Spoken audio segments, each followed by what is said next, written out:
everybody, I am Jarrett Ross, the GeneaVlogger, and welcome to another GeneaVlogger live stream.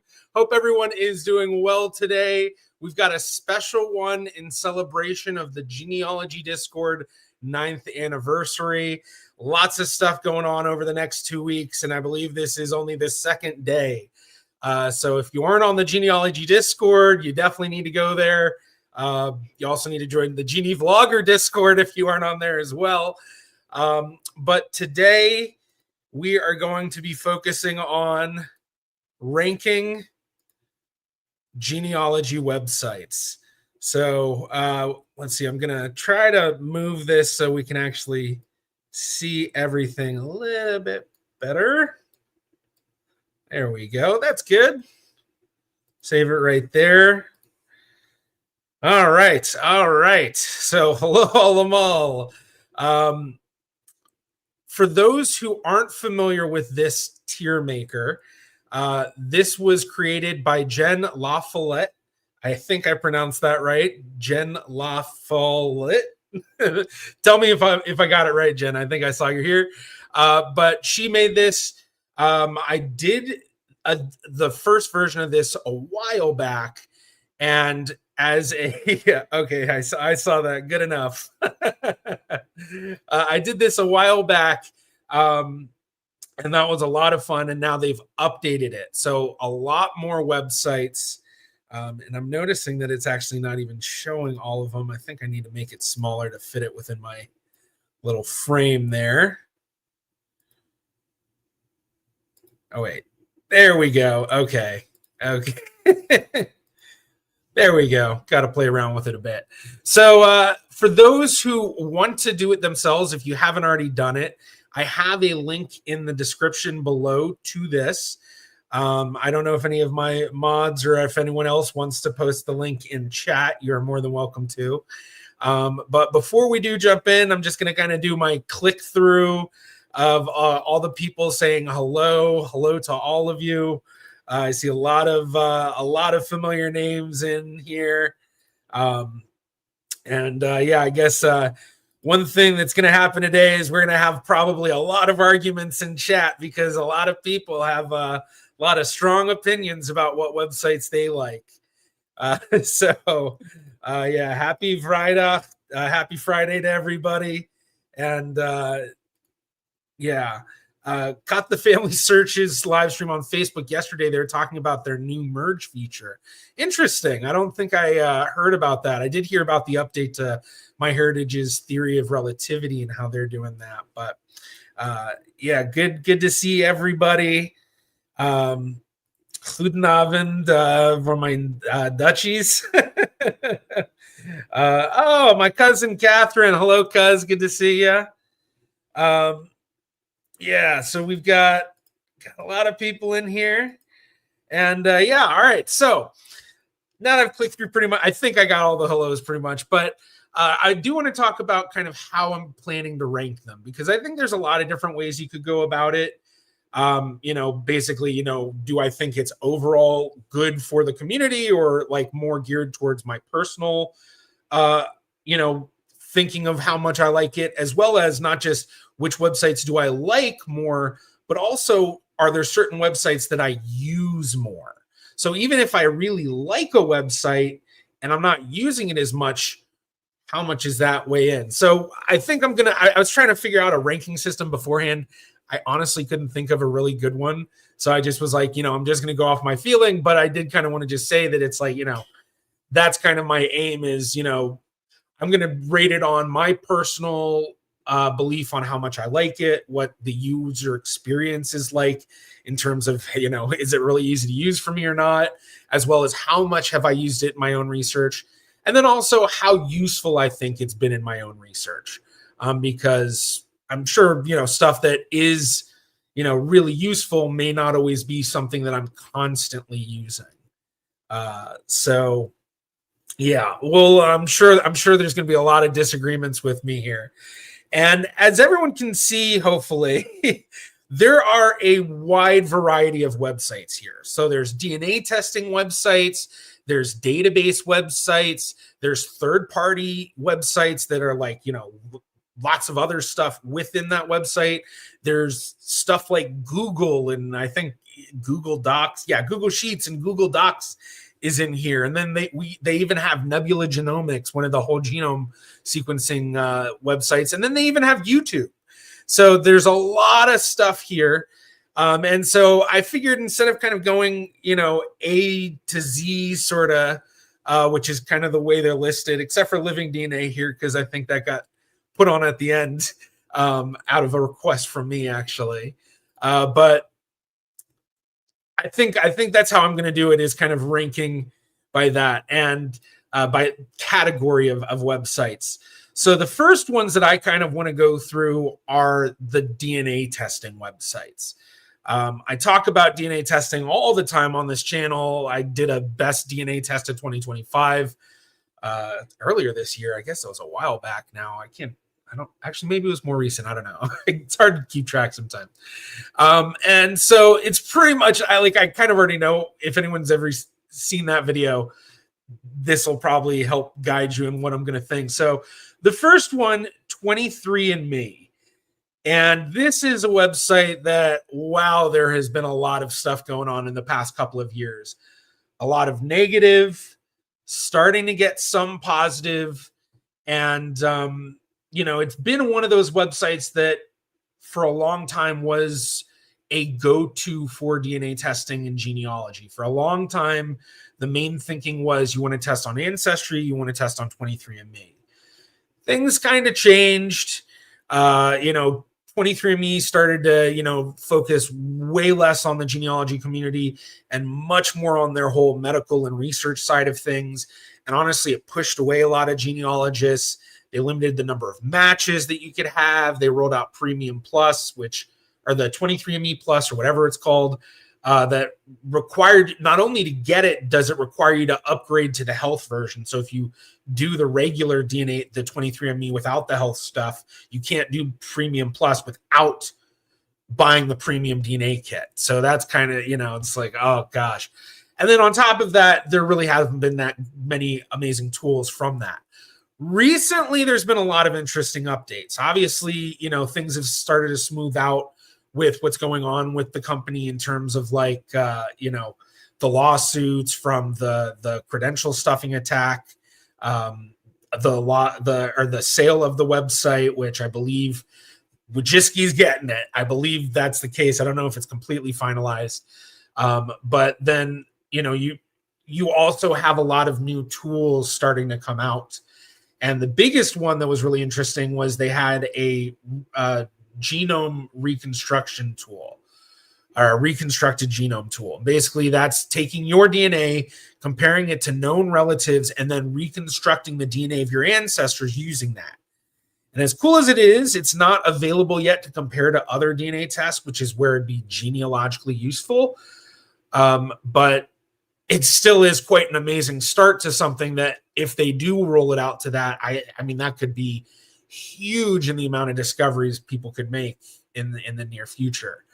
One thing that's always been a big benefit for 23andMe is that they've had a large database, but I don't think they've announced at all in any sort of way an actual number of what they've lost over the past few years of a massive amount of people deleting their DNA kits. When I was going through my list recently of DNA matches, I was really blown away by how many cousins that had been on there had deleted their kits.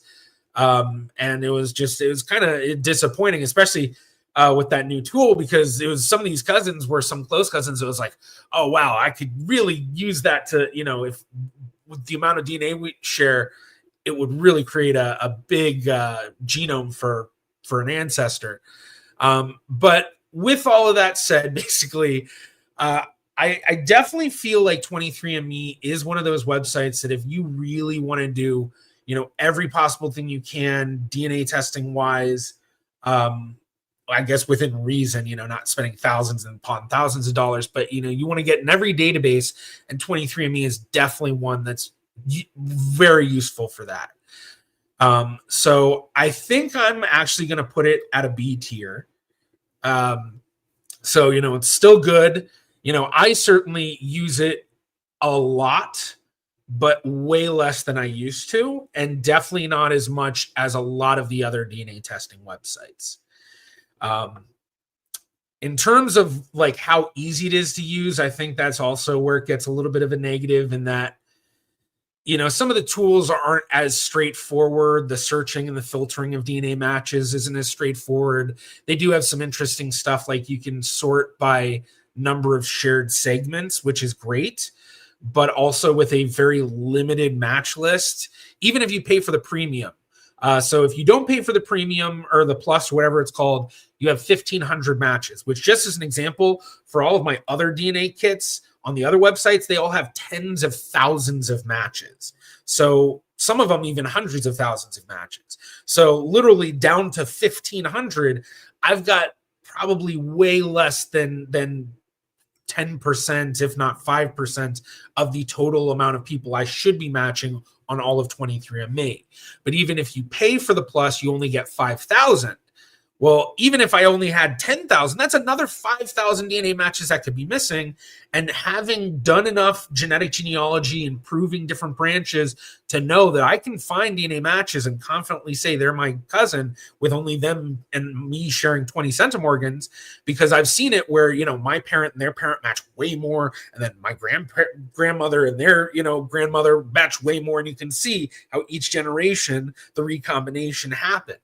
But then you can also see that, oh, yes, these small matches can actually be true and viable. So those are some things that I think really bring it down.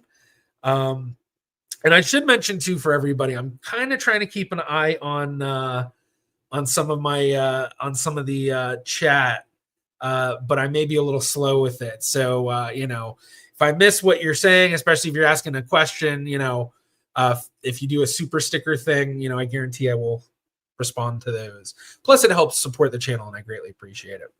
All right, so I do want to take a quick look. Oh, what's up, cuz? Good to see you. Yeah. Nunes Vaz line is that's the main line I research, and I'm sure everyone that's watched my channel is super familiar with the family name. Yeah. Karma, I've said before about 23, my dad's good with it as long as he still has his Neanderthal result. Yeah, I mean, that is one of the unique things they do, which is very interesting as well. And then, yeah, go for Lynn. I tested with 23andMe and Ancestry, then upload the raw DNA to GEDmatch, Living DNA, Family Tree DNA, and MyHeritage. And for a long time, that was kind of the main thinking and the main suggestion for anyone that wanted to do DNA testing to expand their family tree, most especially people that wanted to, you know, identify unknown branches of their family, most especially within that category, adoptees and people with unknown parentage. So, yeah. Oh, yeah, I guess I should explain the tiering. So what does the top pink tier represent? I can't make out the letter due to poor eyesight. Okay. So, yeah, so I guess not everyone here may be familiar with these tier rankings. This is a website called Tier Maker. And the way that it works is basically you have categories going from S down, and S being, S is in Sandy, S being the best tier. Like it is, you know, A++, you can kind of think of it. Then you have A tier, you know, think of like school, you've got A, B, C, D, F. Then there's never used, because when we're talking about genealogy sites, you know, especially with as many as they list, there's just no way you're going to like ever use all of these, especially even if you're someone like me, where I research people of all sorts of various ancestral backgrounds. You know, a lot of genealogists really kind of focus specifically on certain population groups. You know, still spreading out a bit, but then others like myself will do all sorts of stuff, especially anyone in the genetic genealogy game and the IgG game and search angels and all that sort of stuff. So you kind of end up on a lot of these various websites. But even then, with all of my experience, there's a lot of these websites that I haven't seen. And then at the bottom, what even is this? So never used would really be, I know about it, but I've never used it. What even is this would be, I've never heard of this before. Like what? You know, so yeah. So that's kind of an explanation. Yeah, would have never guessed it was S. I don't know where the S came from. I mean, it's as far back as I can think, it's been that. And tier makers have been around for a long time. Like anyone that kind of grew up in the past, 20 years, watching a lot of streaming and online stuff. Yeah, I feel like these were super common. Yeah. So, yeah. Okay. All right. Back to it. So the next DNA one, we are going to go in alphabetical order with the DNA. And so we're going to talk about Ancestry DNA. And for anyone that saw my best DNA video of 2025, Ancestry is the one that won. It's the one. It was the winner. And the thing was that it came down to a variety of things that really put them above everybody else. But there still is some stuff that they can improve on. So, I mean, the biggest thing I think is that they are the largest database by far. I don't remember the exact numbers, but I want to say they're like 27 million, 28 million in their database. And then the next largest is I think the next largest is 23andMe. And that was like 15 million or something. I can't remember exactly, but it's a big margin of difference. And so that's a huge deal because the more DNA matches means the more people in the database, more possibilities of finding relatives and more possibilities of the relative that you need to solve whatever mystery you have being in there. And I will say that in my experience in DNA testing, I have had way more discoveries through DNA matches on Ancestry than any of the other sites. Even more when I have a hypothesis in my family tree that I am can try to prove through DNA. So, let's say that, I find a record for my second great grandmother, which I didn't, another researcher did, and she sent it to me. Shout out Lisa. And basically that record said that, my second great grandmother's parents were these people. And it was like, okay, well, then I started to research these people, built out the family tree, found DNA matches, and then in Ancestry DNA, using through lines, once I put it in my tree, they popped right up. And so it was, that's where I was able to prove that, okay, we found this record. That seems to be a great, working theory. We're not 100% sure it's them, but everything matches up. If that's true, then these must be her siblings. And if that's true, then their descendants must match us. And they did. As well, Ancestry has a lot of the most advanced DNA tools. They recently rolled out their cluster Ancestry by clusters. They also rolled out the custom version of that, which it's okay. Definitely a lot to want from it, honestly. But then they have their through lines tool. They have a lot of their different phasing tools, the side-by-side comparisons. I think that's what it's called. I don't know. They rename stuff all the time too. And then, they're constantly updating their admixture algorithm. It's pretty decent. And then, beyond that, the fact that you also have the DNA connected to the family tree database they have of all the family trees people have built, as well as the documentation available through their database, it really becomes this absolute amalgam of a place to do your research. And Ancestry is another one that will go through like itself, the whole website. So we're really focusing on Ancestry DNA, but even so, considering the fact that the entire Ancestry system connects into each other, it is a big thing to consider. So some negatives with it, and I guess I'm just going to go ahead and put it down because I'm sick of holding it with my mouse right here. It's S tier for sure. But with Ancestry DNA, the biggest negative is that they do not have a chromosome browser. They do have a DNA painter is what I think they call it, which basically it takes your admixture percentages and then puts it onto the chromosome. So you can see where each, population reading from your from your DNA is coming from on the chromosome, which can be helpful, but then you don't get specific location details. And that can be kind of important, especially when you're dealing with, hundreds of thousands of, or not hundreds of thousands of, well, yeah, hundreds of thousands of SNPs in total, which are the DNA markers specifically. But yeah, so there are some negatives, but overall, I mean, if there is a website to say, if you can only test on one website, it would be Ancestry DNA by a mile. Yeah. Yeah, I saw this, Adam. You could upload on 23andMe in 2018 on DNA Day, but I believe you only see ethnicities, not matches. So they did have that. I remember uploading for that, and I believe that was the case. It was just ethnicity, not matches. And if I remember even more, I'm pretty sure that it also didn't include the haplogroup readings.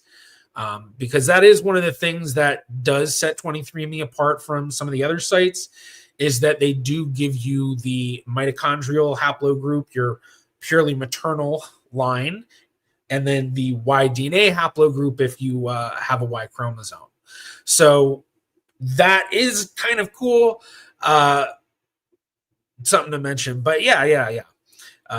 They did have that. And I'm trying to remember if any of the other websites had the uploading thing. But some of the websites that used to allow uploads no longer do. And we'll get into that in a second. So the next one I'm going to talk about, and I know I'm talking about DNA, so I'm not going to talk about the third-party websites like DNA Painter right now. I'm going to talk about the ones where you can actually test through them. So the next one I'm going to talk about is Family Tree DNA. And Family Tree DNA was the first place that I tested. Back in 2013, they had a DNA package known as the Comprehensive Genome Package. And that included the Family Finder DNA kit, which I don't think they even called it that then. It was the autosomal DNA. Maybe they call it Family Finder then. The mitochondrial DNA, which at that time, they had 3 different mitochondrial tests, either region 1, region 2, or the full shebang. Now all of them are the full shebang, the whole regions, all the regions. But it included the full region, and then it included a Y67 kit. So a Y chromosome kit testing 67 STR markers. And the thing that sets Family Tree DNA apart in their mitochondrial DNA and Y DNA than what I was just talking about with 23andMe and their haplogroups is that it goes beyond the haplogroup, and it actually gives you matches. And even more, when it does give you a haplogroup, it is a much more recent in time haplogroup, especially if you do the higher testing on Family Tree DNA for Y testing. So Y67, which I've done, that is actually like middle of the road. From there, it goes Y111, so 111 markers. Then it goes up to the big Y, which they call big Y700, but it's not just the 700 STR markers. It's also the Y chromosome SNPs, single nucleotide polymorphisms, which are specific spots on your genome where they expect a variation. So, the base pairs, the nucleotides, the C, T, G's, and A's, those when there's this, we have a reference panel. So it's like the reference panel, if it's different from that indicates something. And so that's a SNP, a single nucleotide polymorphism. So they use that with DNA, Y DNA, and that's how they get the most recent haplogroup. So one term that people will often hear is the terminal SNP, which basically is the single nucleotide polymorphism that you and another match are matching, which then defines your most sub-haplogroup. Basically, you both match your Y DNA more than anyone else in the database, and these SNPs are the ones that, define you. I think that might be a little oversimplified, but still, it really goes beyond anything that you get with the other websites that give you Y DNA haplogroups and mitochondrial. And that's one of the things that sets FTDNA apart by far. Now, in terms of their user experience, I think it's pretty lackluster. They've updated the website over the years, but very minimally, and it's still very clunky to use. I'm not the biggest fan of its filters. The way they do the, search by people in common or not in common. I'd much rather an actual shared match list. So it's, that's kind of a downside. And they don't really have that many tools to it.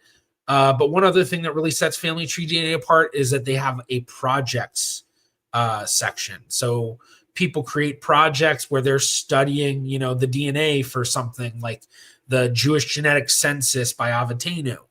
And if you've tested with Family Tree DNA, you can go to any project and agree for them to access your DNA to help them in studying whatever they're studying. So I'm part of a few different projects. One is the Avatenu project. I'm also part of the J2 project because that's my Y-DNA haplogroup. And then I think there's some other J projects I'm a part of that are my more recent haplogroups. And one thing I should also mention with these haplogroups, the ones that you get from like 23andMe, those haplogroups are haplogroups where everyone that comes from that specific group, usually you're looking at, your shared ancestors a couple of thousand years back. For the testing on Family Tree DNA, you can get it where it's a much more confident within the past 1,000 years or within the past 500 years or, something like that. So with all of that said, I've been hovering over it pretty much the whole time. I think that Family Tree DNA is A tier, mainly because of the mitochondrial DNA testing and Y-DNA testing. There's nowhere else to do this unless you do whole genome sequencing. So let me make sure I get a drink of water. And for those who haven't realized at this point, this is going to be a long stream. I've only gone through 3 and it's already been 30 minutes. Now, obviously some I'll probably go through a lot quicker, like the ones that I don't know. Those will be quick because I won't have anything to say. But at the end of the stream, towards the end, I will have a special guest joining me, Haley from the Genealogy Discord, who is I don't know if Haley's the lead admin. I don't know. Haley, you can say in chat or something maybe, but Haley was on the stream with me previously when we did the stream about the amazing work the Genealogy Discord and Ancestry Pro Genealogists had done into the Pope's Ancestry on I can't remember which side it was. The Pope's Ancestry. So, all right, let's get back to it. Kind of just taking a quick look at chat. Oh, this is a good question. Penny Bailey, do you know if the new MyHeritage whole genome test will include haplogroups? I don't know. I kind of hope. That's been a big question with it is, if they're doing the whole genome sequencing, that would presumably include all the mitochondrial DNA, all the Y chromosome DNA, all the X chromosome DNA. But then the question becomes, even if they're testing all of that, are they going to do anything with it? Are they going to create a database where we can see X chromosome matches, Y chromosome matches, mitochondrial DNA matches, or even if they don't do that, do they do haplogroups? And if they do haplogroups, how specific does it get? Will they create a phylogenetic tree? So for those unfamiliar with a phylogenetic tree, that is the haplogroup tree. So basically, it's just a big family tree they can create using Y DNA and mitochondrial DNA. And using those family trees, your haplogroup is just the definition of what branch of that tree you're in. So there's a lot of questions with it. And I think, that's a big one I have. Definitely a big one I have. A good point. Not only is Family Tree DNA the only one to show Y, but they also show X DNA. Oh, yeah. Do they show the Y DNA with the autosomal test? Okay, yeah. The haplogroups are basic, but hugely underrated for discounting theories. True.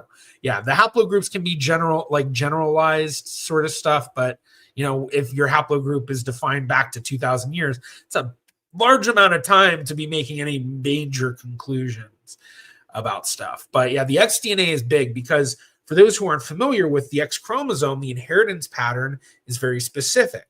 For a male, we don't inherit an X chromosome from our father. We get a Y chromosome. So if we have X chromosome matches, I know those people are not related to me through my father because I didn't inherit any X chromosome from him. Now, I will mention with a lot of these things I say like that, there is like all of these like really extremely unique circumstances where Like they've proven that there are some people that somehow inherit some X chromosome DNA from their fathers, but my understanding is that it's extremely unlikely. But there are a lot of variations within DNA inheritance that are unusual to the norm. But when we're doing genealogy, we kind of have to go off the assumption that it is the norm of what we would expect, but with that like idea in the back of our minds of there could be something going on that's different here. So yeah. Okay, yeah, Haley. Owner admin. I don't love that word though, because I feel more like the steward of the server and not the owner. Okay, yeah. Oh yeah, caretaker. I love that description. So actually, one of the things that the Genie curators, we call ourselves, is we're kind of like forest rangers, because we're rangers for the family trees. So I don't know if I said that exactly right, but yeah, that's something that a lot of us have said. So yeah, Muggerock, I've indeed discounted a long-held theory about my matrilineal line based on what 23andMe told me my mito DNA haplogroup was. Very cool. Very cool. All right. So continuing on. So the next DNA one, we're not going to talk about GEDmatch yet because you can't actually test with them. We're going to talk about MyHeritage DNA. Actually, you know what? Before we talk about MyHeritage, because I do need to actually go in order technically, Living DNA. Now, Living DNA is the site that was last for my best DNA test site, video. And there are some really good, unique things to it. But for me, as someone who has Jewish ancestry, Living DNA is the site that I have gotten the least out of.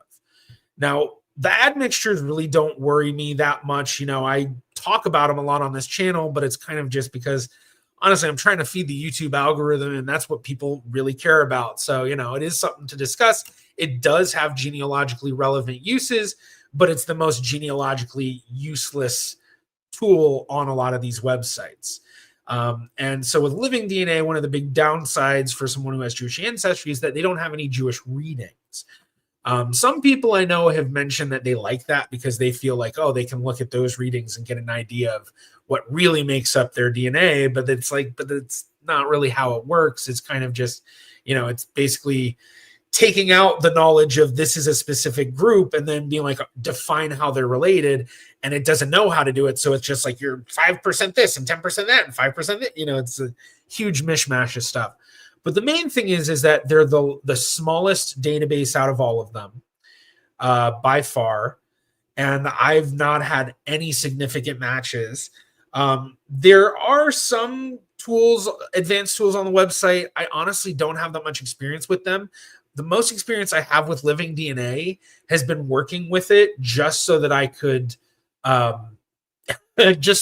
talk about it in videos and streams and stuff. It is a site where you can upload for free, which Family Tree DNA was also a site you can upload for free. Ancestry 23andMe, you cannot upload, aka transfer your DNA to their website. But with Living DNA, one of the benefits is that they have extremely nuanced admixtures for people from Northwestern European ancestry and people from African ancestry. And I don't know if they've improved any of the other ones, but one thing that I have heard from a lot of people with Northwestern European ancestry is that Living DNA actually gets it pretty spot on, even with how sub-regionally they get in defining populations. So that's kind of, big thing. Granted, that hasn't really helped me much in my research. I've uploaded a few kits outside of my own family to Living DNA that were, European, Northwestern European families and stuff like that. Still haven't really gotten much out of it. But it is something that, there could be potential in the future. They just have to figure out something with it. So I'm going to put it into D tier. A big part of that really also being that, I just never use it. I use it, but very, very rarely. But I don't want to put it in F tier, because when I think F tier, I kind of think of something that's just like, I don't know. There's something better than it. Yeah, I don't know. Yeah. Maybe I'll adjust. I don't know. I'll have to think about it. It's definitely like, it's kind of like halfway between D and F. I don't know. If something makes me feel like I need to put it in D tier. I don't know. I don't know. I don't know. I don't know. I need to make sure I keep drinking water. Got my flu shot and my COVID shot yesterday, and luckily I'm not feeling sick at all today, but definitely feeling a bit more parched than usual. So I guess that might be it. All right, so now we're going to go to MyHeritage DNA. And MyHeritage was the runner-up for my Best DNA 2025 video. And with MyHeritage, they are one of the, they're middle of the road in terms of how many people are in their database. So I think, they're smaller than Ancestry DNA and 23andMe, but bigger than Family Tree DNA and Living DNA. I'm pretty sure that's correct. But one of the things that really sets MyHeritage apart is that years ago they invested in genealogy, or not genealogy, but they invested in distribution centers around the world. And that allowed them to send DNA kits to all sorts of areas where it was not easy to get them. So not just sending them, but making it easy to do that. Eastern Europeans are one of the prime examples of that. South Americans, another prime example of that. If you go onto MyHeritage and you have either of those ancestries, you will find the most amount of DNA matches in MyHeritage who still live in those areas, because it was so easy for them to do.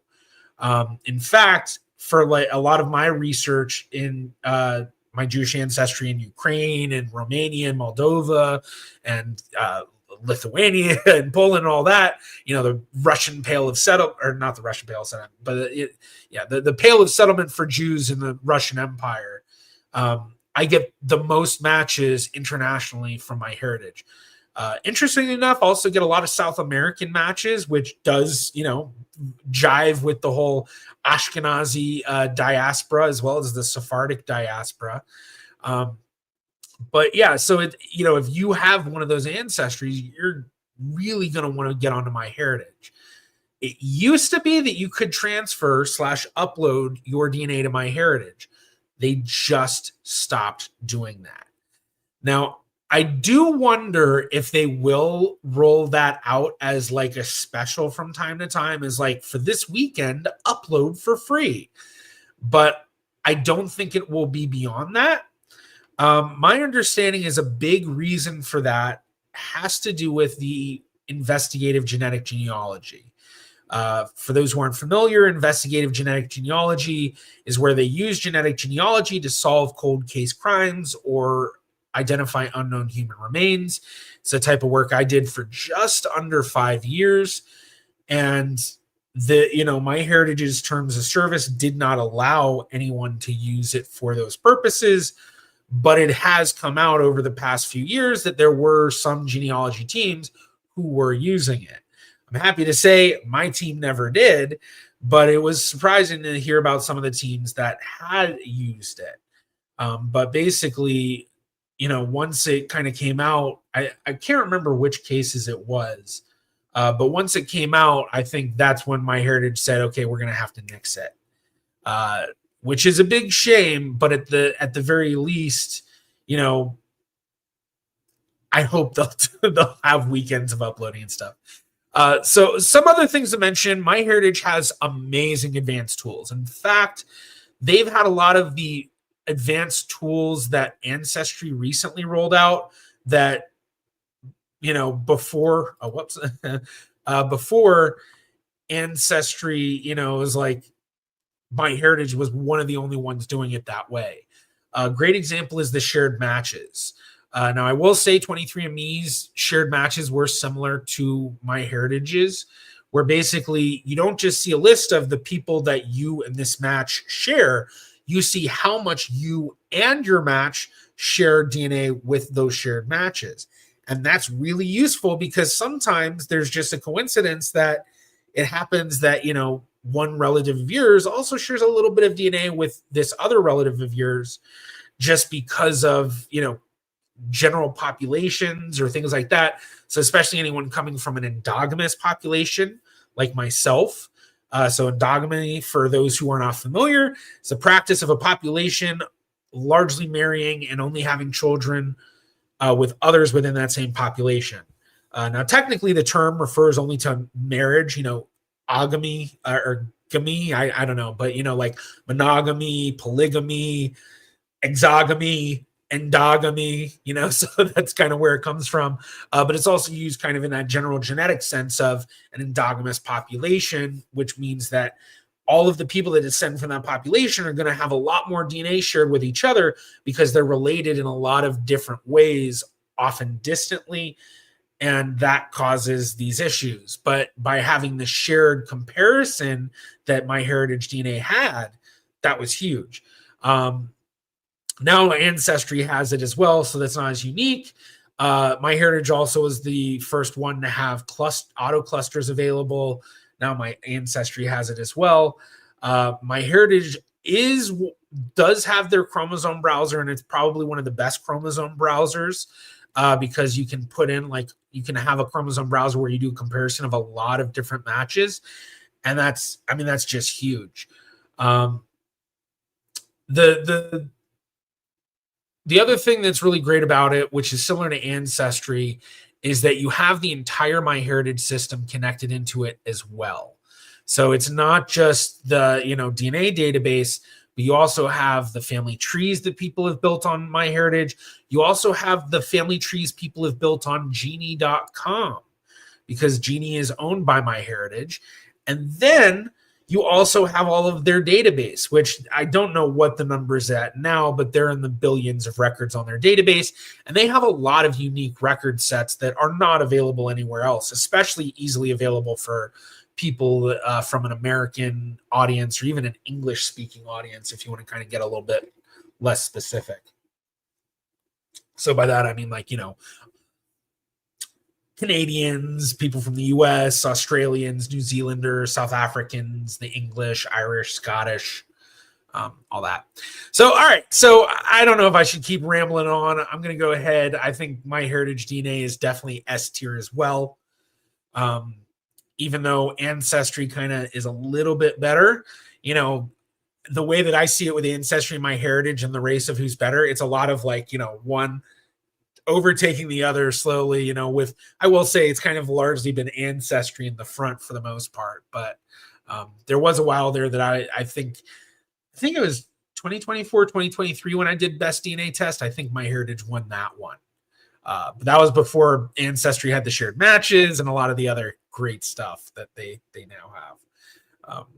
All right. So now that we've done those, I like to call these the main 5 DNA tests. Now we're going to talk about other DNA related websites. And the first one we're going to focus on is one that I have tested at and is a testing site, and that is Nebula Genomics. And this is a whole genome sequence testing site. So whole genome sequencing is different than all of these other 5 sites. Granted, MyHeritage is about to change to doing whole genome sequencing, but it's not quite the same as what they do at Nebula. Basically, whole genome sequencing is testing your entire genome. So everyone has, 2.2 billion nucleotides, base pairs in their genome. Whereas with these other 5 tests, granted, MyHeritage is changing, they test only about 700,000 markers. So that's just over, or maybe it's less than 1%. I think it's even less than 0.5% of the total amount of DNA that you have. So Nebula Genomics whole genome sequencing allows you to test all of it.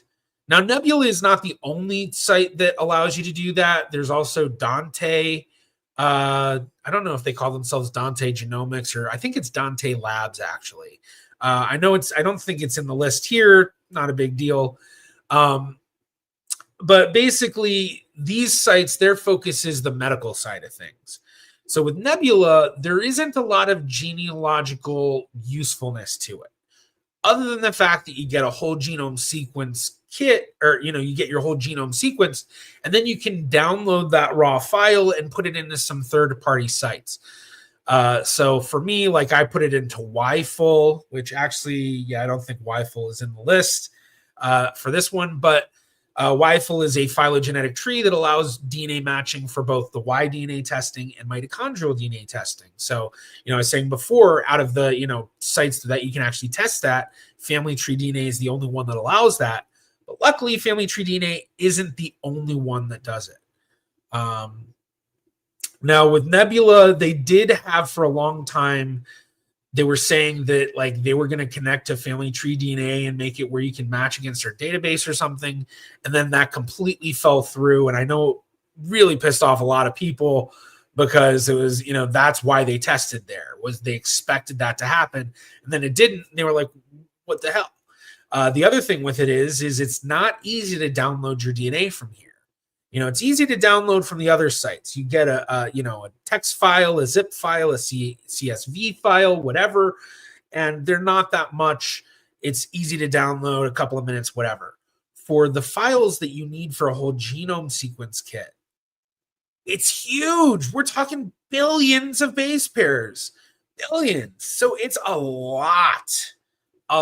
And so it takes a lot to download those, the BAM files and CRAM files or whatever. You can never remember which one's the one that's the index and which one's the one that's the whatever, the other stuff.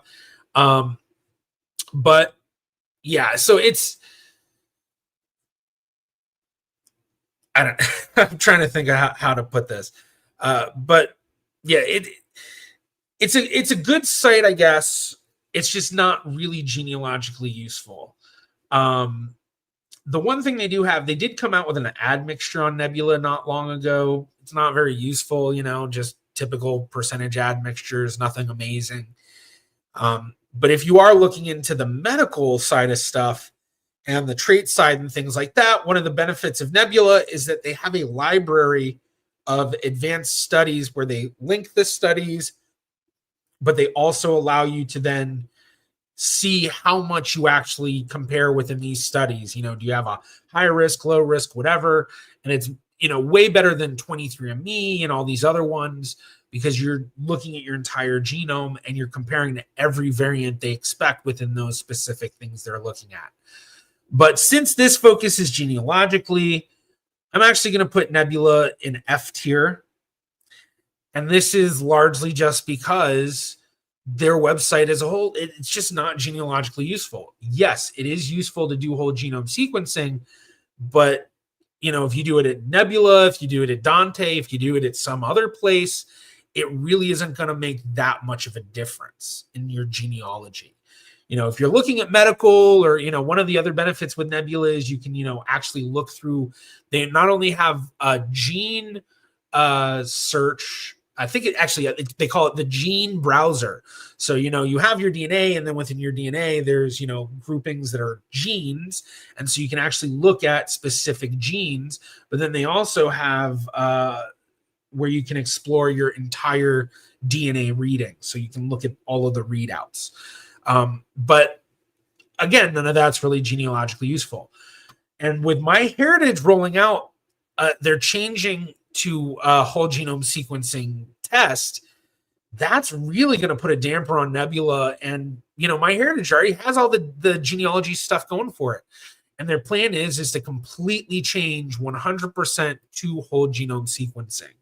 I think they said by the end of the year, by December 31st or January 1st or whatever, it's going to be completely focused, or all tests are going to be whole genome sequencing. And one of the things I should mention with that does kind of put a little damper on what MyHeritage does. Sorry, I'm going to try to fix. I've noticed that I'm all like extra glitchy today. There we go. That's better? I think that's good. All right. I think that's better. It's just like, why is it so glitchy? But with one big difference with MyHeritage and Nebula, when Nebula does the reading of the whole genome, it does 30 reads. So basically it goes through the genome 30 different times and tries to read every spot. It's not going to read every spot every single time, but that's the idea of doing 30 reads, is that each read you're going to miss some stuff here and there, but it's going to get everything you need, and those errors in each read will be able to look at the other reads and get a much better idea. In fact, with Nebula, you can pay more and get it to do 100 reads. Now with MyHeritage, they're only going to do 2 reads. So that was kind of a big thing for a lot of us that have experience with whole genome sequencing and know with these reads that, you know, if you look at the breakdown, what it gets wrong, like the spots that it doesn't read, the spots that it gets something wrong, you know, it happens. And so with MyHeritage doing the 2x, it's like, wow, that's really small.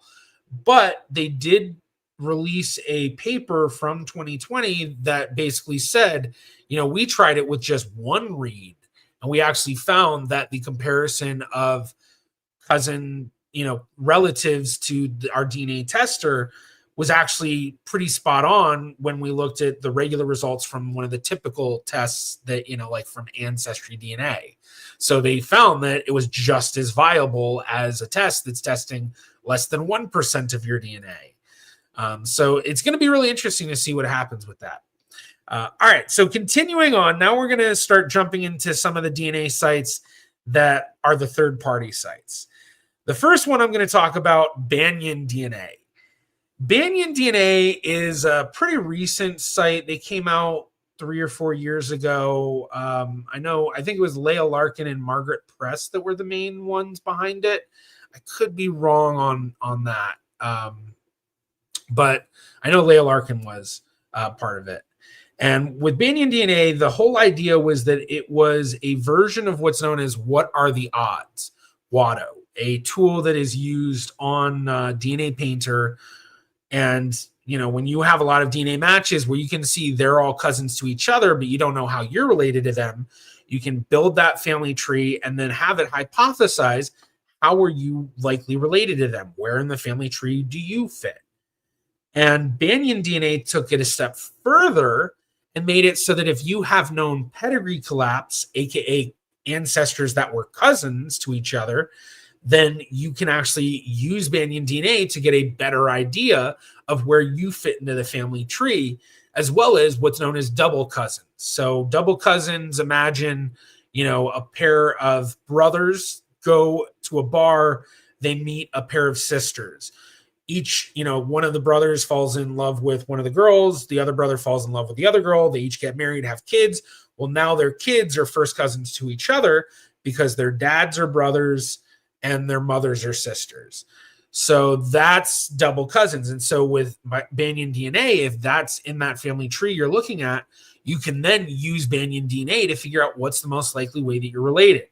Now, when it came out, they had a lot of promises. They had a lot of, you know, this is where we're going to go with it.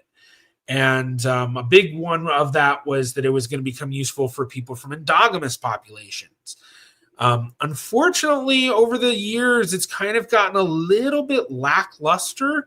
I know that a lot of people that have used it have been kind of disappointed. I personally actually have only used it once. And it was like right after it came out. I used it just kind of playing around with it a little bit. From what I remember, it was very similar to What Are the Odds, with like a little bit of a difference in terms of, you know, some of the options and editing and things like that. But it really just was not that useful except in very, very specific circumstances. And, you know, I honestly don't know where they're going from here with it. Like, I mean, I remember hearing a ton about them, and then everything kind of went quiet. And I'd be very curious if anyone in chat has used Banyan DNA. And I'm actually looking at chat right now for the first time in a couple of minutes. Yeah, I don't know. So, yeah, I mean, it was something that, you know, for a minute was like, wow, this looks really, you know, very promising. And then it kind of was like, you know. So, honestly, I'm going to put it in F tier, I've used it. Since then, I've never really had a need to use it, even when I do have known pedigree collapse or anything like that. Oh, interesting. Okay, very exciting. So Banyan DNA is the shakeup in the tier list. You'll talk about it later. All right. So yeah, so hopefully I'm not angering anyone too much by putting it in F tier. I mean, remember, this is also a big part of it is how much do I use it? How much use do I see in it? And I haven't found much with it. I saw some stuff that I did kind of want to say. Let's see, hasn't Nebula stopped operating? So they didn't stop operating. They changed, they like were bought out by some other company, and then the old website's up, but there's also a new website. And it gets really confusing because if you try to log in through the new website, it'll tell you that you don't have an account. So you have to log in through the old website. And, the membership that I bought for it, it was a, pay this membership and you always have access to our database. So if they change that, I'm going to be pretty pissed. I kind of, there's been a lot of stuff Nebula has done that, like, honestly could be illegal. Like, I don't know if it is or not.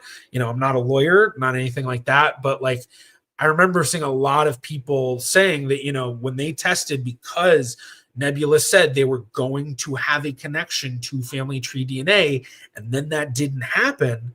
That was a major down. I can't talk. It was a major negative. And I saw people saying, this feels like, a bait and switch sort of thing. Oh, we're gonna have it. Oh, sorry, it's not gonna.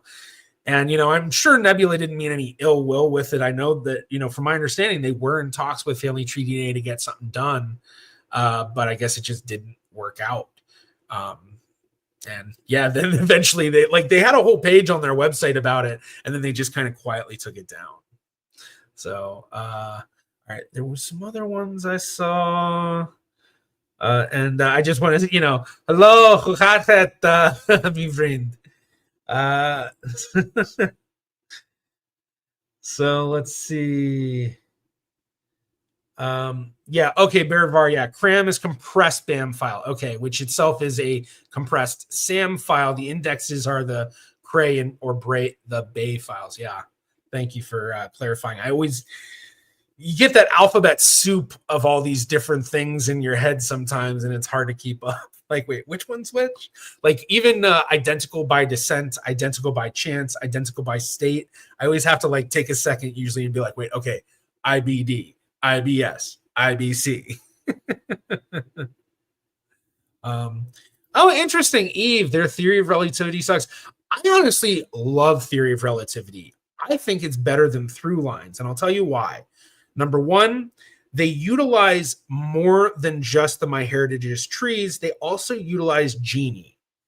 The other thing is with each theory they give you, there's usually multiple routes of options where they show you, okay, well, these trees, we use these combinations, came up with this. We also use these combinations, came up with this, and we use these.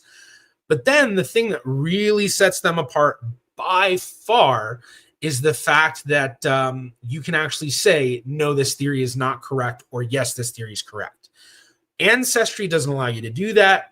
In fact, I get really annoyed on Ancestry sometimes with through lines because there are certain ones where it's like, I think it'll even show you documents that are connected, oh, these are the documents we use. But then if you try to click on it, it doesn't take you to the document, which is and one other thing I should say, I don't know how many people saw this. MyHeritage just announced that they had a massive overhaul on their theory of relativity that has now allowed them to have way more theories. It's supposed to be much more accurate. And I have yet to play around with it yet. But when I saw that, I was really excited because in my experience, I have gotten a lot out of theory of relativity. Yeah. And then a little bit of info about this tier list for everyone, for anyone that doesn't know. So thank you so much, Jen, for making these. They really are a lot of fun. Yeah. And then nobody, hey, I think the whole genome is going to apply to all tests. If this is true. My understanding is it is going to be true come January 1st. Until then, Some will be whole genome sequenced, others will be sequenced the old way. But I don't know if there's any rhyme or reason to it yet. And actually, I see Miko's here. Hello, Miko. Good to see you. Yes, it is true. Nobody. I'm glad you capitalized nobody, because that would have been confusing otherwise, because he's referencing nobody. But Miko, I don't know what your role is with MyHeritage. I know you have a role with MyHeritage, but glad to see you're in here. I always have fun hanging out with Miko at Roots Tech, getting to play all sorts of board games at night. The board game crew is always the fun crew. All right, so Bearvar, have tried Banyan DNA a few times, but it's way too cumbersome, requires far too much user input and little benefit. They expect you to come up with hypotheses, unlike the Watto tool. Okay, yeah, that might have been something with it, because I only used it. I remember signing up. I signed up for get information about stuff coming up, and played around with it. And I was like, oh, okay, yeah, well, I guess when I have a chance to use it for something I really need it for, I'll try it. And then I just never had that. Yeah, theory of relativity relies on people submitting correct information and people not just copying incorrect information. And the same thing applies for through lines. And I think that's one of the reasons why MyHeritage's theory of relativity to me is far above, because you can say, no, this is not correct. I reject this theory. But on Ancestry, it's just there. So that's, yeah. All right, let's just jumping through. All right, let's get back. Okay, here, Miko, buy your MyHeritage kits in the sale. They don't expire very fast, and send them in the new year to guarantee a full genome sequence. Okay, I know that was something that a lot of people had been like, should we try that? So that's good to know. That's good to know. I've rejected 3 theories of relativity today, but you got the chance to reject them. I think that's the thing with all these tools too. They're not always going to be right. And, especially towards the beginning when they're first, theory of relativity has been out for a long time. They did just do a big revamp, which I don't know what that entailed, but it would make sense that, okay, they're going to have a big revamp. There's probably going to be some errors in there, but it's good that you can at least reject them. And Neek, I now finally have some theories of family relativity, have been emailing multiple times with MyHeritage, think they couldn't handle my big tree before. Yeah. Het is the Netherlands, or het is de boom van the Netherlands. Family boom? I don't know. Ik praat niet vandaag. I can't talk. I don't know. All right. Let's continue on. So we just did Banyan DNA, and now we're gonna jump up to, okay, that's what I thought. DNA Painter. Now, DNA Painter is a third-party website that was created by I guess he's English. Yeah, I think so. I don't know, Johnny, if I'm getting it wrong. I don't know if Johnny's even in here, but I'm sorry, Johnny, if I get it wrong. But Johnny Pearl, who created this website, I don't know, back 2016, 2017, maybe it was even 2018. And basically, he had just kind of realized, like, okay, well, if we know this person is related to us and we share this ancestor, then we can paint our DNA on the chromosome on that spot and say anyone else that matches us here, they're probably going to be related through these ancestors. Now, that's a very simplified version of it, but it was an amazing start, because right off the bat, the usefulness of it was great. The user ability, or the user experience on the website, very straightforward. And since then, Johnny has just been rolling out tool after tool after tool, some of them really being a huge game changer. So What Are the Odds was released on DNA Painter. It wasn't created by Johnny. I believe that was actually created by Leah Larkin. But he also hosts the Shared Centimorgan Project tool, which takes the data from the Shared Centimorgan Project run by Blaine Bettinger and then makes it into a really easy to use tool to figure out, how you're related to people. I use DNA Painter all the time. Most of the time I'm using the Shared Centimorgan Project. A lot of the time I'm using What Are the Odds. A lot of the time I'm doing DNA painting. And then every once in a while I'm playing around with some of the other tools on there as well. I don't mess around a ton with a lot of the other tools with DNA Painter, but I am on there all the time, and it has been the piece to really help in understanding, okay, this is most likely where this is connecting, or, it's the piece that really gives you just enough of a lead to then take things further. So I'm putting DNA Painter in A tier, or not A tier, S tier. I literally, for me, the shared centimorgan tool is just it's a must have all the time. Like if I had a tool belt, it'd be like one of the most used tools on my tool belt. So highly recommend it. Now the next site, DNA GEDcom, I've got to be completely honest, I don't think I've ever used it. I know I've heard of it. I don't know what they have to them. And yeah, so I really don't know anything about it. I think actually I don't even know. Like I kind of want to put it into what even is this, because even though I've heard of it, it's like, I really don't even know what they do. Like I think that's honestly kind of what I'm gonna put in there. So if anyone's used DNA GEDcom, comment. But yeah, I just haven't. All right, need to make sure I get some water. Need to hydrate. Okay, so continuing on in terms of DNA focus, the next one we're going to look at is GEDmatch. GEDmatch is a very interesting website in that it is basically the only major third-party DNA uploading database. There are other ones out there, obviously, but GEDmatch is the one.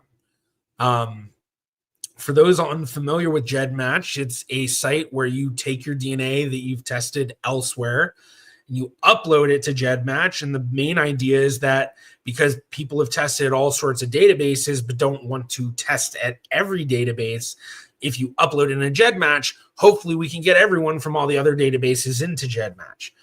Now, that didn't quite happen.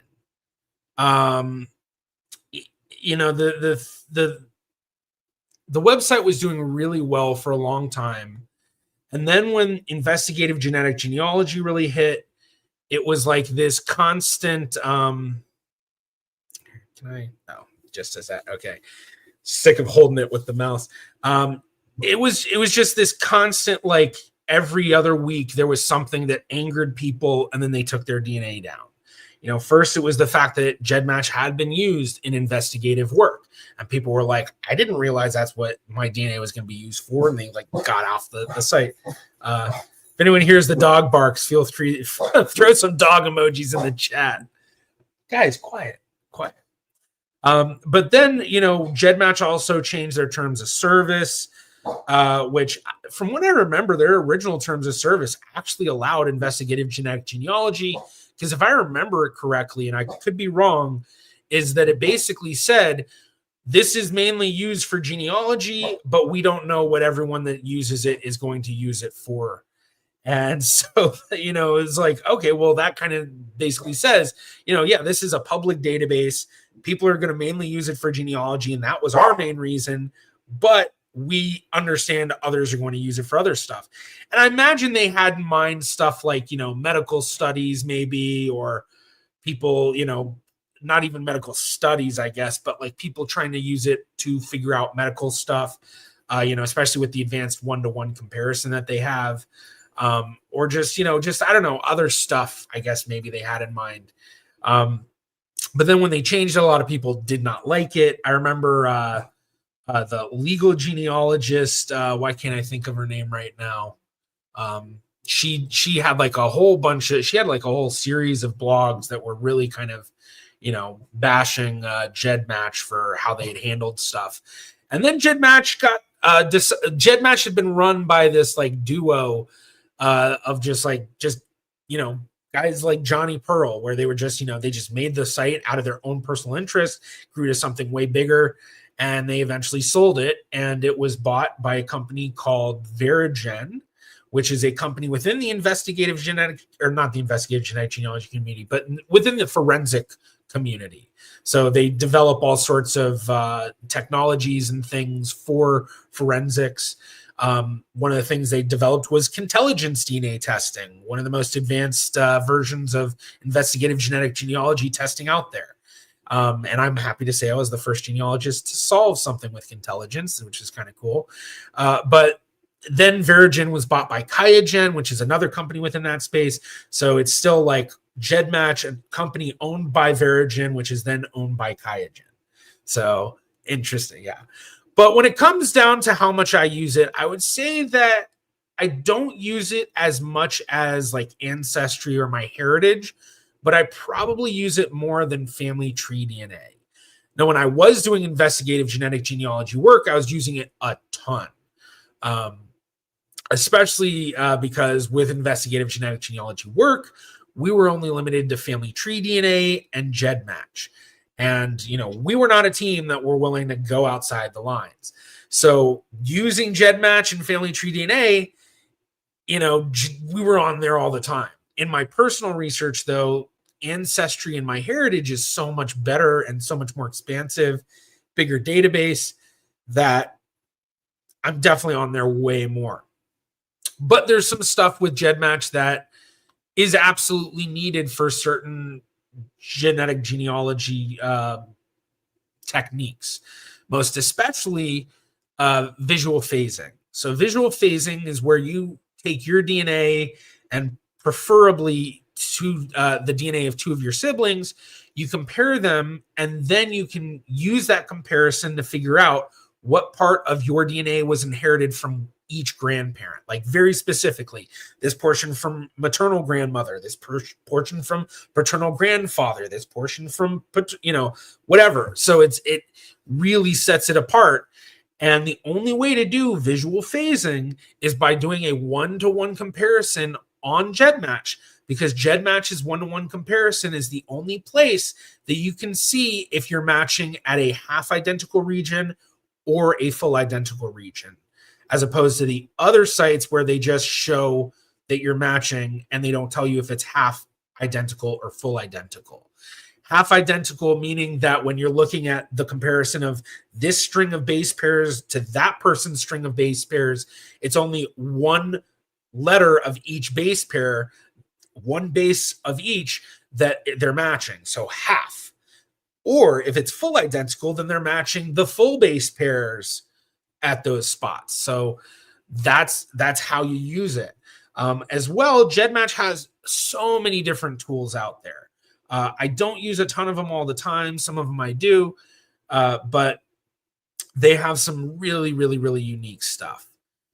I think the biggest negative that's happened with GEDmatch is the fact that their database size has just really not grown the way that we would hope it to, largely because of all those people getting rid of their kits. So even with these amazing tools, the tools that are about, searching through the entire database become much less useful if the database isn't as robust. So I'm personally going to put GEDmatch in A tier because there are certain things with it that, like, visual phasing, such an amazing technique, and there's no way to do it without GEDmatch.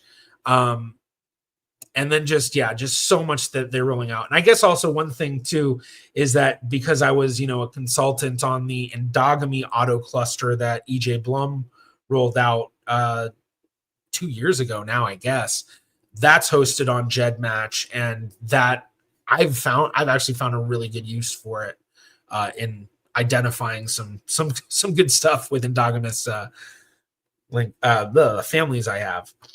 I need some water. Okay. So let's see. I'm checking chat real quick. See a lot of the dog emojis. Thanks, everybody. Jero, I'm Argentine with recent European ancestry, mainly Spanish and Italian with some French and German. In my particular case, do you think Ancestry's database would help me find useful matches, or should I stick to MyHeritage? Now, if you were already in MyHeritage, I definitely suggest also getting an Ancestry, because if you are looking for relatives, you want to be in as many databases as possible. But if the question is, would it be better for you to be in Ancestry or better to be in MyHeritage, being that you're from Argentina, I would honestly lean more towards MyHeritage, because as I mentioned before, with MyHeritage investing in distribution centers so many years ago to allow DNA tests to be shipped all across the world, South Americans have the best results on MyHeritage for DNA matches. It's something that I've heard a lot from various people. An old mod admin of mine, Mattias Sykes. I don't know if Mattias is in here. I know he's in the genealogy Discord and stuff, but he's Brazilian, and he was always like, yeah, it's all MyHeritage. Like MyHeritage, if you're in South America, MyHeritage for sure. So yeah, all right. Yeah, I saw Miko's response too. Yeah, with MyHeritage too, there's some of their unique records. Like I know they have some unique records in South Africa, not South America, very different place, but they had some unique records in South Africa that allowed me to get over some stuff. Okay. Oh, okay. Actually moved to MyHeritage. I hope you're well too. Thank you very much. Thank you. And then hello, Miss Bell. Thank you. It's good to see you. Yeah, lots of sites that you use. Yeah, hopefully you've made some big strides since we talked the other day. All right. So let's move on. So we just talked about GEDmatch. Ugh, let me get some water again. All right, only an hour and a half into it, and we've gotten 10. Okay. All right, so we talked about GEDmatch and focusing on DNA sites. Let's see, kind of following along. No, there was other ones I saw somewhere. Maybe not. I guess, is that all the... I think that's all the DNA stuff, unless I'm missing something. Am I missing something?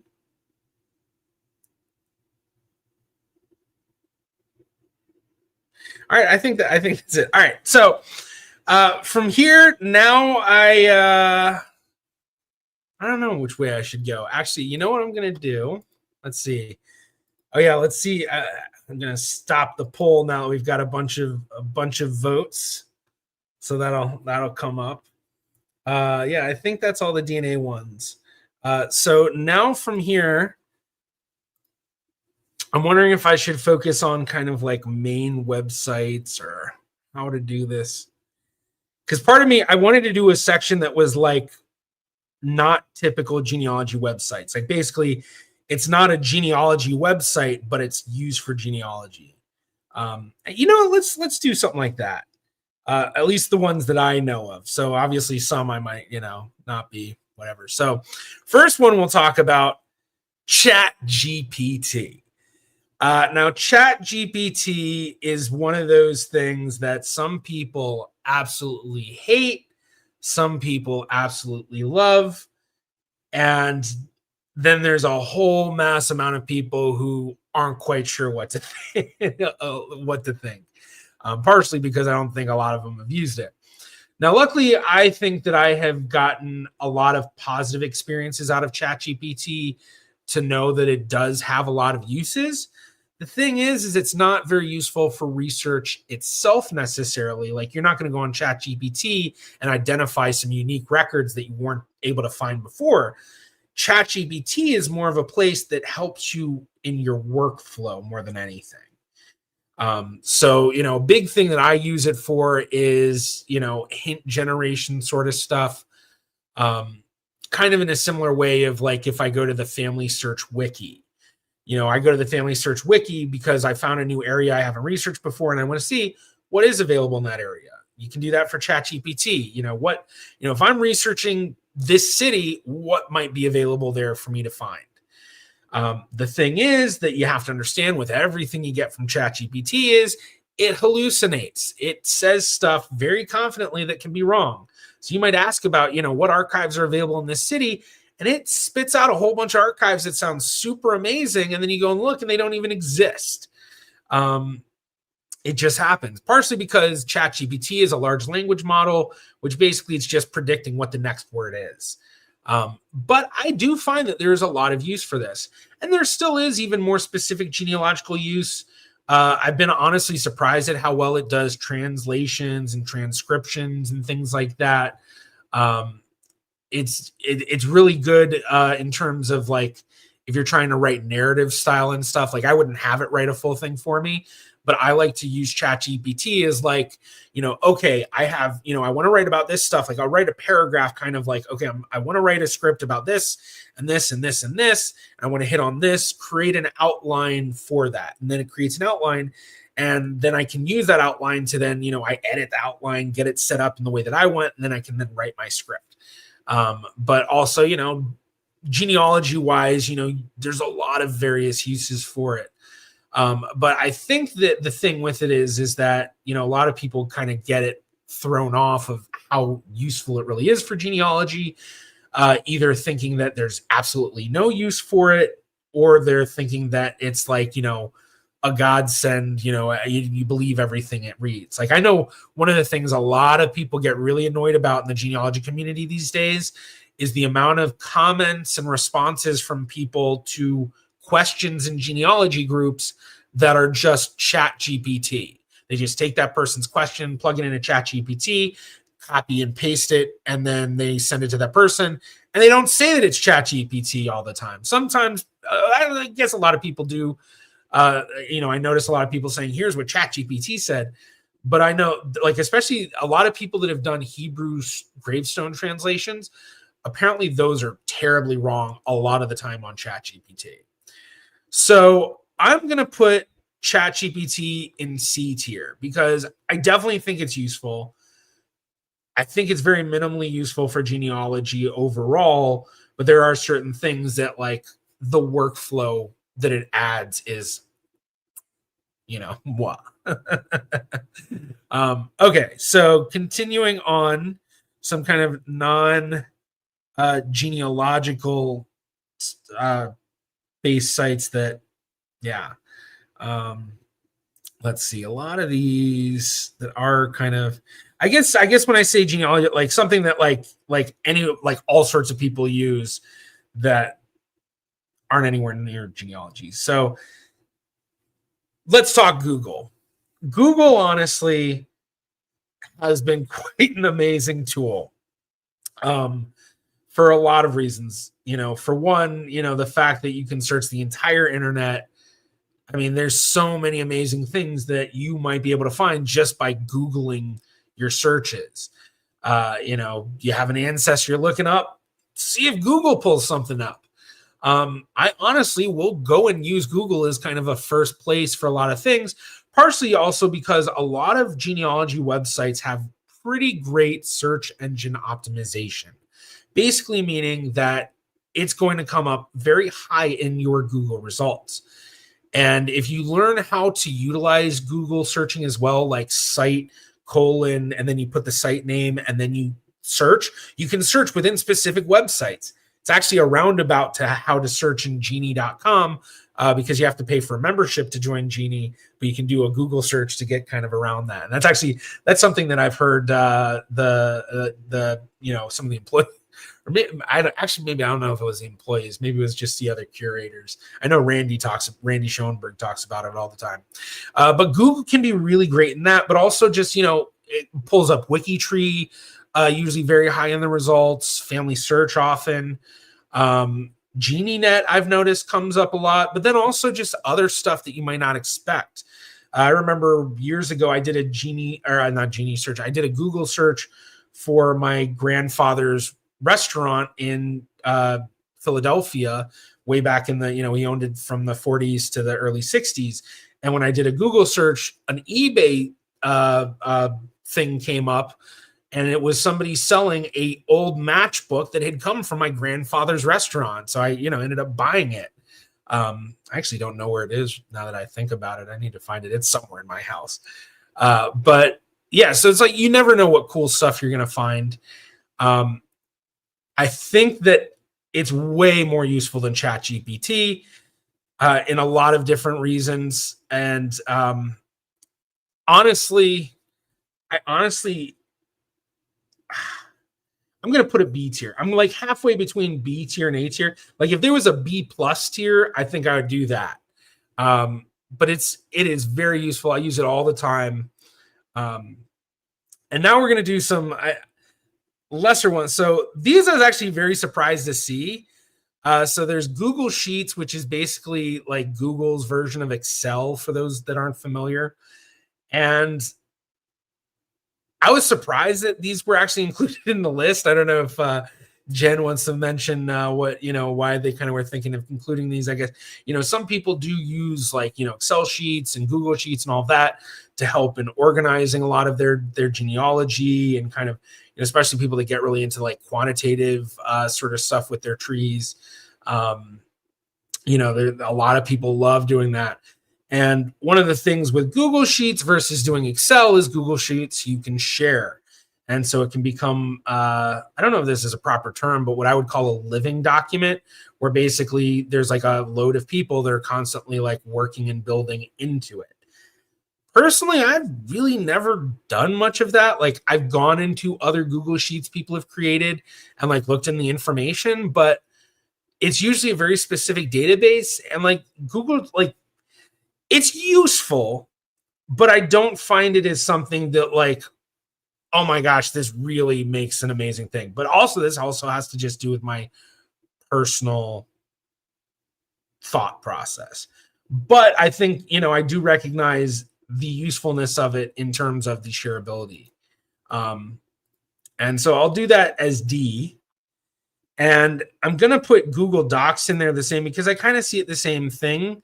Obviously, Google Sheets is more like Excel. Google Docs is more like Word. But it's definitely, it's something in my own personal experience. It's, it's a tool that I certainly use, but it's not like something I use constantly. I probably use it more outside of genealogy, way more than I do for genealogy. So, yeah.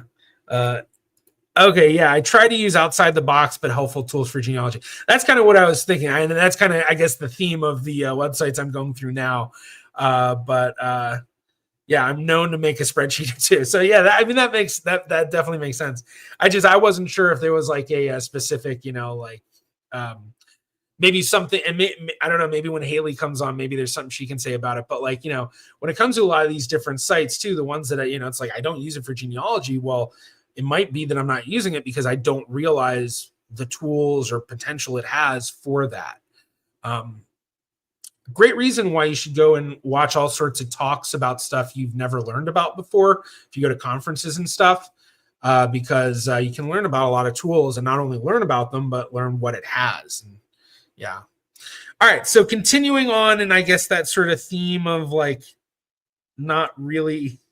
And I should also mention again, this is my own like knowledge, because certain sites I might be skipping over because I just don't know it. And people are like, but that's not a genealogy site. So, all right, the next one I'm going to talk about, Internet Archive. Now, this is really useful just in terms of like if you know specific websites and stuff that are no longer around that might have very useful information. I'm actually trying to think. Am I getting it mixed? Actually, I need to look up the website real quick because I'm trying. Okay. So it's part of Wayback. Okay. So is this?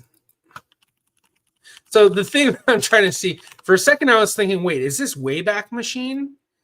And then I guess Wayback Machine is the Internet Archive now. So it is. Okay, so it is basically what I thought, but I guess Internet Archive is bigger than just Wayback Machine. Because with the Internet Archive, I'm pretty sure, like I've pulled up books and all that sorts of stuff.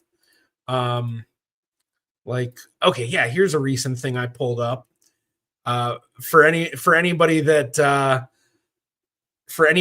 watched the new Netflix series Death by Lightning, as I was watching it, it's the story about Garfield and Charles Guiteau. And I pulled up the book that was written by Charles Guiteau in the Internet Archive. So, okay, so I was like, wait a second. When I was looking at the logo, I was like, I know I see that logo for something else. So it's bigger than Wayback Machine. Wayback Machine is just part of it. So if anyone wants to read Truth in the Removal, it's basically just him going on about like his thoughts on the return of the Messiah and stuff like that.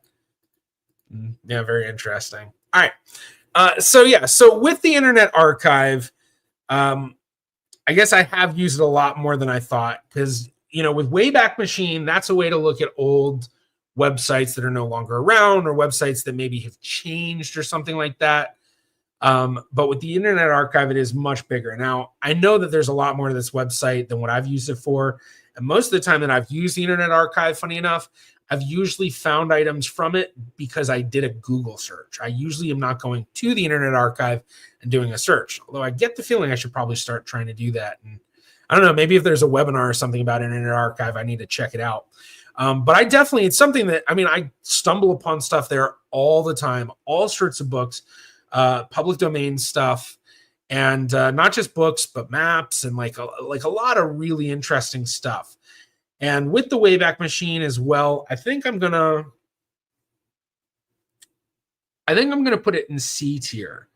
The only reason I'm not going to put it in B tier is just because part of this is also based on my personal experience in terms of how much I've used it, and I just haven't used it as much.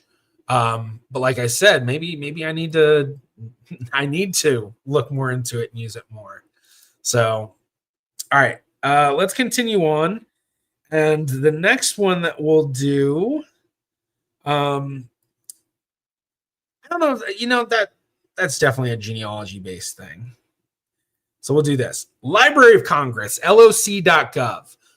Oh my gosh, this is such an amazing place. If you are researching anything in the United States and you have not gone on the Library of Congress's website, you are missing out. There is so much good stuff in there, and there's records in there too. Not always, but it's like if you're coming from a family that was of note, you'd be surprised what may be in the Library of Congress. It's also been a place that I love to go in terms of trying to find like photos and B-roll and things like that to use in videos, because for one, everything in Library of Congress is public domain, except maybe a few exceptions. I don't even know.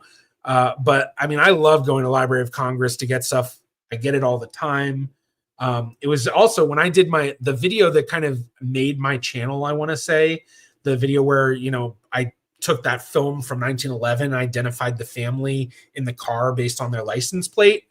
A lot of that research, like some of the nitty gritty stuff, I used the Library of Congress with, but also I did another one where there's this video that was shot by Thomas Edison in, I think, 1903 of people getting off at Ellis Island. So I was like, could I identify some of these people? And so I used some of that information to figure things out. And if anyone's watching this and you haven't seen those videos, definitely put those on your list to watch. I honestly should do an update on the Ellis Island one, because I actually had it, like one of the guy that was the immigrant inspector, I'm pretty sure I figured out who it was. And at the end, like I give enough info that people are like, I think it was that guy. But Library of Congress, actually, like the metadata they had on the original video was really useful, because a lot of stuff online actually had it wrong. They had the date that it was registered as the date that it was shot, when it was actually filmed on a day earlier than that. So personally, I think I'm going to put this in B tier. It's not always super useful, and it's only within really the US. Granted, I do a lot of US research, especially for my YouTuber Family Tree series on the channel. But, what's going on? There we go. Okay. some reason it wasn't loading the newest comments for me. Okay, so continuing on, in terms of stuff that I'm familiar with that is not specifically, something people would think of as a genealogy website.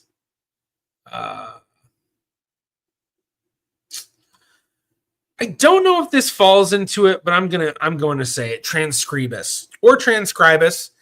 I actually asked them at Roots Tech last year the proper way to say it, and what they told me was either way.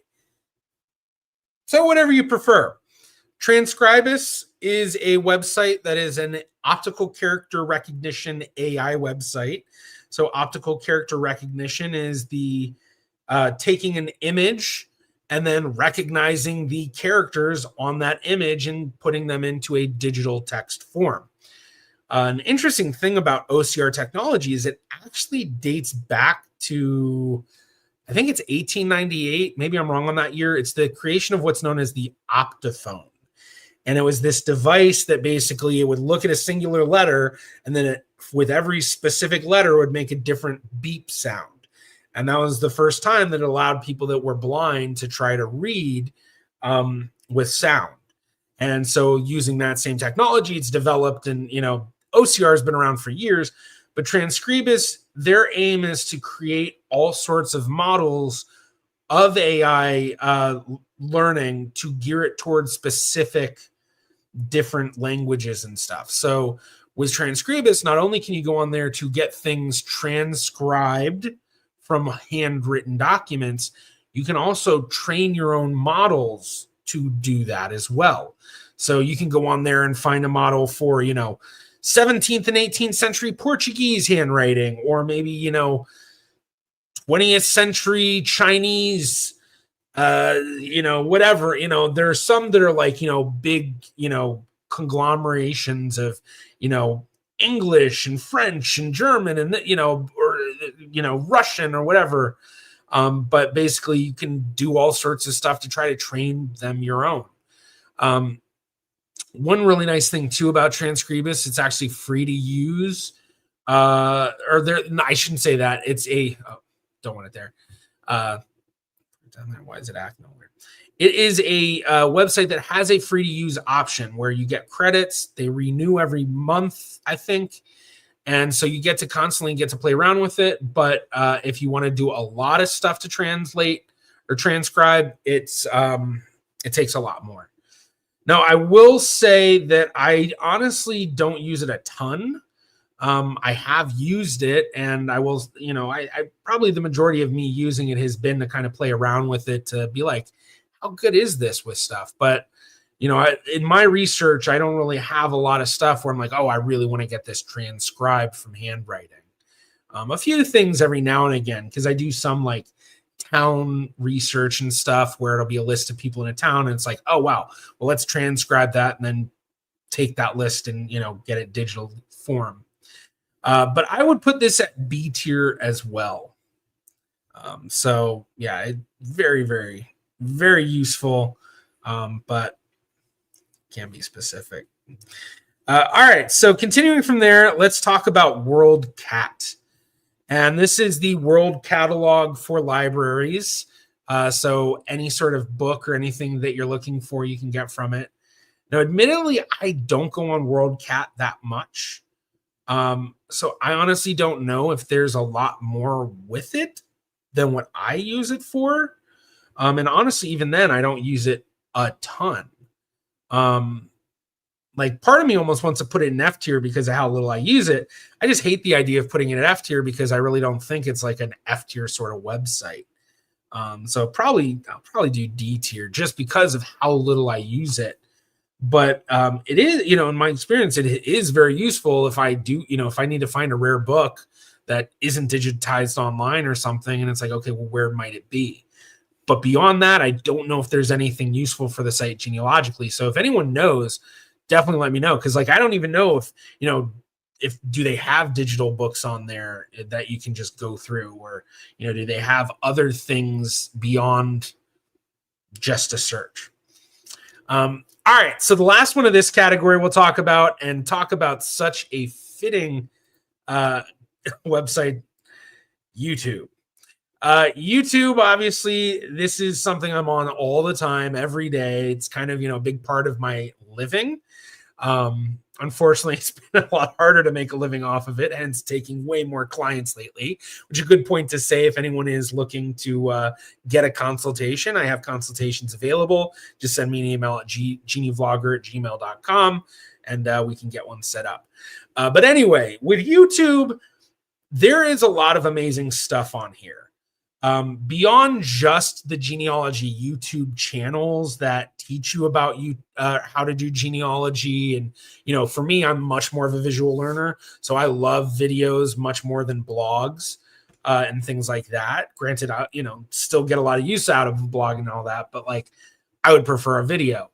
But beyond just that stuff, there's also a lot of stuff that people will upload that can be really useful in your own research, especially if you're trying to learn about an ancestral area, or, you'd be surprised at how many walkthrough videos there are of places that your ancestors were connected to. There was just some Joe Schmo that did it themselves. The video has 50 views on it, but it's something that you're going to absolutely love. A great example, when I was doing the research recently for Jabari Walker's family, looking into the family of his that were enslaved on El Destino Plantation in Tallahassee, Florida, there were many videos of people going to the plantation. There were videos of them going to into the woods where a lot of Jabari's family were buried, to the cemetery, and got to see people from that area talking about it, and it really gives a much more intimate experience. But even more than that,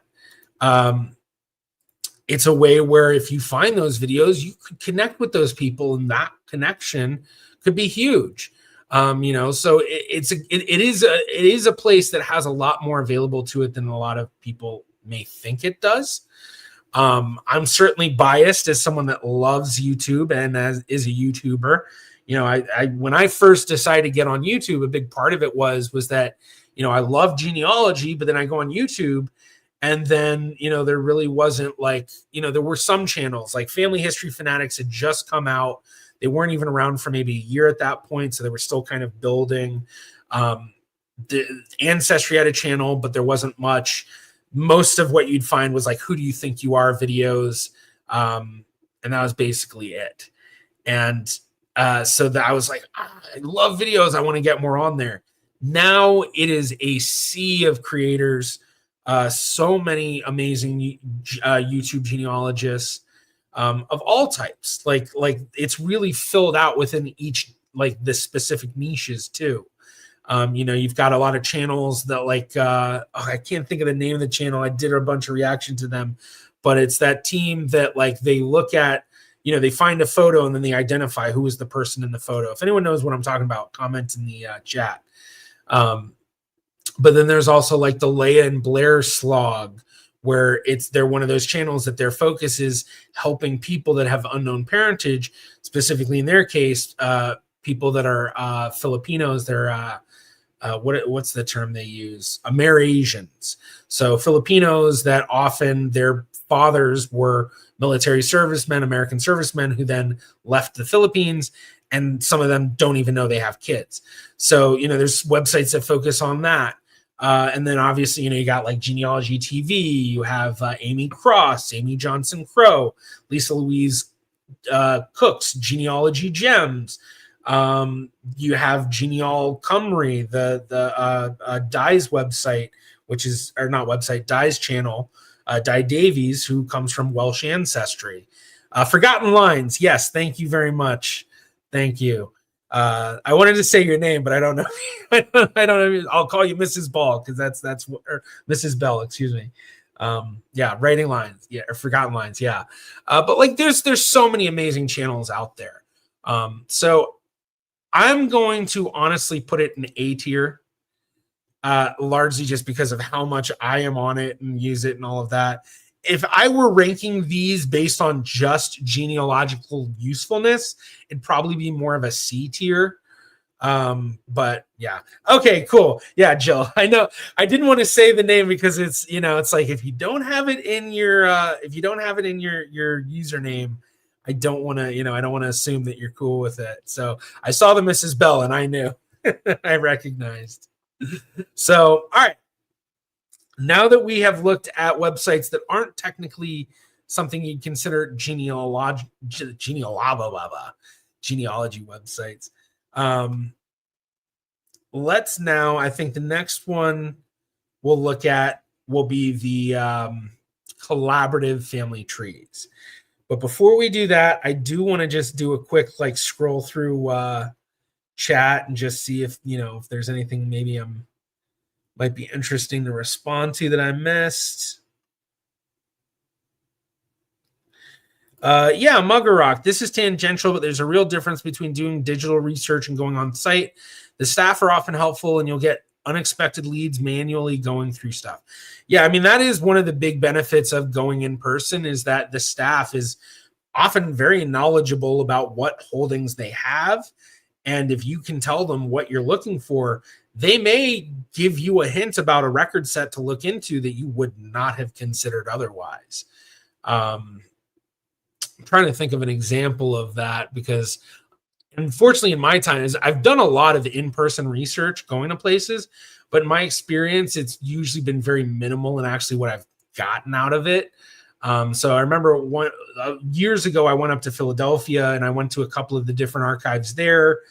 And the only thing I ended up finding was a couple of obituaries that I found were indexed, that, I was looking for the actual paper. But, I know that, that's just my experience. But even then, when I've gone talking to the people that are working there, I mean, there's a lot of information that they have.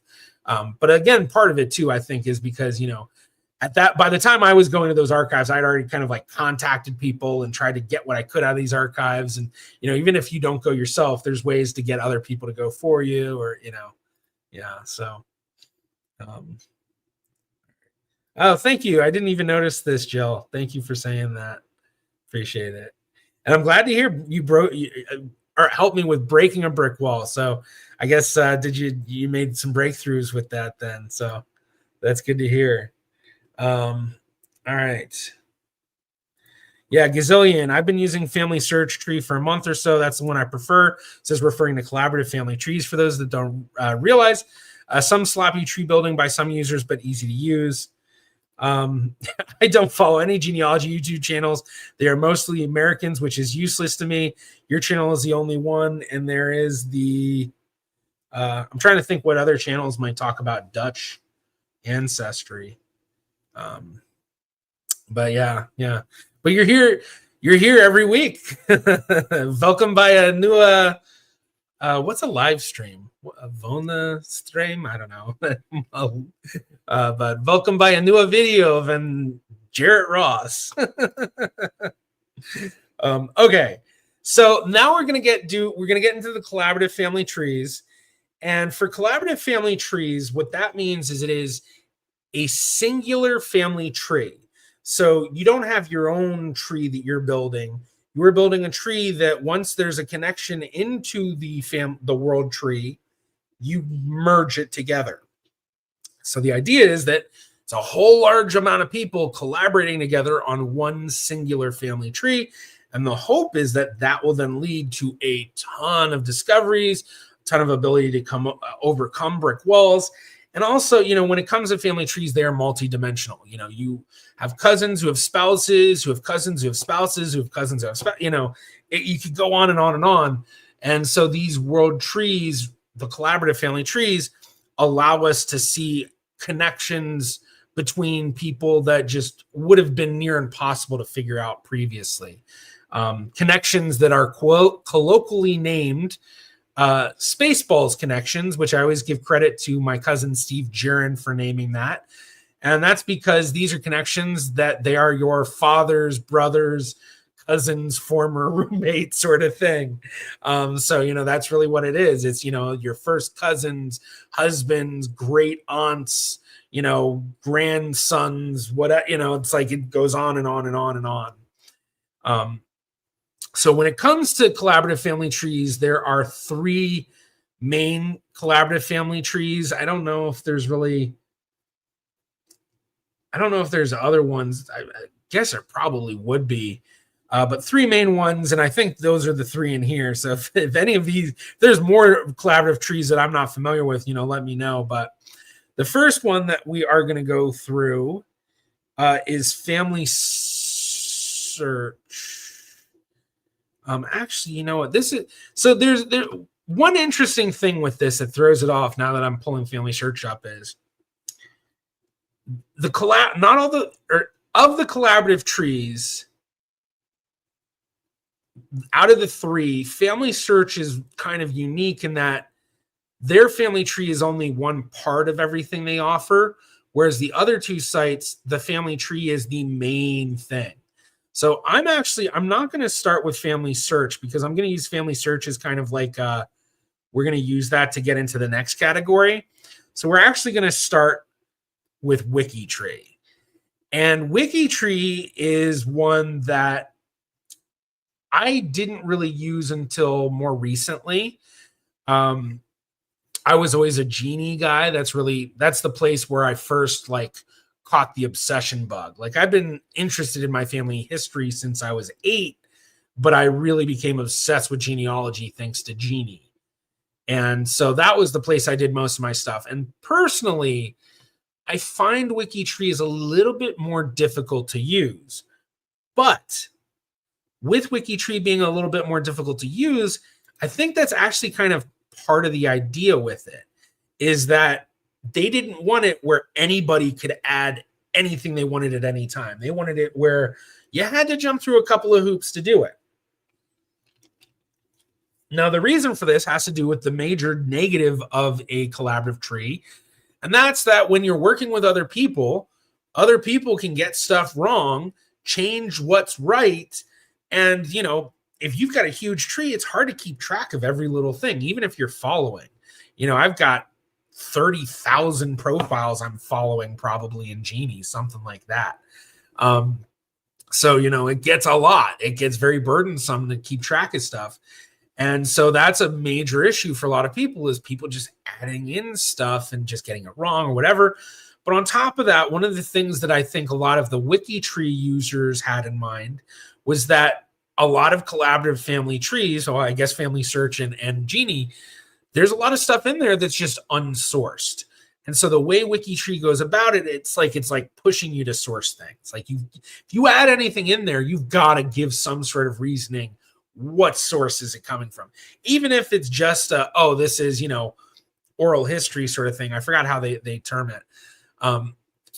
So that is one thing that I'm I've always been kind of I'm not the biggest fan of WikiTree, but in the past 5 years, I don't know if maybe less or more than that I've started to use WikiTree a lot more and then been involved with the challenges and all of that. I've seen a lot. It's definitely grown a lot more on me.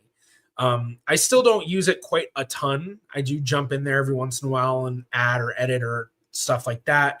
Admittedly, the majority of the time that I will be using WikiTree is usually around the times that I'm involved in one of their challenges. So for my WikiTreeers in here, I hope you're not taking this with too much pain. I think a lot of you already knew I'm a Genie guy. But WikiTree overall, there's a lot of really cool stuff they have. They have a relationship pathfinder kind of like Genie does, but it's very different. I think one of the things that really sets WikiTree apart than every website is they are the first website I've ever seen to gamify genealogy in a way that I think is truly amazing and truly something that a lot of other genealogy websites could take a page from. The challenge weeks they have, the source-a-thon, all that stuff. I mean, it's just so much fun. Even if you don't do it and you go into the streams and stuff, you see how much fun everyone's getting from it. But even more, it's gamifying it in a way that actually advances things. They're really actually making the WikiTree much stronger by doing these things. So it's one of those things that there is a lot of amazing use for it. And for me, I just love the idea of collaborative trees. overall, just because, collaborative genealogy, in my experience, is just the best type of genealogy. Now, with all of that said, I will be putting it in A tier. As much as I love it, I don't use it a ton. I do use it. Honestly, I will say I use it a lot when I'm researching stuff and I want to be more confident about something. Because one of the things that is so amazing about WikiTree is that the way that they have the sourcing. You go on a WikiTree page and it has, a very nice biography of information.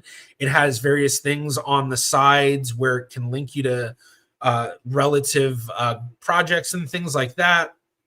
And then within the sources, there's different versions. And I don't know if I'm getting it right necessarily, but basically like there's, direct sources, so you can link what the source is. Then there's like a comments area, so you can leave comments about, okay, this is, this comment's related to this. Or there's also, I think there's research notes and other things. So it becomes extremely, extremely useful when you're researching a family, like, like I mentioned before with doing a Google search, WikiTree comes up with with something. I'm like, okay, I need to check out WikiTree. So extremely, extremely useful. But I think the reason that it's not A tier is personally because to me, I see Genie or why WikiTree's A tier, not S tier, is I think Genie is S tier. For me personally, like I said, Genie is the place that I became genealogy obsessed. Now, Genie, this is all they really have for the most part is the tree. And same thing with WikiTree. Everything is based around the tree. Now, there's a lot more to their website than just that, but everything they have links back into the tree. So WikiTree, they have some DNA stuff where people can say, I've DNA tested, and then it will tell you, oh, well, if you're a relative of this person, then DNA testing this other person, they should share about this much DNA or whatever. With Genie, they actually have DNA matching, which is really cool. So it's one of the few places other than GEDmatch that's a third-party website where you can upload DNA for a DNA database. And their database is pretty good, honestly. For the DNA. But with Genie, there's a lot of stuff that I absolutely love about it. One, the user experience for me, to me, maybe it's just years and years of using it and also being a curator as well. But for me, it's just so easy to do what I need to do, especially like advanced stuff of moving people around in the tree if someone's placed wrong or needs to be merged or what have you. And then I also like some of the advanced tools they have that nobody else has. Like one of the big things I always talk about are the naming options on Genie, because I come from families where a lot of my ancestors had multiple names. And I don't just necessarily mean like, oh, they had a name and a nickname. I mean, like they had a name that was a name they had in Russia, spelled in Russian. Then they had a name that was, an English name. Then they had a Hebrew name. And then there were different variations of those names.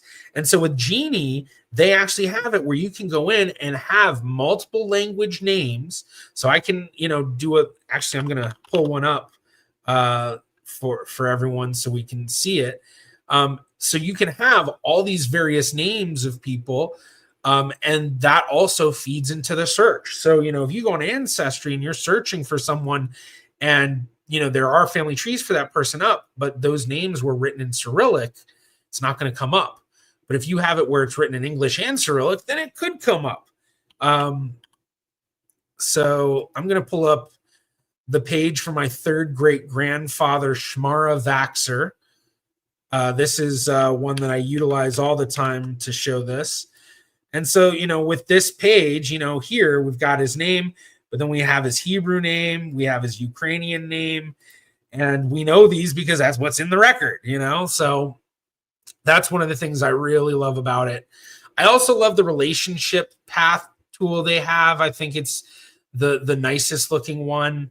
The projects on Genie are amazing as well. WikiTree also does have projects and like separate pages and stuff. I don't have quite as much experience with those, But once again, a big part too for me is, the user friendly aspect for me of Genie. I think it works so much easier. I'm gonna make this a little bit larger. Yeah, that's good. That's good. Cool. Okay, yeah, I think that looks a lot better. And actually, you know what? Okay. I just want to make sure everyone can see. So, yeah, I've got some of my other genies in here. So yeah. Yeah. Yeah, I knew it was coming. I know when it comes to the collaborative family trees, the Genie versus WikiTree one, there's definitely there's some heat there to say. All right, so now that we've done WikiTree, now we've done Genie, now we're going to get into the third one, Family Search. And part of why I wanted to get in the third one is because if I were to rate Family Search just on their family tree, oh, whoops. Whoops a daisy. If I were to rate them just on their family tree, I think I'd probably put them in C or D tier. Maybe C tier or something. The reason for that is because I personally find that the collaborative family tree on Family Search is the one that has the least amount of tools to overcome the issues of people doing bad edits on Family Search on a collaborative tree. So if something happens on Genie or WikiTree where there's a badly done change, there are steps to get it fixed in a pretty good amount of time. With Family Search, it is a common thread that I've heard, and I have experienced it myself, where there's a bad error and it is very difficult to change. For me, it was actually a very recent one, or like a recent incorrect thing for like a grandparent of mine. I forgot what it was, but basically they put the wrong parents for one of my grandparents, or they had one of the parents off, and then they had all of these other siblings that like just didn't exist in the family, and they just had basically confused one of my grandparents with somebody else with a similar name. And it wasn't even it was like a very obvious, this is not the same person.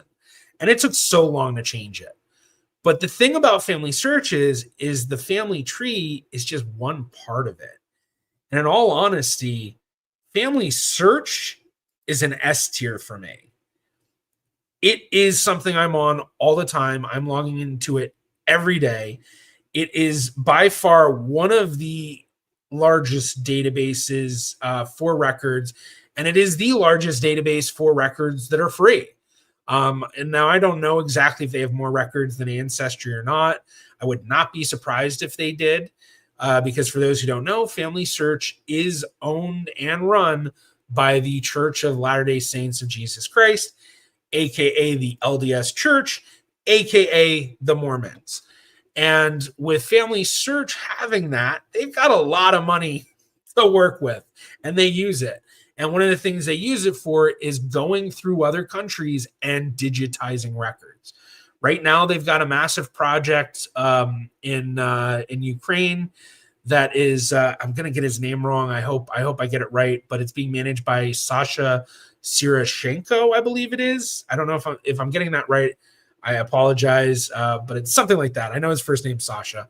And they're going through and getting tons of stuff digitized and up and available on Family Search for free. And they do this all over the world. It also coincides with the family history libraries that are all over the world as well. My guess is pretty much everyone in this chat, or the large majority of you, probably have a family history library within a 50-mile radius of you. Or I guess maybe not necessarily as much for people on the West Coast or something of the U.S. or certain areas. But yeah, like it's within a couple of hours drive, usually you can find a family history library or something. So that's the piece that puts Family Search, the website, way above. And in all honesty, like now that I'm going through it, it's kind of like, it might not be a bad idea for another reiteration of this, talking to you, Jen, here, while you do a version 3, do a Family Search and then do a Family Search family tree. Have those as two separate. Because honestly, like, it's almost like, Ancestry DNA versus Ancestry. It's such two separate sides of the website that do connect to each other. But yeah, so all right, cool. Yeah, I like it. Awesome. Yeah, Bearvar, the search feature in family search is awful. Similarities are far too broad. I do agree. The user experience, the UX of doing a search through family search is terrible.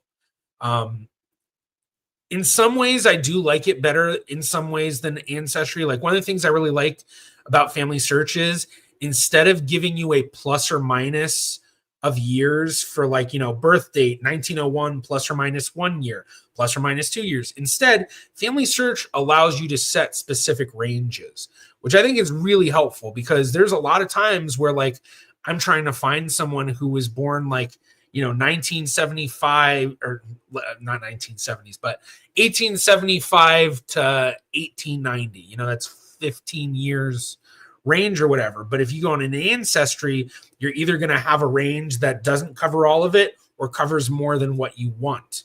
And yeah, but I mean, I think there are some benefits to the way family search does their search. Definitely a lot of stuff with it that I don't like as much as Ancestry. I do like the way that you get to browse through records on family search more than Ancestry. So when you do a browse on family search, it allows you to kind of look at everything that's available in that catalog and then choose. Whereas on Ancestry, it's a drop-down menu and you have to click on that to then get the next drop-down menu. So it can become clunky where it's like you're trying to find what you need and you got to do a lot more clicking. And then also family search rolled out the full text search. I think Ancestry's rolled that out too. A lot of others have rolled it out, full text searches, but I've really enjoyed family search's full text search. Neek, family search tree isn't perfect, but is really big. So still has a lot of value for me. Also easy to add or edit info. Using their sources. I definitely agree on that. One thing I will say about family search's tree is that I do like the setup they have of each person's page, where when you go to a person's page on the family tree, there's like a sources, and then you can see all the sources linked through family search, which is just like Ancestry. But then there's also the memories tab, and then there's I forgot if it's notes or comments, but then it's so there is some, like, I do like that layout. Like I think that it's really nice and makes it easy to kind of go through. So yeah, I see a lot of people kind of mentioning family search. Yeah. Oh, interesting, Maven. I'm super annoyed by family search now. With a VPN required for Norwegian research, you have to do 3 or more captchas and 2 sign-ins every time you click anything. Interesting. Yeah, I guess that really makes it difficult. I guess with the VPN, that's probably because the Norwegian records, they required family search to only allow it to people in Norway. Because I will say, one of the things with family search is when they make contracts to digitize records, they follow the rules of who allowed them to digitize that. And they will change if that person changes the rules. A great example are a lot of the Ukraine records they digitized years ago were available on family search. And then something happened where the Ukraine State Archives changed their mind. And so family search had to put all of that behind the wall where you had to go to the family history library to access it. But if Norway said, okay, you can digitize our records and put them up, but only people in Norway can access it, they're going to do that. I don't know if that's the case. Let me know if that is the case. Here we go. It's because other sites require being on a Norwegian proxy, but I don't want to turn on and off a VPN multiple. Oh, okay. So the other websites you need to do research in Norway, you need to have the VPN, but it's stupid to turn it on and off to go from one website to another. Yeah, okay, that makes sense. Okay. All right. So now that we've done that, now that we've kind of gotten into family search, I think now we'll get into some of the other big websites, the databases and stuff.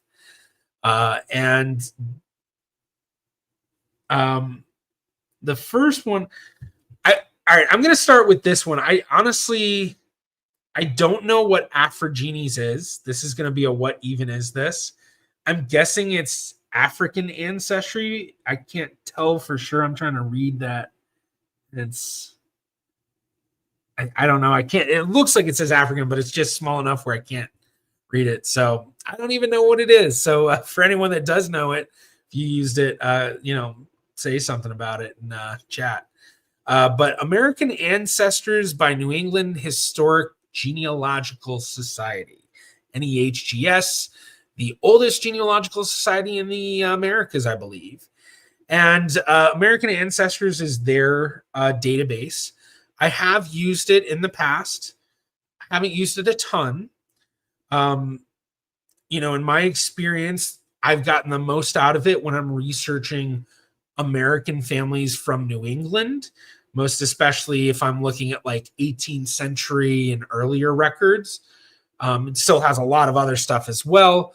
But personally, I haven't used it a ton, and I haven't found, in my own research, a lot of stuff where, but one of the things that happens with a lot of the databases with, genealogy is that there's so many of them. Even for us professionals, it's impossible to have every single one. It would literally cost us, thousands. I mean, it already is costing me thousands of dollars for all the genealogy memberships I have. But in terms of like, if you get all of them, I mean, it could get into, $5,000, $6,000. Maybe I'm getting a little off, but per year, you do all these, it adds up. So I could be missing, there could be stuff on there that's unique that I'm missing out on. If my buddies from NEHGS are on here, David Lambert or Melanie McComb, sorry, but I'm going to put y'all in C tier. I do think it's useful. I have found use for it. I just haven't personally used it a whole ton. All right. So continuing on, Ancestry. And Ancestry, I mean, this was a site that when I first really became obsessed with genealogy, I barely used it actually. My Ancestry profile was created in 2008. And it wasn't until 2009 that I got on a Genie and got what I like to say, as I've mentioned a few times, obsessed with genealogy. And I don't know when I started using Ancestry more, but I remember I basically kind of hit a point where it was like there were so many things I kept seeing that were referenced from Ancestry that it was like, okay, maybe I should try a trial. And so then I did a trial, and then I ended up being like, okay, I'm making so many big discoveries just with this little bit. Maybe I need to do this more seriously with Ancestry. So I don't remember when I got like full on with Ancestry, but for a long time, I considered Genie my main tree. In the past 5-6 years, I have since I wouldn't say transferred. I'm trying to think of a better word. I don't know why I think transferred. I guess transitioned over to Ancestry is a good word to use. But basically, I started to make my main tree on Ancestry. So what I mean by that is I used to do it where when I was doing research, I was building the tree as I was researching in Genie. Now, when I do all of my tree building, it is in Ancestry. And from Ancestry, I then will update the Genie tree, as well as some of the other trees that I'm on. But that's usually my flow is build on Ancestry, update on Genie, and then depending, maybe I'll update WikiTree, maybe I'll update Family Search, maybe GenieNet, maybe my Heritage family tree. But yeah, with Ancestry, I find them to be, I have to use them for genealogy. Especially being that I do so much American genealogy, and beyond that, it's a lot of Dutch and Ukrainian research, and both of those, Dutch and the Ukrainian Jewish and all that, those have very specific websites to use. And yeah, so Ancestry, I think that's going to be an S tier for me. S tier for me. I'm not sure if I should talk more about it because there's just so much to it. I think a big thing I should mention too, one of the things that really impressed me is that they were the first major company to roll out facial comparisons basically AI, facial recognition, which is great. I've been talking about that for years. Like, that's going to be a huge change for the genealogy community. So, okay. I know we've been going for about 2 hours. I need to take a quick break, refill my water, all of that. So I'm going to put on a quick little ad thing. We're going to do a little, the away screen, and then I will be back in just a minute. So let's do that. Start an ad. So hopefully you all are watching an ad right now. And then I am going to fun opening.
Okay, there we go.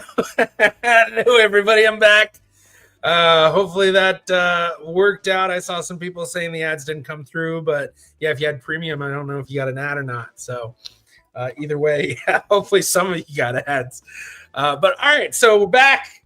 We've got water. I've gone to the bathroom. I'm all set. We have a lot of stuff to still go through. So honestly, I think a lot of the stuff too, I've been focusing on a lot of stuff that I have a lot to talk about. So it's probably going to start going a lot faster. So I think at this point, I was also thinking about, I was like, I'm just going to go like A to Z at this point, because I think category wise, it's just going to be so random all over the place. It's going to be hard. So going into the next one, Antenati. This is not something I've ever used. I know I've heard about it a few times. I see people post about it. Is this that's the Italian one, Antenati? Is that it? I can't remember. Unless I'm getting it wrong. Yeah, it's the Italian one, right? Yeah, okay, it is. It is. So yeah, so I've really never used it. I probably should look into it because I have family from Livorno in Tuscany, and so there's been a lot of records that have gone up recently. They've allowed me to get information like from Family Search. I think it is. They have a lot of the birth, marriage, and death, nati, morti, and I can't remember. I can't remember what marriage is. Matrimony. Maybe, I guess, I don't know. So yeah. So, but yeah, I've never used it. So maybe I should look into it. So if anyone's used Antenati before and if it's like got a lot of records from the Tuscany region, let me know. Because that'd be interesting. And then the next one, Archeon, also have not used. That was one I learned about in the last stream that I did in the ranking. I don't remember what it is, but yeah, I've never used it. So honestly, actually, I guess I should do what even is this? Because even if I've heard the name, if I don't know exactly what they do, like Antenati, I remember it was like, okay, it's the Italian sort of database or whatever. Oh yeah, there we go. Matrimonio. So yeah, not quite even sure what they do. Okay, Archive Digital. Now, if I remember correctly, I know this is one of the Scandinavian countries. Is this the Norwegian one? Once again, obviously not one that I have used. And then I'm just going to go ahead and put this one. I think because what's this one? Is this that's the oh gosh, which European country is that? I can't remember because I want to say that's not the Polish one. No. I can't. I guess you know what? I should probably put this down here too. Sweden. Okay, Sweden. Okay. Thank you, Haley. I don't know which one you're talking about. Archive Digital. Yeah, let's. Okay, Arkiverket is Norwegian. Okay.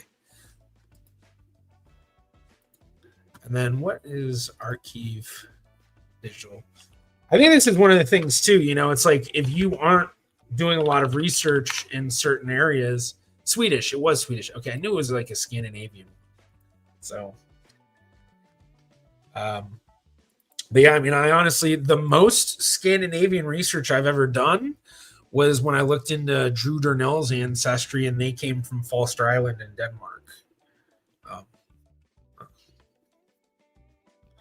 think I got like a eyelash or something in my eye. All right. So now something that I am familiar with, Billion Graves. I honestly have not used it a lot. It's one of those websites where they do have a membership, unless they've changed things. So it is behind a paywall. And, I've heard a lot of arguments that it's way better than Find a Grave, which maybe it is. I personally don't have a lot of experience with it, but I know that it comes up as a search in some of the databases I use. Like I've seen the billion graves index. So I've definitely used it some, but I will probably put it in D tier. I imagine there's going to be people that are not going to be happy with this, but remember, this is not about how much I think the site is useful.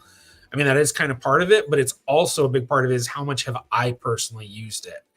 And so, that's why it's D tier. So it's like, it's a mixture of things with how I'm deciding it, but yeah.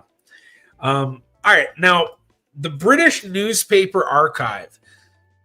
I have actually, I want to say I've never used it. There's a possibility I may have used it once or twice and just don't remember. I have done a lot of research in Britain. Most of it just being English, research into like London and stuff. Because my family was there for a couple of generations, not even. My great grandfather Morris was born there, and then his father, my great great grandfather, was born there, but both of his parents were born in Amsterdam. So 2 generations born there. I probably should. It's one of those sites I probably should try. And then Chronicling America, kind of the same thing. I have not used that website. Familiar with it, but whenever I'm doing newspaper research, I'm going to newspapers.com or a couple of the other, there's a couple other ones I'll go to. And one thing that I've learned as well with newspapers is that there's actually a lot of specific singular websites, third-party websites, libraries, and other stuff that have specific collections. So for anyone that was involved in the Pope genealogy research, because I know we got a lot of the genealogy Discord people in here who did that work. You all probably were very familiar with that because it was what was it, the Quincy newspaper, I think it was, that they have their own website. It's like it's easier to find it there, and so that's what you get a lot. All right, Sydney's list. This is old school genealogy website. I have not used this in years. I just saw.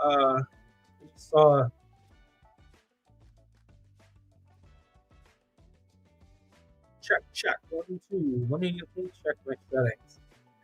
Sound is better was muffled. Okay. Check 1 2. Check 1 2. Yeah, looks good. Volume, no. Check. I'm gonna. Should I turn my mic? Would people like it if I turn my mic up, or would people like it if I turn my mic down, or should I just keep it? Because I can actually turn it up a little bit. So let's check 1 2 if people like this better. Okay, so it's weird. I don't know what's going on. All right. Hopefully it's a bit muddy. Weird. I don't know what just happened. It just happened, didn't it? Muffled, gets better, then muffles again.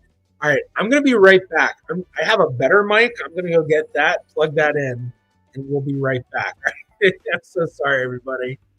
All right, do this again.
Check 1 2. Check 1 2. Check 1 2. Check 1 2.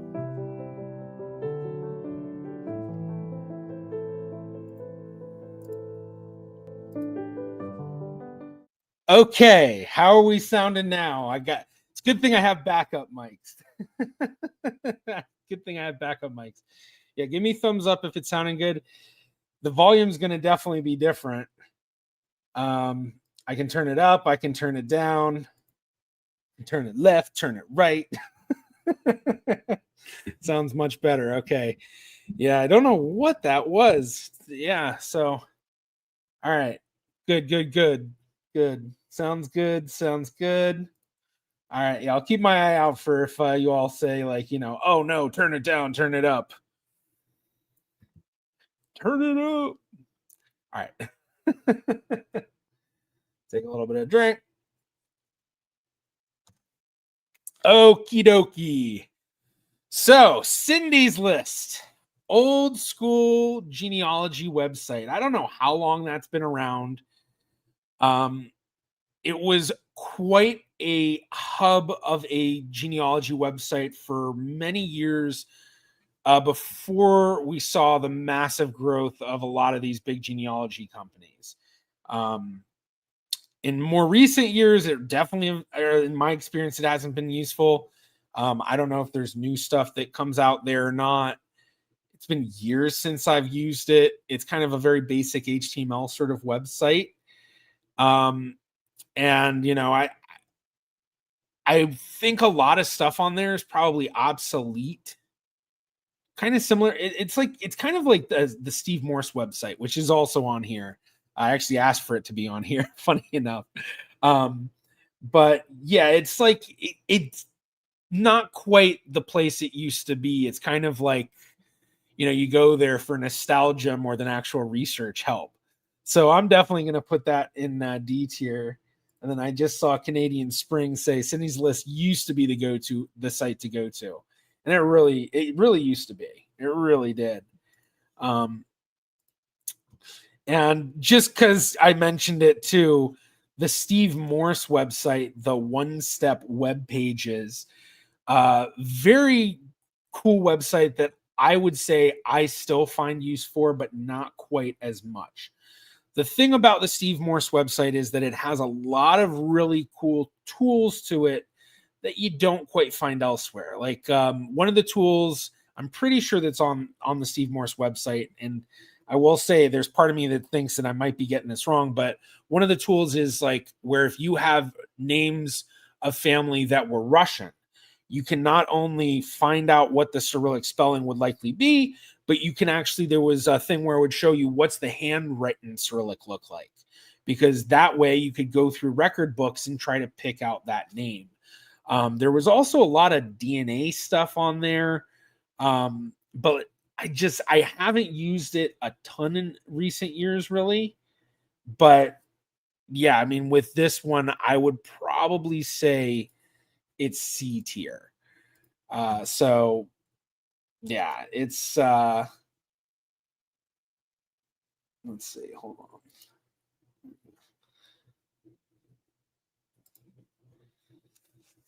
So yeah, so it's a good website.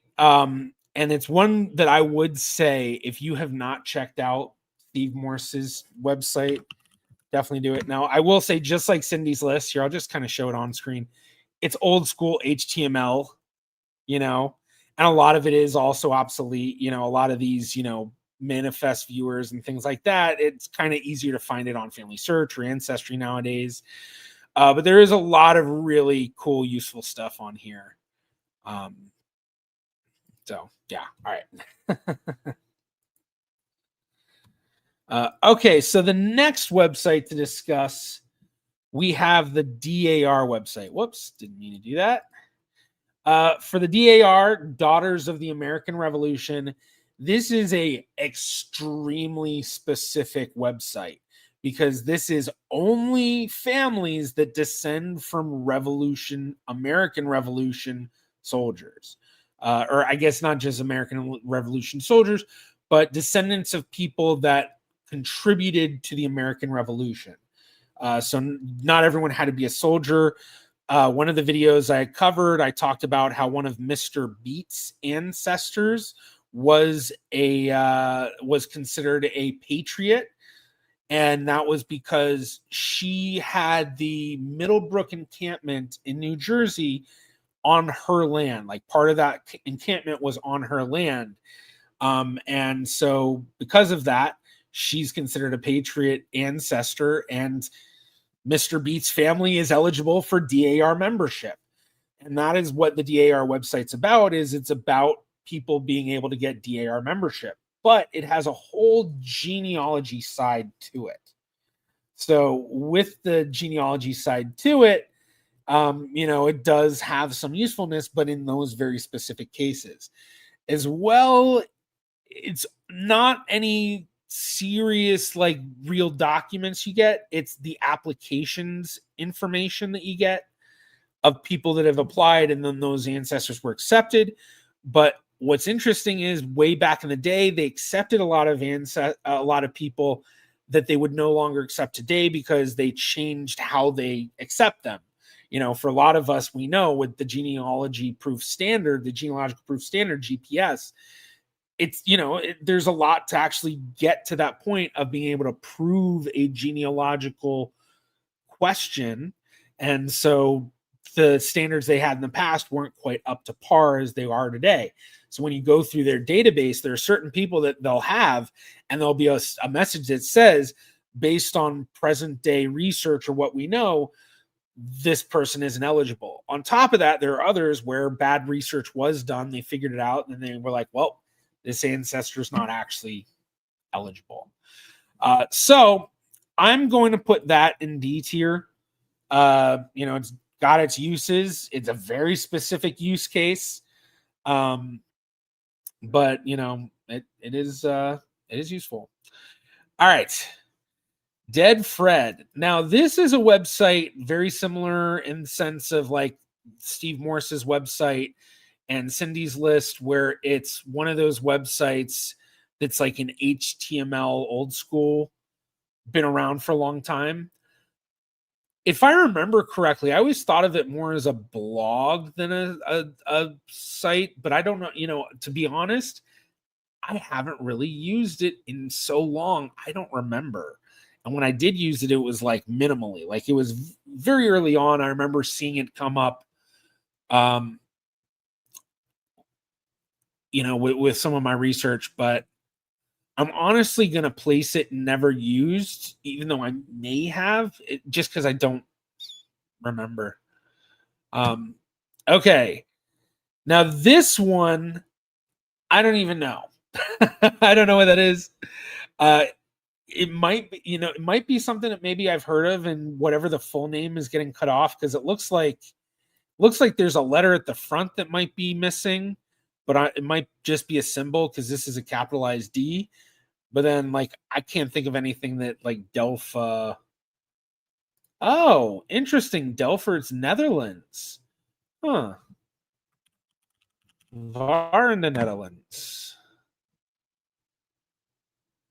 Krantenboeken en tijdschriften. Okay. Interesting. All right, I need to check that out. I honestly have not used it before. And I do a lot. Veal genealogy in the Netherlands. All right. This is the cool thing about doing this, I will say, is there's so much out there. It's hard to remember. It's hard to be able to use everything. And if Neek is putting that S tier, I definitely need to check it out. But I mean, if it's newspapers and books and what Tijdschriften, time writings. What's the translation of Tijdschriften? Magazines. Oh, interesting. Okay. New word for me. A new word for me. For my. It spite me. All right. So yeah, I definitely need to check that out then. Okay. And then we have Portal de Archivos Españoles. Portal de Archivos Españoles. I have never used it. I'm pretty sure it's the portal of the archives of Spain, but I kind of want to put it in what it even is this because I'm not familiar. Yeah. So I'll just put it in never used. All right. Family Echo.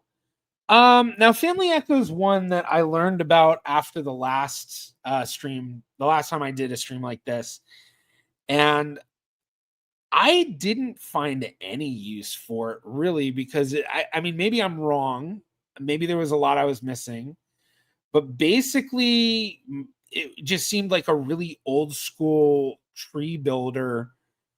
And like, I don't know, like I couldn't see any reason to use it.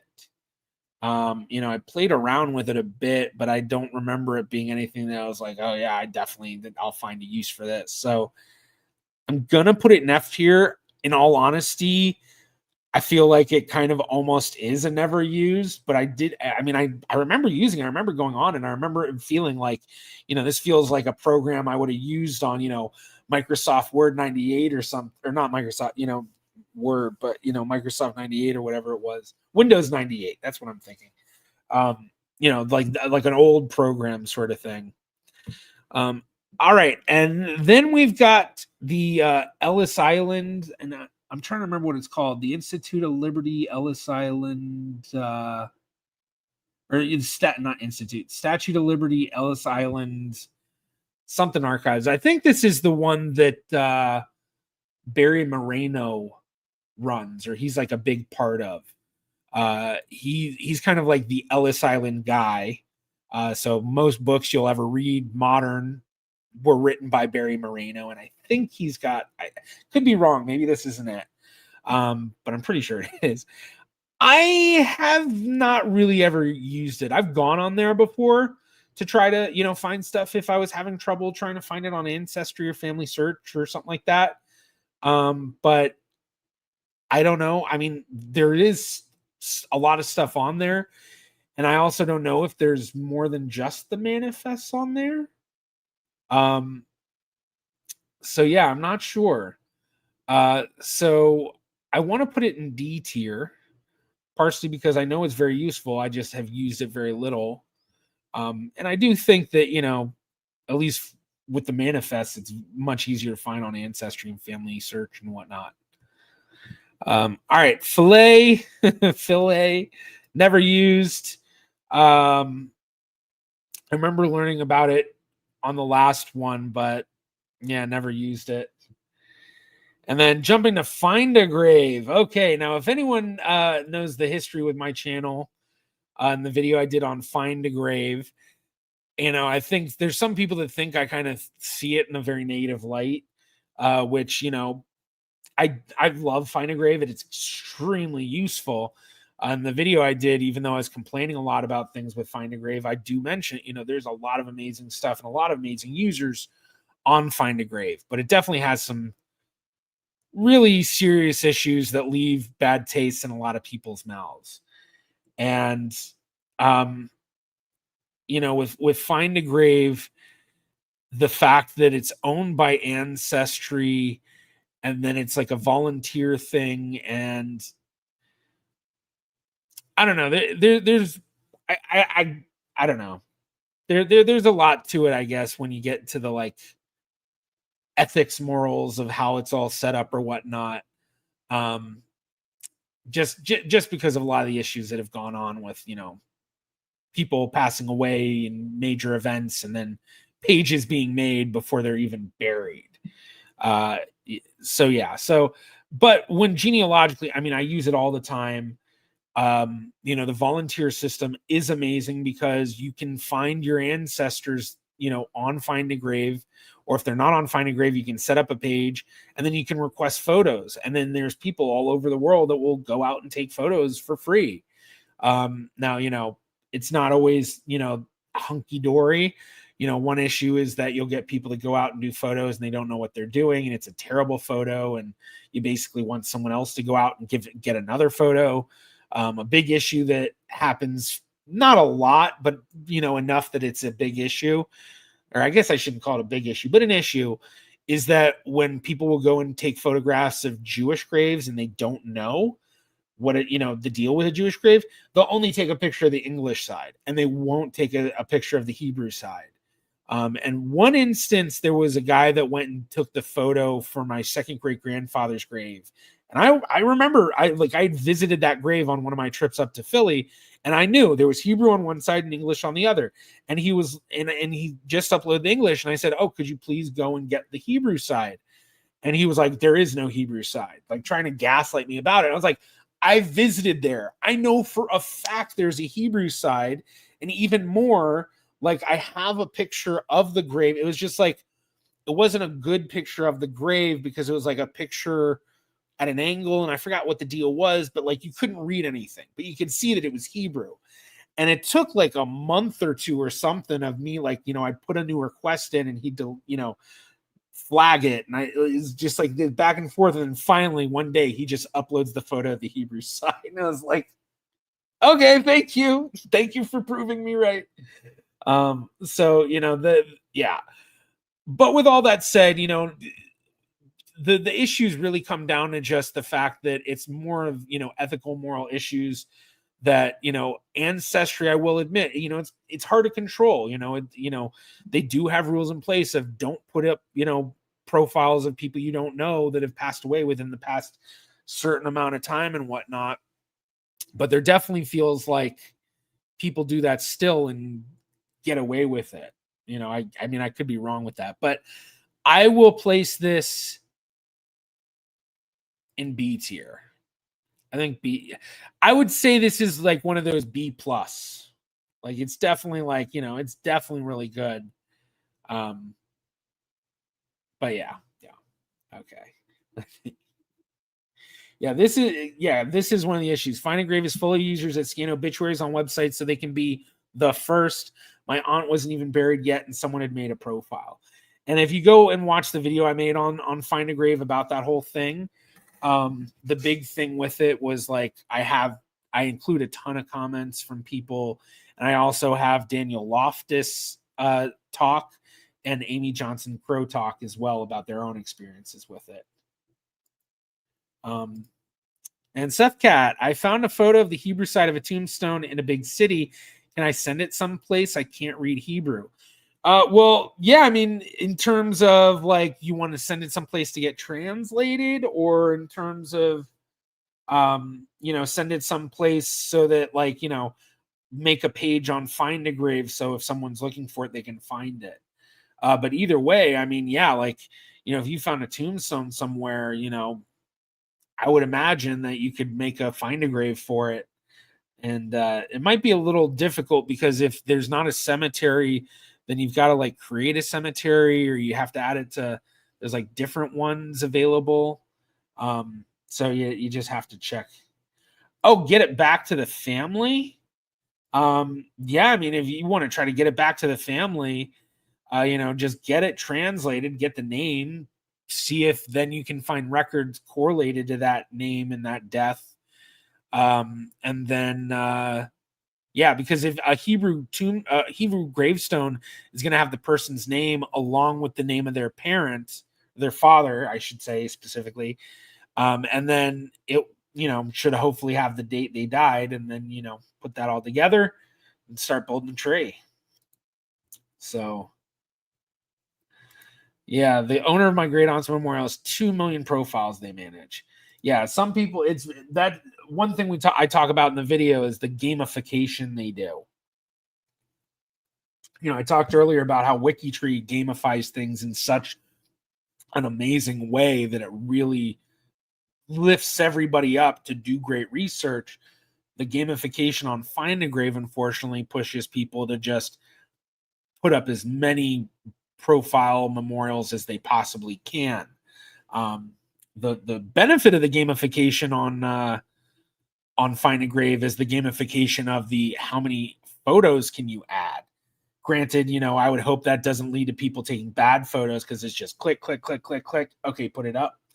But yeah. All right. Find My Past. Now, Find My Past is one of the sites that I want to say I equate it to like American Ancestors, Genealogy Bank, which I don't know if Genealogy Bank's on here.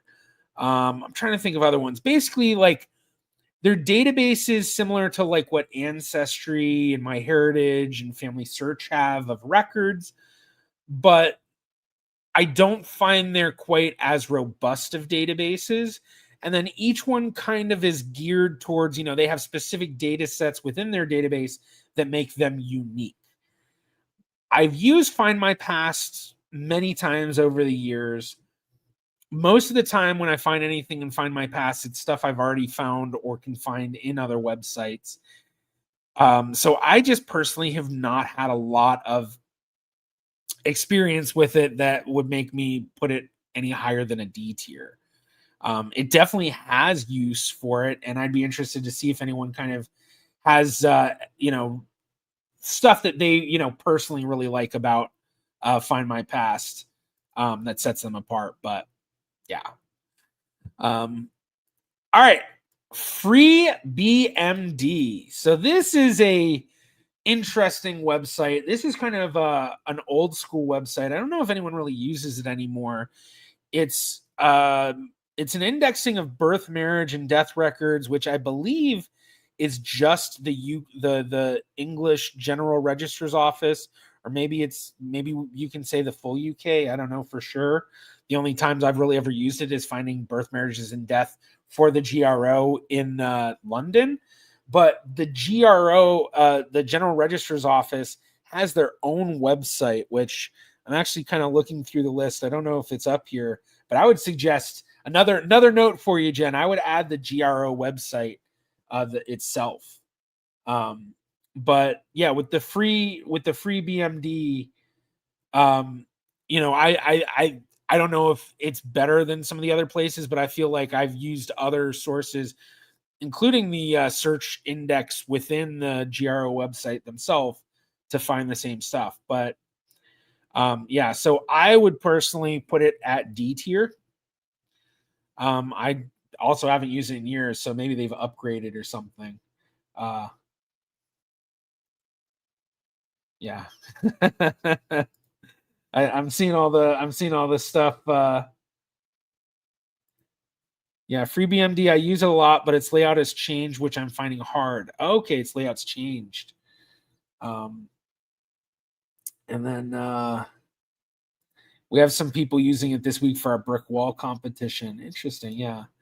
I found a baptism record that was not on Ancestry or Family Search today on Find My Past. Okay, that's good. UK baptism records on there. And then John, you like GRO website. I will say, I think the GRO website is a little clunky.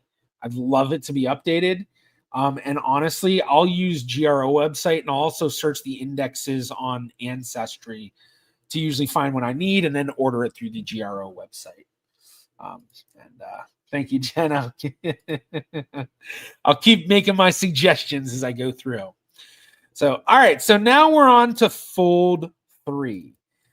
Fold 3 is a military-based database that is owned by Ancestry, and it has a lot of records, mainly based, in my experience, for American and I hate saying American and Canadian because Canadians are Americans.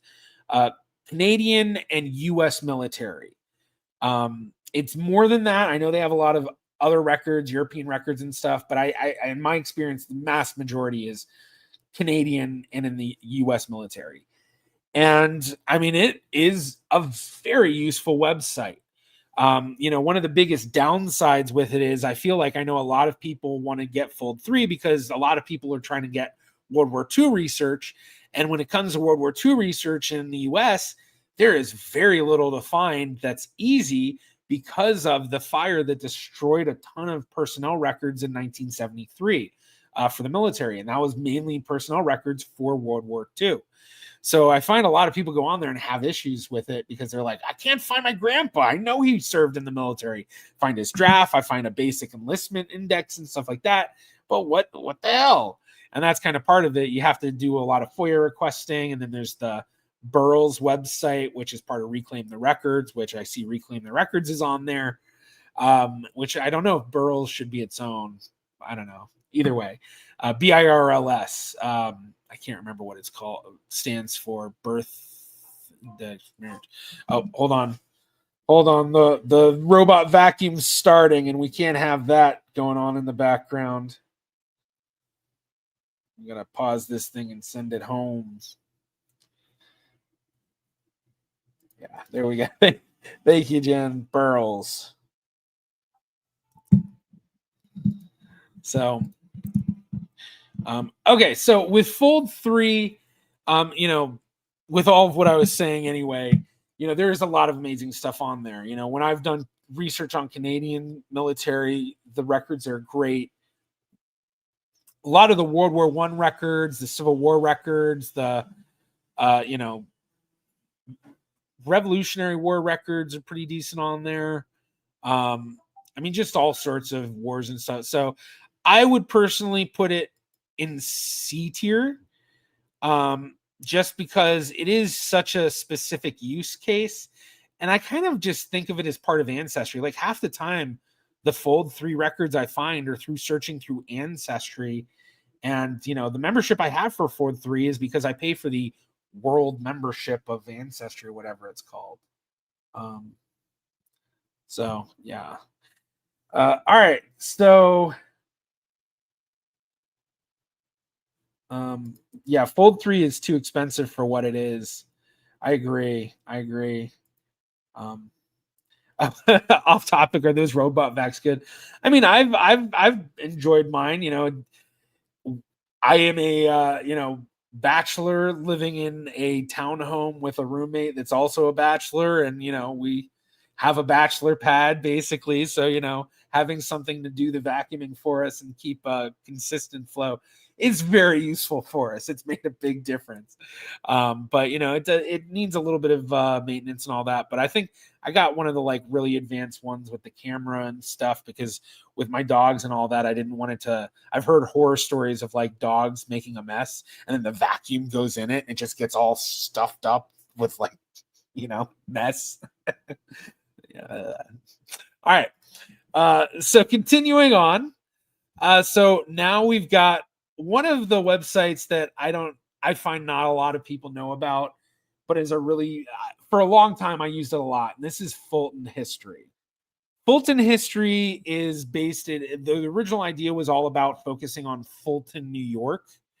And it was, a third-party website by this guy. I don't know his name, but kind of similar to the Steve Morse website or Cindy's List or Dead Fred. It's, singular person who's really into stuff and then, wanted to make their own website. But what happened was that he started digitizing all these newspapers that weren't digitized anywhere else, and especially around the Northeast of the US. But not just that, he had a whole lot of other stuff as well, but the newspapers was the thing. And so it really was that was the place for me that I found a lot of newspaper articles that I couldn't find anywhere else. Since then, I've found some of them elsewhere because a lot of those newspapers have now been digitized on newspapers.com and some of the other websites that do newspaper digitization. But it is a very clunky website. It is an old school website. It is very difficult to use. It uses the search system fuzzy, or fuzziest, which for those who don't know, that means when you search a word, fuzzy means one letter can be different. Fuzzier, 2 letters. Fuzziest, 3 letters. And so it helps with searching because that site used a very old school version of OCR, optical character recognition. And the old school versions, the text readout was really bad. A lot of symbols in there, a lot of misspelled words. There was a lot of nuance it couldn't pick up on back in the day. Now that OCR is better, it can pick up on a lot of that. Now, the image we have here is from the old school Fulton website, which is still up, But there's also like a new version of that website, which is run through some other group. I don't remember who. It is free to use, but I find I really just don't use it much anymore. But I will put that in C tier. And I need to take a drink. I feel my lips just drying up. Just chatting away. Ooh, and we just hit 3 hours, everybody. Congratulate yourselves, everybody that's been here since the beginning. 3 hours. I get the feeling this is going to be my longest. I'm getting the feeling this will be my longest stream that I've done ever. Which, I know a lot of streamers will do those, 12-hour, 24-hour, like the marathon streams and stuff, But I'm much more of a YouTuber than a streamer, but either way. All right, so now we've got Genealogy Online.nl. So the Netherlands family trees website. I have used this minimally, even though the majority of my use of this has been through the indexing of the trees on that website into Ancestry. I used to years ago, I'd go on there every once in a while, but when it came to like the Dutch Jewish families, I didn't find that there was a ton on there as much as I could find elsewhere. And plus, I just got a lot further with everything when I would search like, the Amsterdam archives directly or something like that.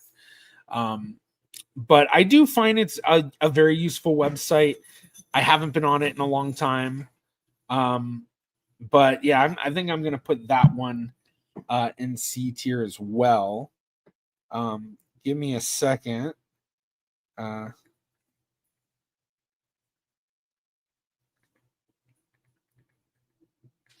right. Sorry.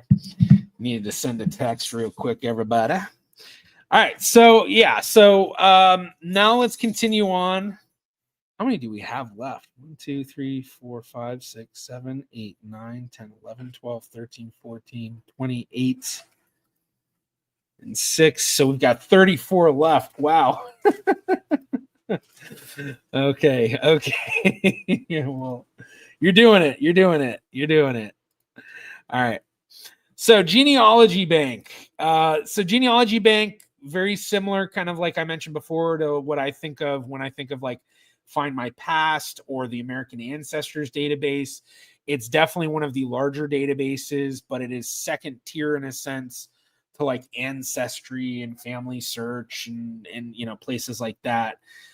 In my experience, the thing that Genealogy Bank has is it has a lot of digitized newspapers that aren't elsewhere. But the thing is that in my work in my experience, I haven't found that amazing of stuff on there that like really has made me like, oh, I should have a paid profile for them.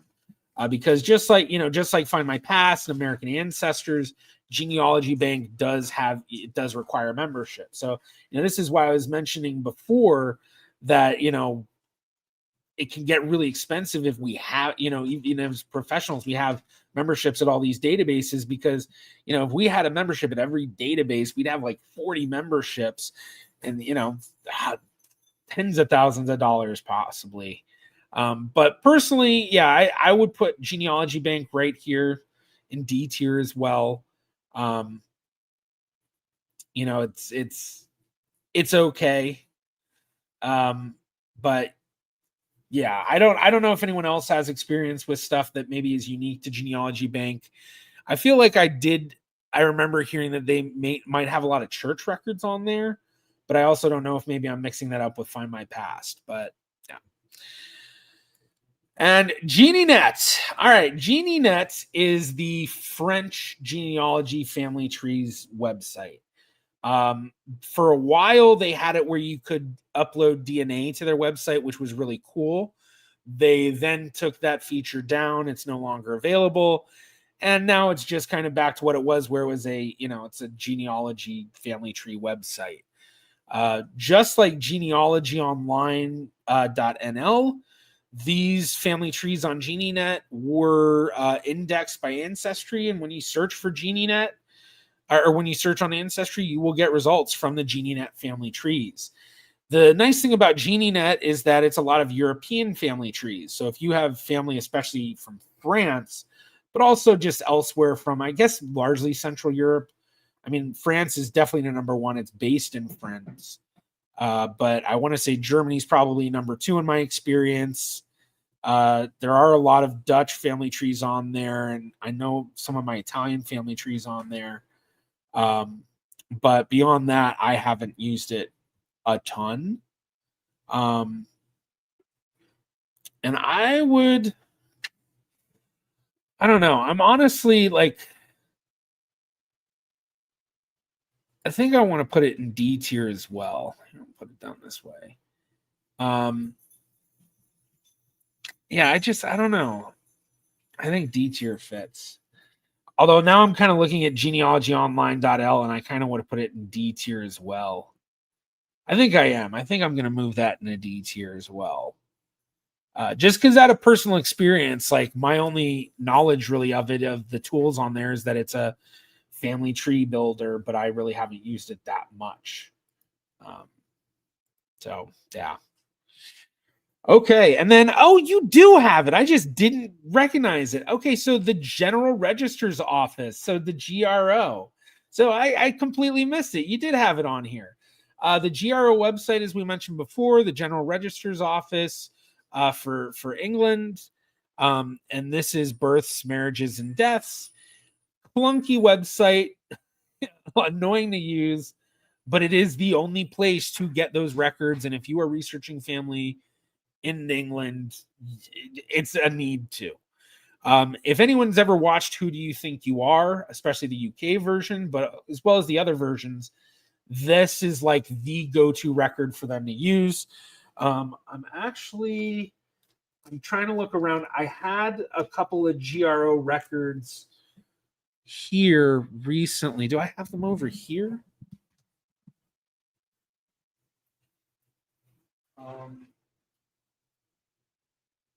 No, I don't. Okay. I don't. I knew I had GRO records around here at some point. Maybe, are they in this pile? No, not in this pile. I must have put them back in the files. Yeah, I probably refilled them. Okay. But yeah, like if you've ever watched Who Do You Think You Are, you have seen GRO records. Just because of how clunky the website is and all of that, and especially how specific of a use case it is, I think I'm going to put that in C tier as well. But yeah, if you're doing English research, you got to use the GRO. You got to. You must. Yeah, Yuli Muta. Okay. GeneaVlogger. UK and Ireland genealogy. I have never used this website. I really have not done a lot of Irish research, funny enough. The most Irish research I did was when I was researching into Joseph Hall Patton's family tree, aka the Cynical Historian.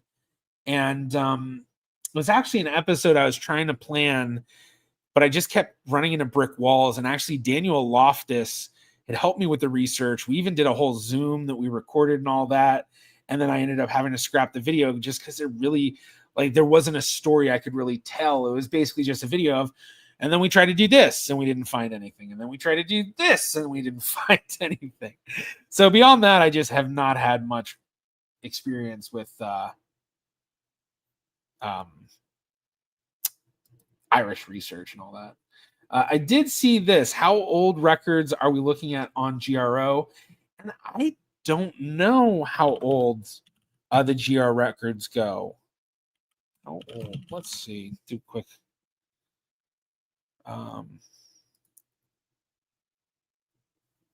See, I'm like looking on the General Register's Office website.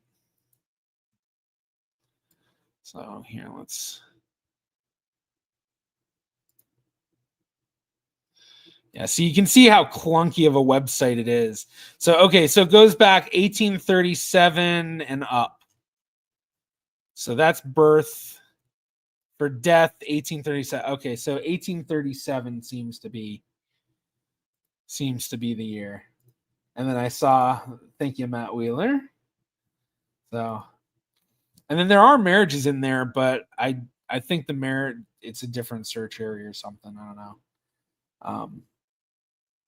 Oh, very cool to hear, Julia. Found your Jewish Auslander family on tree on GeneaNet. Very cool. All right. So continuing on, and this next one, I don't even know what it is. And I'm trying to figure out what it is. I get the feeling this is maybe like Czech or Slovakian or something like that. But yeah, I'm not familiar with that at all. Genetica.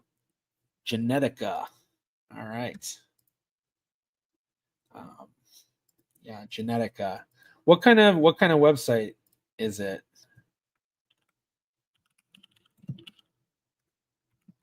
I don't know. Let me see. Genetica. Oh, Russian. Oh wait, no, that's a whole different. That's a microbiology website. Polish. Okay, Polish.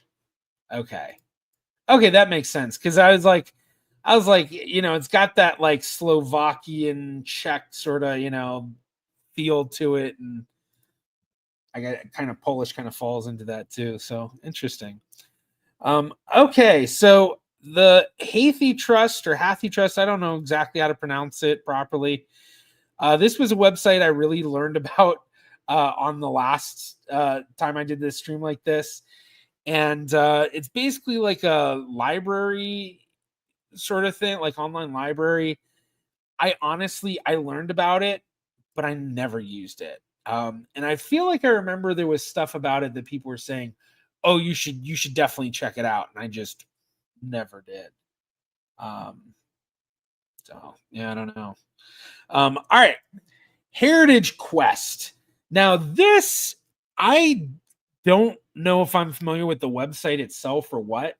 What I'm familiar with Heritage Quest is the free library thing, the free library version of Heritage Quest. So, where I am in North Carolina in Wake County, the Wake County library system had like this portal that you could go into, and Heritage Quest was one of those things. But every time I'd search through Heritage Quest, I couldn't find anything. So I don't know how useful it is necessarily. I know that there are a lot of people that get a lot of use out of it. And it feels like every genealogy conference I go to, wherever they have like a resource room, they almost always have Heritage Quest available on a computer.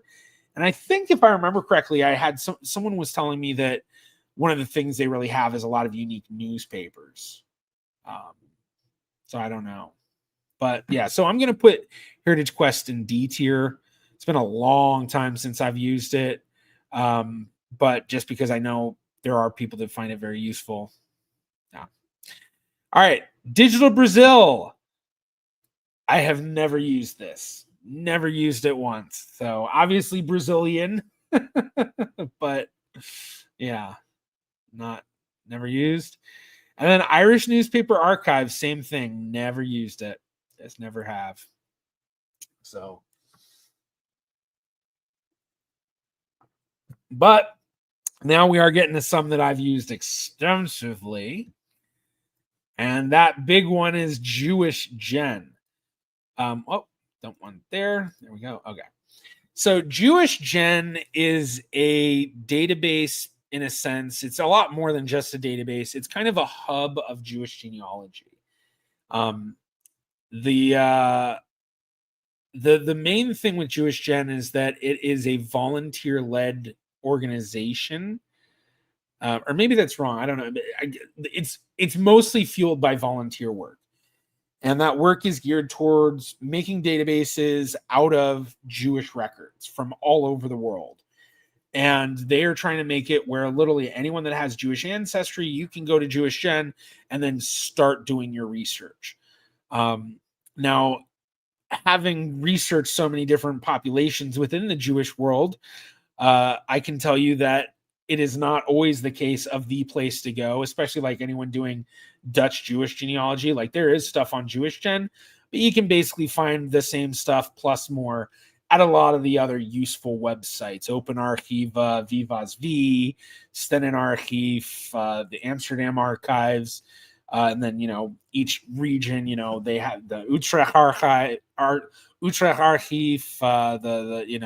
Rotterdam, all the big cities. The Hague has a lot of stuff. They all have their websites. And so not every Jewish population is necessarily like going to have the best results. But with like anyone researching Ashkenazi Jewish ancestry from Eastern Europe, almost the majority of the time you're going to be finding the main records through Jewish Gen. And even if a lot of these records are also hosted on other sites, like a lot of the records you'll find are actually hosted through the Polish archives or Family Search, or other archives as well. Like the Wikimedia stuff, the Wikimedia pages through the work of like Alex Krakowski, Maxim Spivakowski, Sergei Fazulyanov. I think they even link some of this stuff from like Victoria Himshit's projects out in like Rovno and like more like right near the edge of, not quite the edge of Western Ukraine, but getting into where historic Galicia was and all of that. So for me, I put Jewish Gen at an S tier. I use it. I'm on there almost every day. It is the place to do the research for a lot of the work I do. A lot of the client work that like I very rarely pick up clients. Usually I'm doing consultations. Another great spot to say, if anyone would like to do a consultation, email me and we can get one set up.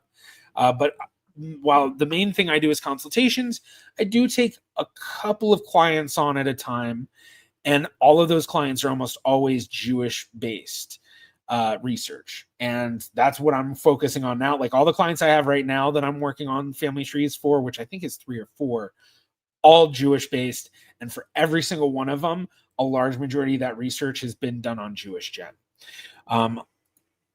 As well, Jewish Gen has a lot of amazing stuff that people may not realize could be useful for them. Great example would be the Town Finder database, or what they also call the Communities database. And that's where you can look up towns that are from areas that were, part of the Russian Empire, or, not even there, all around the world. And it actually gives you information about, the generalized history of like, where was that before 1900? Where was that during World War I? Where was that before World War II? Where, because in those areas, a lot of those lines changed immensely. Now, off of Jewish Gen, there's JRI Poland, which I will say it's kind of, from my standpoint as someone that does a lot of Jewish genealogy research, JRI Poland, while it is its own website, it's one of many other websites that are under the umbrella of Jewish Gen in a sense. So even though JRI Poland is absolutely amazing, if I'm going to search for JRI Poland stuff, I'm just going to go to Jewish Gen directly. But JRI Poland, like basically, I think of JRI Poland as just like a part of Jewish Gen, in the same sense that like the Litvak Sig is part of Jewish Gen. They have their own website as well. But then it's like, it's different. But you can search all of it through Jewish Gen. So, I will say like personally, this would be one that I would either like in future iterations, and I guess this is me talking to Jen again, I would like, this would be one I'd either leave off JRI Poland and just leave Jewish Gen, or I would do all of like the subsidiaries, like JRI Poland, Litvak Sig, Sephardic, like, I mean, I guess you could get even crazier and go, all the different research divisions in a sense, because that's what they're based on. But like, there are other ones. Like, I'm trying to think of other ones that are, Litvak Sig is the one that keeps coming to mind. But either way, I will put JRI Poland as a B tier, just because, like I said, if I'm going to be searching JRI Poland, I'm going to go through Jewish Gen, their unified database, because I can search everything at once. So continuing on, I'm just kind of checking chat real quick, see if there's any big stuff to mention. But okay, so now we've got legacy family tree webinars. Now, for those who aren't familiar, this is a website that is a video library of webinars. And I think it was recently acquired by MyHeritage, if I remember correctly. I don't know if Miko is in here and knows, or if anyone else knows. But Legacy Family Tree Webinars is kind of like it's like a learning hub in a sense. A lot of webinars about different stuff. Some stuff that's not even necessarily genealogy focused. Like, I forgot what webinar it was, but there was a webinar I saw through Legacy Family Trees that was about planning. Oh, you know what? Actually, I'm thinking of a webinar that I saw through AP Gen. Never mind. Very different. Same sort of thing. But okay. But Legacy Family Tree webinar, it's all sorts of webinars about all sorts of stuff. It is behind a paywall. I think I just saw Miko respond. Yes, Legacy is part of the MyHeritage family. The Omni subscription gets you access to all the Legacy webinars, old news, and all of MyHeritage. And I believe it gives you a Genie Pro membership too, if I remember correctly. Because all of us Genie curators were like, finally, a membership that covers both MyHeritage and Genie. Because that is something that I see people complain about Genie a lot, is they'll be like, wait, I have a MyHeritage membership. I have to pay for a Genie membership too? It's like, yes, it does. Genie also. Perfect. So, yeah. So, okay. So, with Legacy Family Tree webinars, I will admit, I have not watched a lot of stuff on there. Personally, I think part of it is I'm very hit or miss about webinars. Like, one of the reasons I started my YouTube channel was because of how much I dislike the typical sort of webinar style, or not even webinar style, just the typical presentation style that's very slower, much more like, it feels more like you're in a class at school sort of thing. And for me, it's really hard to not keep up with stuff like that. It's hard to stay awake. Now, obviously, that's going to vary from speaker to speaker. There's some people where it's like, oh my God, it's hard not or it's hard to fall asleep in this person's talk. But unfortunately, I'd say the majority of, genealogy talks and stuff, I kind of find them boring. And that was kind of a big impetus to doing YouTube, is like, I can do it snappier and faster. And if you watch my really early videos, you can tell that I was trying to do basically Casey Neistat vlogs meets genealogy. Hence why I called myself GeneaVlogger. I was really leaning into the vlog part at first. But I haven't found a lot of I haven't done a lot on Legacy Family Tree webinars to really find it like that amazing. In all honesty, like, if you compare it to a lot of other things that might be available, like the Roots Tech videos from past years that are available online, like, I imagine that there's probably a lot of overlap of talks that people gave on Legacy Family Tree webinars that were also available elsewhere. And then just not being a huge webinar fan, I'm going to put this in D tier. It really just, I think more than anything, it comes down to me just not being as huge of a fan of like watching webinars and stuff. And like, I don't know, not that I don't, and not, but yeah, just, I don't know, not my thing. All right. The next one is going to be a quick one because I don't even know what it is. Matricula. And based on the wording, I can't even guess. With some of the other ones I didn't know, I could kind of guess just on my general knowledge of like, how some languages are, set up or whatever. But this one, I don't know. So I'll keep my eye out for people in chat that know. But now we're going to get to MyHeritage itself. And this is a website that, I think everyone in the genealogy community is pretty much familiar with. I see Matricula's images of German Austrian church registers. Okay. Makes sense that I wouldn't be using that because any German Austrian research I'm doing, It's not going to be churches unless it includes synagogues and that, which maybe it does. But either way, okay. So with MyHeritage, MyHeritage is kind of like Ancestry in that there's, a couple of things to the database beyond just, one main component. When I think of Ancestry, I usually think of it as, Ancestry DNA, then you've got your Ancestry family trees, and then you have your Ancestry database. And then same thing with MyHeritage, where MyHeritage, you have your MyHeritage DNA, you have your MyHeritage family trees, and then you have your MyHeritage database. And then for both of those companies, they have all these things that are part of it, old news, newspapers. I guess you got the legacy family trees aspect now through MyHeritage if you get that Omni plan. And then, Ancestry has, other stuff available as well with it.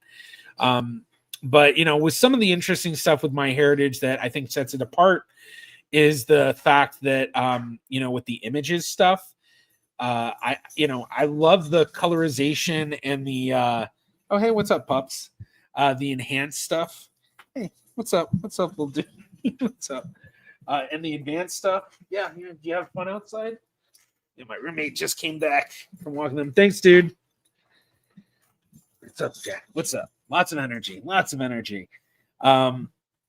Oh, interesting. Thanks, Miko. Yeah, you'd be surprised. There are a lot of Jewish records in Catholic registers of the Austrian-Hungarian Empire.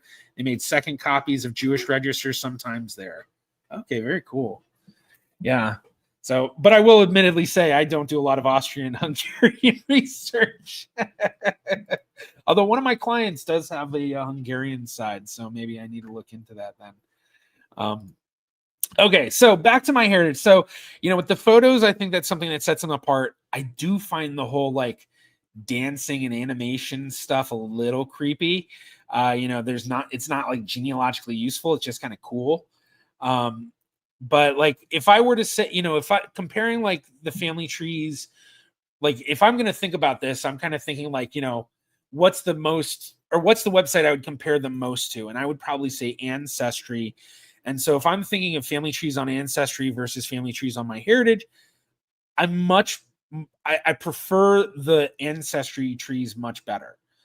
And it's actually kind of funny to say that because as someone who like my favorite family tree software out of all of them is Genie. And then like, I don't know how much necessarily MyHeritage uses from Genie's, the way they have it set up, but I do find a lot of similarities to them. But I don't know. It just, I find that the flow on the Ancestry trees just makes a lot more sense to me. And then in terms of the databases, I don't know for sure if it is, but it does feel like the Ancestry database is a bit more robust.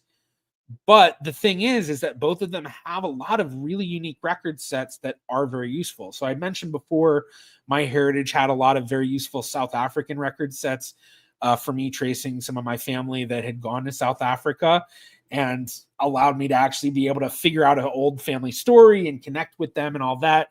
In fact, I did a MyHeritage commercial with them at some point about that. I don't know if anyone ever saw that. They put it around in a couple of places. They actually sped up the video a bit so that it would reach a minute. And I remember when I heard it, I was like, wow, it sounds like I'm like, Jarrett and the Chipmunks or something. Although I showed it to my parents. They're like, no, it sounds like you. I was like, oh, okay, yeah. But yeah, I would say overall, MyHeritage is one of those sites that is definitely a very worthwhile website. But personally, I do find I prefer Ancestry a lot more. And so I will honestly put MyHeritage in A tier. So still amazing website. But I think, personally, I'm on Ancestry a lot more for my research. I'm on Ancestry doing, like I mentioned before, that's kind of where I mainly build my family tree. But I do, with MyHeritage, I try to keep up my family tree pretty well, especially because of their theory of relativity through the DNA, which relies on me having a good family tree in there. So for any of my MyHeritage people in the stream, I'm sorry. I hope I didn't offend anybody. But yeah, I know I think I probably, more than anything, I probably offended wiki treers more than anybody so far. Okay, so NAA, the National Archives of Australia. I have never used it. I am familiar with it. Never really had a reason to use it. I did have a lot of family that went to Australia, and I don't know if it covers New Zealand too, but a lot of cousins that went to New Zealand. And I found that it was very easy to find those family members just through Facebook and stuff. And, I was never really like focused on like learning the stories of their time in Australia, although I'm sure it would be interesting. I was more focused on like our shared ancestry sort of stuff. All right, so this next one, this is kind of an interesting one to use or to have. National Genealogical Society, NGS. And I have to admit, I didn't really know that there was like a website with it, unless like I've always thought when it comes to National Genealogical Society, I only really think about it in terms of their conferences, the NGS conference. But like I'm looking here, I've got their website pulled up. But like I didn't know if they have, maybe they do have more, I guess. They've got a learning center and stuff. Because I am on the board for the IHAGS, the International Association of Jewish Genealogical Societies. And similar to NGS, we do a lot more than our conference, but the thing that most people know us for is the conference. Of course, the other part of it is that we are, kind of an umbrella branch overarching a lot of other genealogy societies similar to NGS. But yeah, I didn't know that it was like I didn't know it was like a genealogy research thing. So I'm honestly, I guess I got to put it never used personally, but yeah, I don't know. If anyone knows, let me check chat.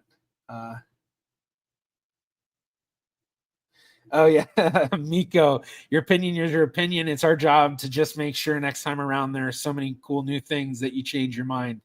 I think that's a great mindset to have. I change my mind. Get it where I want to be on my heritage way more than Ancestry. That's the way to go. Yeah. Okay. All right. So moving on, we have Old News by MyHeritage. So this is MyHeritage's version of the newspapers. I haven't used it a ton. I mean, I've used it a good bit. So I don't know what record or what newspapers are unique within their system. I want to say that I have found a lot of Dutch newspapers through them and a lot of European newspapers.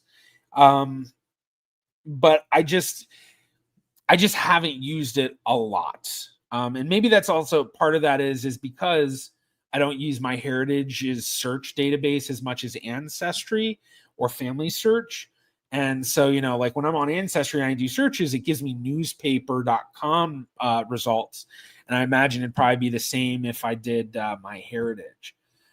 So personally with Old News, just because of how little I have used it, I think I'm going to put it into C tier. But I mean, I have found stuff with it.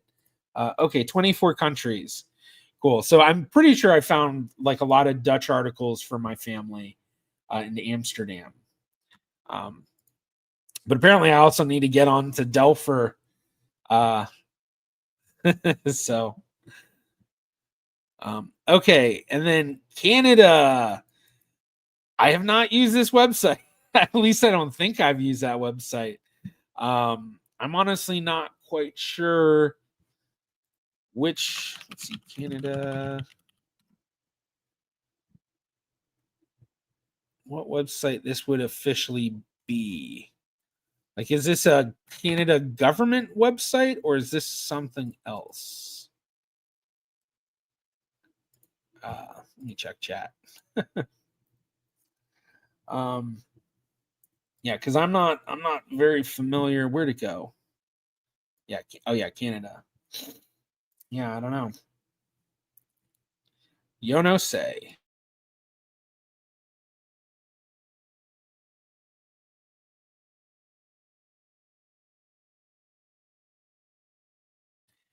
Okay. All right. We're moving along, slowly getting down there. Okay, the library and archives. Yeah, I just have not used it. I mean, maybe I did use it at some point when I was doing the research for Matt Baker from Useful Charts. But beyond that, I don't know. And funny enough, I haven't seen Brian Nash from How We Got Here Genealogy in here today. Hope he's doing all right. All right, so newspaper archive, another one that I really haven't used. I actually just learned about newspaper archives at the IJGS conference because I went to the talk from oh my gosh, why is my mind blanking? Drew Smith. Oh my gosh, it's like, why can't I think of his name? So okay, I went to the talk from Drew Smith where he was talking about a lot of news, researching newspapers and stuff. And I think newspaper archive was one of the things he talked about that I was like, I need to look at that, check that out. Because if I remember correctly, it was basically like a website that it's like, it helps you in finding where to find newspapers are archived. So like, is it on newspapers.com? Is it on Old News? Is it on Fulton History? Is it somewhere else? Yeah. All right. Newspapers.com. Whoops. There we go. I've learned that if I right click it, I can hover without holding my mouse. So newspapers.com, company owned by Ancestry. Just like a couple of the recent ones we've talked about, it's a newspaper archive. And I would say this is the newspaper archive I use more than any of the other ones. I like the way the searching is. It took a little while to kind of get it down. It's not the most straightforward. And there are some things I think that could be, a little bit better with it, like with the advanced searching and like the, ability to kind of manipulate the keywords and stuff. I think it could be a little bit better. But I have found that it is quite an amazing resource. It's the one, like I said, that I use the most. I'm trying to think if there's anything else I can say about it.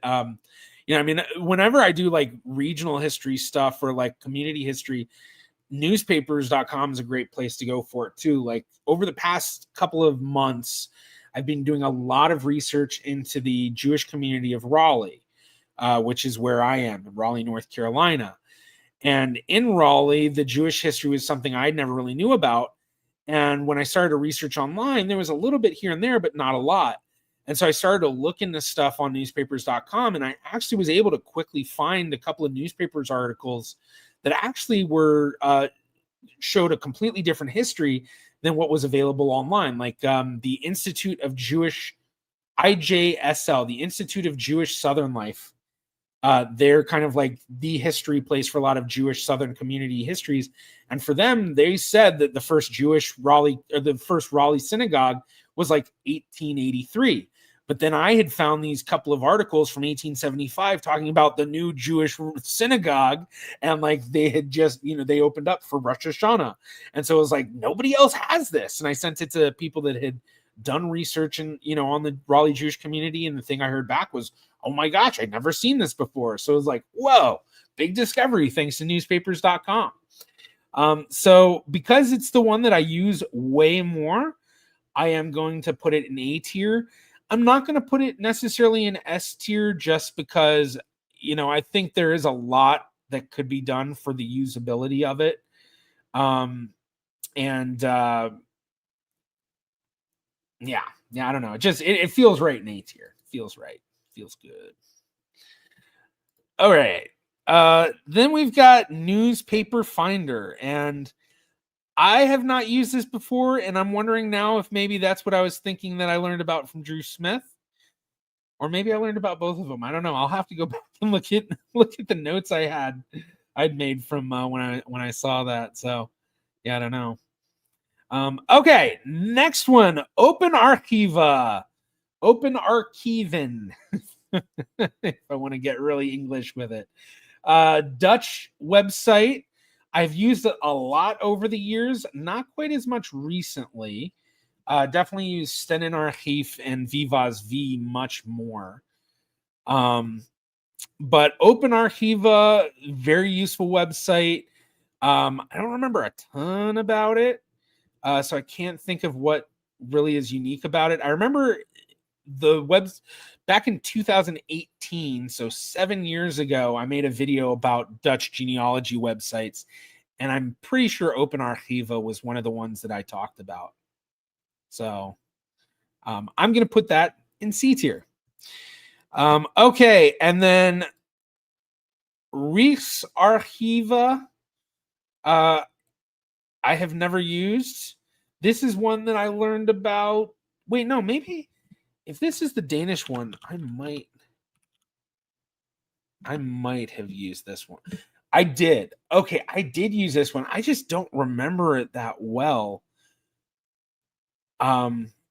Because I used this when I was researching Drew Durnill's family, because they had a lot of stuff on Falster Island. I think. Pretty sure this was it. I don't know. I'm going to leave it never used because I'm not 100% sure, but I believe I have. I like that Open Archiva is very fast. Okay, yeah, that's good. That's good. I don't know if I've noticed speed with them. I know one thing that I like about Vivas V, which I would suggest putting Vivas V on here for the next one. That one, like I like the way that they have that set up as well. Although I think with both them, Open Archiva does the one, they do it where when you find a record on someone, it also has on the side a list of other available records related to that person. So like here's Open Archiva. Here we'll just do this. So okay, no, it has the scans. Okay, so it must be Vivas V that I'm thinking of that has like the other stuff. But I think that's one of the things why I stopped using Open Archives. Did it automatically translate it? I usually try to keep it in Dutch. Paul Engels. So yeah. So, but with Open Archiva, most of it comes from the Gemeente Amsterdam Stadsarchief, the Amsterdam archives. And so it's easier to just go on there and do those, which actually that would be a great one to add. This is a website I would suggest adding next time. The Amsterdam archives, Gemeente Amsterdam Stadsarchief. That'd be a good one to add. But okay, so yeah. Now is this Roots Magic? That's got to be Roots Magic. That's got to be Roots Magic, right? Let's see. Oh wait, no. Whoops. What am I doing? Ooh. Okay, there we go. Roots Magic. Okay, it is Roots Magic. Okay, cool. And yes, I see people saying that too. All right, Roots Magic. I'm just gonna say never used. I've gone and used like the sample thing, or the demo thing they've had at conferences, and there's one of the guys from the Triangle Jewish Genealogy Society that I'm the vice president of. He does a lot of Roots Magic, and I remember watching one of the. He did a whole talk on Roots Magic. So I'm just gonna say never used though. For those not familiar, Roots Magic is basically just an offline software family tree builder. So if you don't want to be building your family tree online, that would be kind of Roots Magic. All right. Reclaim the Records. Now, Reclaim the Records, such a cool group. The website does have genealogy records and databases. And for those who aren't familiar with Reclaim the Records, it is an advocacy group who basically they advocate for the free and open access to archives and public records as set by the law with freedom of information and all of those. Every state has a different thing. I know in some states it's FOIL, freedom of information, and whatever L is. But there's all these different ones. FOIA is what most people know the word, whatever.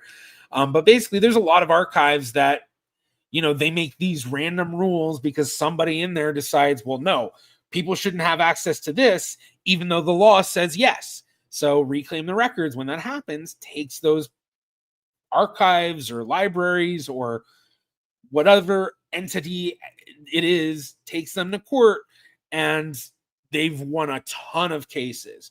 Now, I'm pretty sure they haven't won everything, and I don't know if they really necessarily want to advertise all the ones that they haven't necessarily won, but they have won a ton. And of the ones they win, they make that information available online. Along with that, they also have separate websites they've created to help kind of funnel people that are using their website for specific purposes. So the Burroughs website I mentioned earlier for people that were in the United States military, that website is created by Reclaim the Records. BIRLS.org is a Reclaim the Records website. So personally, I'm going to put it, I think C tier is good because it really isn't a genealogy website. It does have a lot of genealogical usefulness for its database sets, but it's, it's not like a very large database set that they have, their database is very minimal, and it is a useful website, but it's just not something that you're going to be using all the time for your research. Okay, rootsireland.ie. I have used this one, and I've found it's pretty easy to use. I haven't used it a lot, and I don't know where I want to put it. Because part of me wants to put it in C tier because from what I remember, it was pretty good. In terms of trying to find the records I was looking for, it was coming up. But it's been so long since I used it. It was for, the Joseph Hall Patton stuff. No. I used Roots Ireland. That's right. I used it for the upcoming video, but I've been researching this one for a long time. This is for Steve Heimler's. That's the family I did it for. Okay. So it's been a while. So I think I'm going to put it in D tier just because of how little I have used this site. But I'm going to see if I get any URLs coming up from recently. No. Okay. Yeah, because I had been going a little bit into some Irish stuff for an Irish line of Steve Heimler's family. The only thing was the focus of it was all, the family in while they lived in the US. So I just kind of used that website, I think, to confirm oh yeah, that is it. Okay, Scotland's people. I have not used that. Sukai Archiva. I have not used that either. I'm guessing that's Polish, Czech, Slovakia. I don't know. And then Trove. I've never used either. I think is Trove is the Irish newspaper website.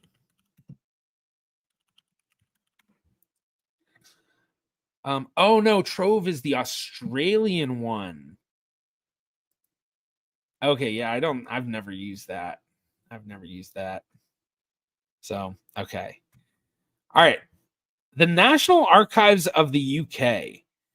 Now, this is a site I know I've used, but I've used it so minimally, I don't even really remember using it, but I know it's one of those sites, I know I've seen a lot of stuff from it, and I'm wondering if a lot of it, if this is one of those sites that was kind of National Archives.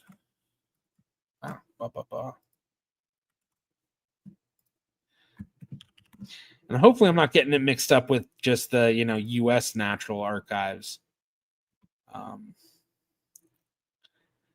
Okay, yeah, I've definitely used this website before, but it's been so little. Like, I'm gonna put it in D tier. I think a lot of the stuff that's ending up in D tier, I think the big theme here, D tier is like it's a lot of the websites that either I've used very minimally and I've gotten good stuff out of it, or I've used it a good amount and then just haven't gotten a ton out of it necessarily. I mean, it's obviously more than just that, but yeah, I think I'd put that in D tier because I know I've used it. And then for the National Archives of the US, I have definitely used that a lot. I think I'm going to put that in C. When I think of National Archives, I think that's one of the sites where it's like a lot of digitized books that are the main ones that I've used from it. nationalarchives.gov.usa. That's right. There's a lot of veteran search that you can do through this as well. But this is, yeah, I don't know. The thing with the National Archives that I kind of always think about. Sorry, I just want to pull up one thing while I'm kind of talking. Is that it is one of those ones that I'm pretty sure Reclaim the Records has had a lot of issues through, because with the National Archives, that's where you do some FOIA requesting. So like I FOIA requested the VAMI index, the Veterans Administration Master Index, the IDPF records, which the individual deceased personnel file. So if someone was in the military and died in service, those are through NARA. But yeah, I always think of NARA, and I kind of think of like the Reclaim the like here. I'm actually gonna let me see if there's NARA Reclaim the Records. Because I want to say there was like some big thing. Yeah, here we go. Yeah, this is their thing. Billions of digital images and associated text metadata created through the United States National Archives and Records Administration Digitization Partnership Program. So this is what they did. And it looks like it is still in progress. So, yeah. So I'm honestly, I think because of how I know NARA is with stuff, and like they don't make it easy, but I do use it a lot. Like I think I would call it like a D plus, if anything. Like I don't want it to be C tier, like it is, but in some, I mean, you know what? I think I have to make it C tier because the records they have are just so useful. They really just are. Yeah. So just a shame of how some of it goes with the legal stuff and all that. Yeah, I think that's a big thing too. I agree. This list is entirely dependent on where your research lies, and your list will be very different. And in not too long now, once I finish these last three, we're going to bring Haley on, who's going to talk about her list. So I think, hopefully we'll have her pull that up. And then I know there's a bunch of people that are posting it in the Genealogy Discord. For those who haven't joined the Genealogy Discord, be sure to do that and join the GeneaVlogger Discord. But maybe we'll go through some of those that people posted out. Now we'll see. We'll see what's allowed. Haley's the owner. She's the one who gets to say. But all right. So continuing on the last three, we have the US Gen Web Project. And this is something that, if I remember correctly, is a very old school like HTML website that I don't think I've really ever used, but I think I don't know if I've used it, but I think I may have. I don't know. I'm talking in such weird circles in some of these. But yeah, so I may have used it, but if I remember correctly, it's like an HTML sort of thing. US Gen Web.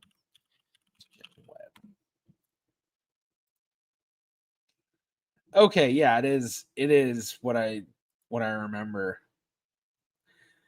And from what I remember, I didn't really get a lot out of it, but then again, I haven't used it in years, so I don't know, maybe they've like I'm kind of looking at the website. Should probably put it on here for everybody. Oh wait, this is NC Gen Web. Oh yeah, okay, because I clicked. Yeah, okay. So yeah, I mean, it looks like they're pretty active. So if anyone knows, if you use them a lot, um, but I think I'm gonna put them in never use, even though I'm pretty sure I've used them in the past. It's been so long. Yeah. So. Oh, nice, nice. We're at the 4-hour mark. Awesome. My longest stream. All right, and I know my dogs are not happy about it. They are not happy about it. All right, so now we've got vital check. Oh wait, what? Wait. I hate that. I accidentally clicked something I didn't mean to. So hopefully nothing changed or screwed up. All right, so vital check. Now, vital check, I don't know if I've ever actually used it.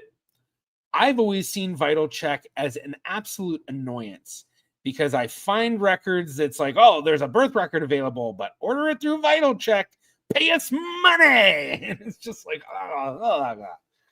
so I personally have not used it a lot. I know that it's kind of the only way to order some birth certificates and other vital records. And that's kind of the main thing is like vital records, births, marriages, deaths, and whatnot. But yeah, to me, I I don't know. I'm gonna put it in D tier, but I'm gonna say that's kind of a D minus. I think just because of how annoying it's always been for me with everything. And now we're down to the last one, and how fitting it is of all the things to use for the last one, the genealogy Discord. And with the genealogy Discord, just to reiterate, this is in celebration, this stream today, of the 9th anniversary of the genealogy Discord. And it is something that I only joined 3 or 4 years ago, maybe not even that. I'm not sure. I honestly, I didn't use Discord for a long time. It was one of those websites that, like, I heard a lot of my YouTube buddies using it. I knew a lot of other people, especially people that were doing gaming and stuff. They'd use Discord mostly as a way to, like, be able to game and talk to everybody at once through a private server, not through like, PlayStation's network or the, Xbox network or however it is. But then the first time I ever really used it was actually for a YouTube collaboration.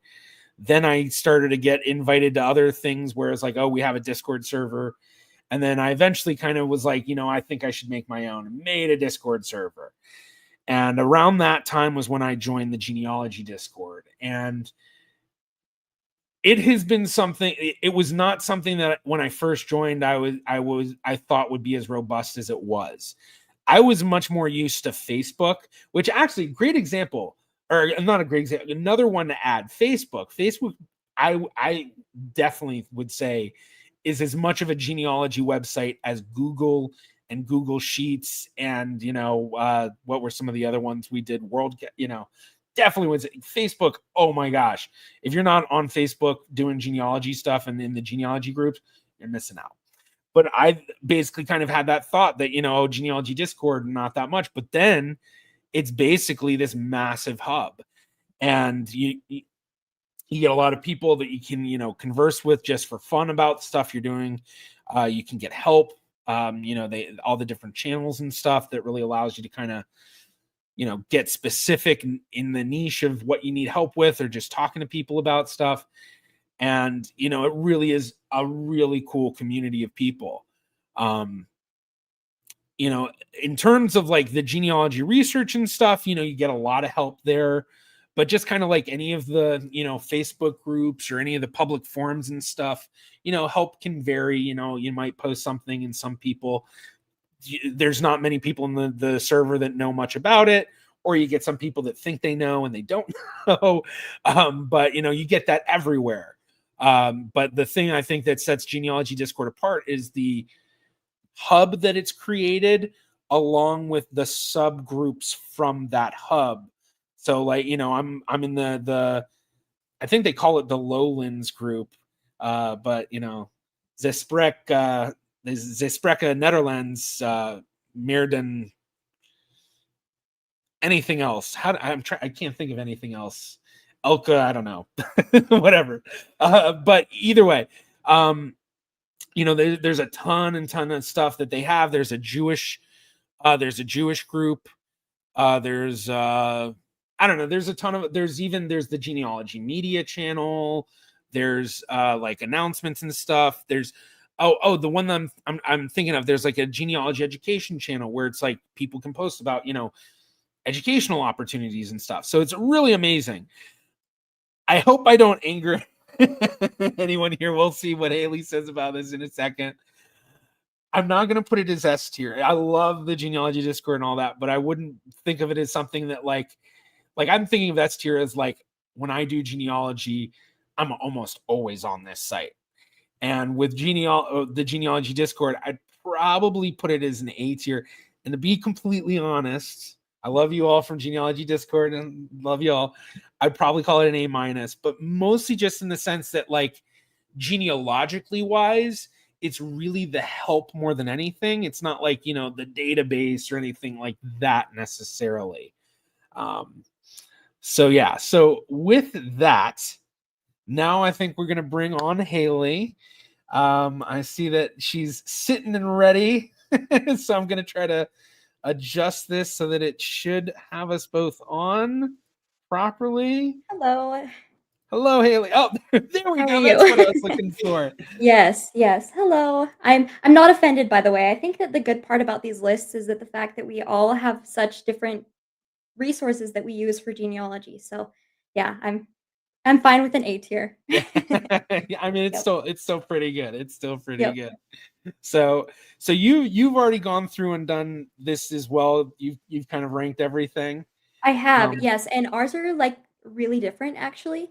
So I'm excited to okay. show it. Would you like me to try to share my screen, or do you want me to just to send it to Yeah, you? yeah. So if you Let's share see. your screen, I think it should pop up for me, and I think I might be able to keep both of the screens up, Okay, but let's I'm click not on 100% sure. We're gonna see.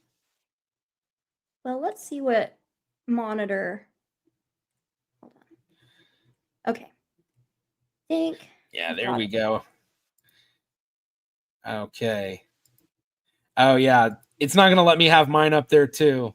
That's So we'll okay. just have to have yours. But That's okay. okay, cool. So What? yeah, so go through Yeah, and tell it, you okay. know, and I think the one thing, and I mentioned it to you before the stream too, that would be Mhm. really cool is especially the ones where I like there was stuff I missed about it that I Yeah. just don't know, you know. So I Yeah, definitely see some stuff up there. no, I think I took maybe a little bit of a different approach than you do. Um, a lot of these websites that I put maybe up in, like, the B tier, some of those I don't use super frequently, but they are helpful for my research, and I know a lot of people who really like them. So, Yeah. the never used they might be super, super helpful for some other people, and even the stuff up at high in B tier, I might not use super often, but they are helpful for my research when I do use them. So, Okay. um, I don't know if I'll necessarily, like, go into detail on all of them because I think you Yeah.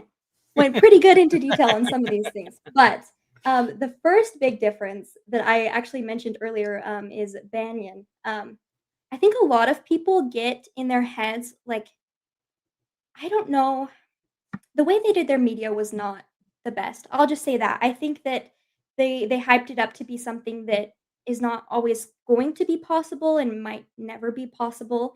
Um, but if you take that aside and just use it for what it is my favorite way. I prefer it over Watto. I really do. I encourage everyone if they haven't, they have some. I think on their resources page, they have a paper that was written on how they do their algorithm, and it is really good. I think technically it could be more accurate, if you wanna say, than Watto. It's basically like Monte Carlo for genealogy. So, it's it's really good. I've enjoyed it, I've solved some problems with it, and I mean, just even, like, the ability to add double relationships changes the game on that one. So I really, really love it. And then you also put Google Docs and Google Sheets down lower, but I am a spreadsheet girly and a Google Docs girly. I love to do the sheets. I use sheets for organization. I actually put all of my DNA matches into sheets, all of them, with their segment data, their what company they're on, and then I can just refer to them really quickly. I have big spreadsheet where I use multiple different testing companies, so then that way I can have like a reference point all at once. So those I guess DNA is probably the big thing that I use sheets for, but I know a lot of people use, in, like, my group, use sheets for like, they just categorize their ancestors in there too, and "Oh, check mark, I have this census," or "Check mark, I have this record." Just organization, really. And then Google Docs, I typically have a Google Doc open when I'm doing research and add the negatives and add the, possibles and just put it all in there, and then I can organize it better later. So it's just maybe kind of Kind of like like your research log. my research log, like a throw it in there and we'll see in a little bit Okay, yeah. what ends up. So I really yeah, that's my S tier. Okay. I do one thing that you mentioned with putting the matches into the Google Sheets, there is a big benefit of that too that I don't think a lot of people always think about in that if that person deletes their kit, you still have the I still data. have it. I still have the So, data. And I think, like, a lot of people go to I know some people use, like, some AI tools and, like, Obsidian and all kinds of things to organize their genealogy, but I think sometimes, having an approachable way to organize things that is not all these fancy tools, those are great, but, having those approachable, easy ways is just better for me and better for a lot of people, so, yeah. And then I think my A tier is pretty self-explanatory, except for NGS. NGS actually on their website has, some free you can access some of the NGSQ articles for free on there, and I think okay. that's really, really valuable because especially if you're learning to do writing or that kind of thing, having those references really, really is helpful, so, yeah. Very cool. Any other questions so far with any of those up there? No, no, I mean I don't know it's all very straightforward. I'm kind of yeah, like no. looking through your B tier because your B tier, there's a lot of stuff that was this stuff that I was like never Yes. used and a No, couple that I yes. didn't even know. Some like I said, Matricula and Genetecca, I don't use super, super often, but they are helpful for my research. I think someone mentioned, Matricula is like Austria, Germany, parish registers, and then Okay. Genetecca is like Polish indexing. I think people can add their indexing as well, and so it's really, really helpful for when you wanna look stuff up there. And then Archeon is, German church books, for, Okay. like, Yeah. Protestant, evangelical, I think there's other stuff on there too, but it would make sense why you don't use it super often. Yeah, that I think that was the one that Miko had mentioned earlier Mhm. that they have a lot of Jewish records and Catholic Yeah, I think baptisms they or have something some. like that. I think Matricula has some too. Yeah, I don't know, I don't do any Jewish research, so I don't Yeah. know for sure, but, and then I did wanna mention Newspaper Finder. That is actually relatively new.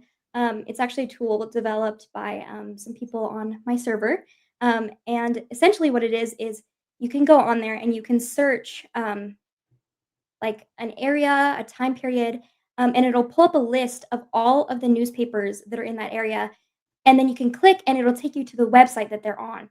So like Newspaper Archive or newspapers or Heritage Quest or whatever, it will take you to them. So it's just kind of like a big list, and it's really, really helpful if you don't know where you're looking or where the newspaper is. You just go there and you find it. So I think that was the website Drew Smith told me about because I see you also have Newspaper Archive, and I couldn't remember which one it was. So what is the what's Newspaper Archive? Is that just another it's just archive? newspapers, yeah, yeah. Okay, okay. So Mhm. But Newspaper Newspaper Finder is Finder the one that is more like a tool, and it's just free. You just look on there and search on there. I encourage everyone to use it. It's just newspaperfinder.com, so go on there and check it out. I think it's a really great tool. And awesome. then Hathy Trust is actually it's like an online library kind of. They have, like, a lot of books and I think some, like, maps and just, like, random things like that on there. It's I think Jen mentioned earlier, but it's actually really helpful for, like, non-US research, like books and stuff for that. I think you might have to use a VPN if you're not in the US to use it, but there Okay. is some good information on there. I think people overlook Hathy.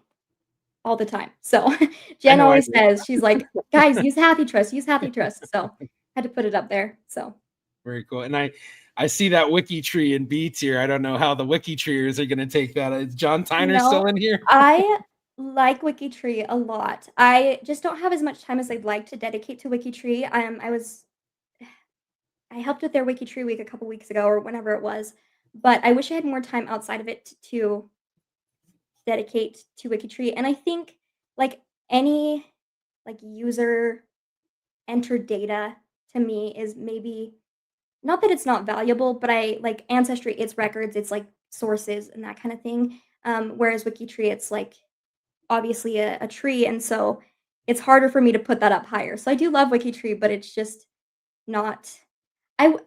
Honestly, if it was me, I would probably rename some of the categories and not do like a S A B C. I'd name them to like I don't know, just different things. I feel bad putting them in the categories that I put them in, but yeah, because Well, for me, my C tier is like mid range. Um, but okay. Yeah. See, I actually thought about asking you before this. I was like, is there a way that we should go about like, do we want to aim for, like I said, like, how much we use it or how mhm. useful it is or whatever. So, No, I think but it's it just is cool, yeah. it is cool to see, the different thought processes. But Well, I will say I'm a little sad at seeing Genie in F tier, no, I don't like Genie at all.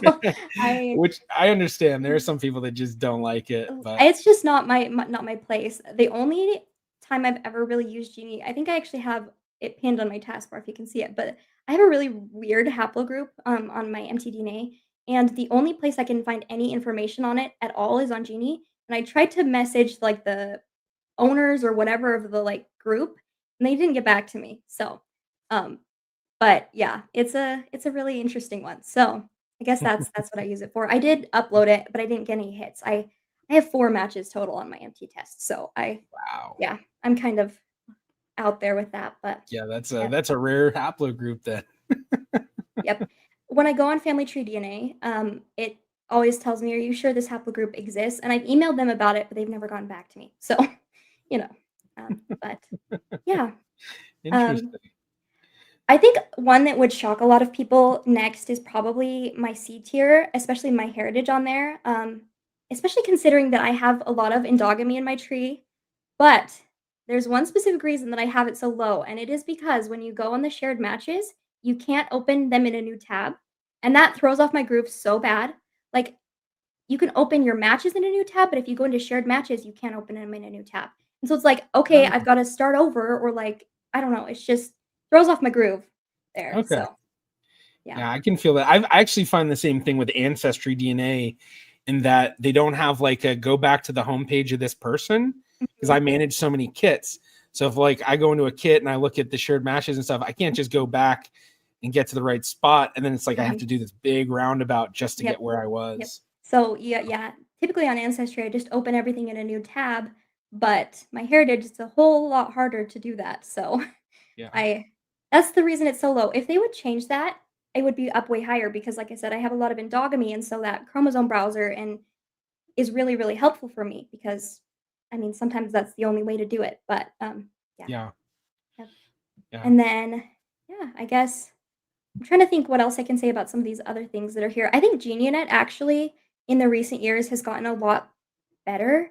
Um, I have noticed their trees have gotten better, and I just really have liked what I've seen on there lately. So that's why I put it so high. I Okay. don't use it super often, but I do Yeah. think it's gotten better since it started. So yeah. Okay. Very cool. I am curious. The Filet website. Yes, filet. Filet. It's French. Okay. So if you have Yeah. French ancestry, I have Huguenot ancestry, um, kind of far back, but it's there and it's useful, and I've used it a couple times for other projects as well. So it's kind of like I wouldn't say the place, but it's one of the top places.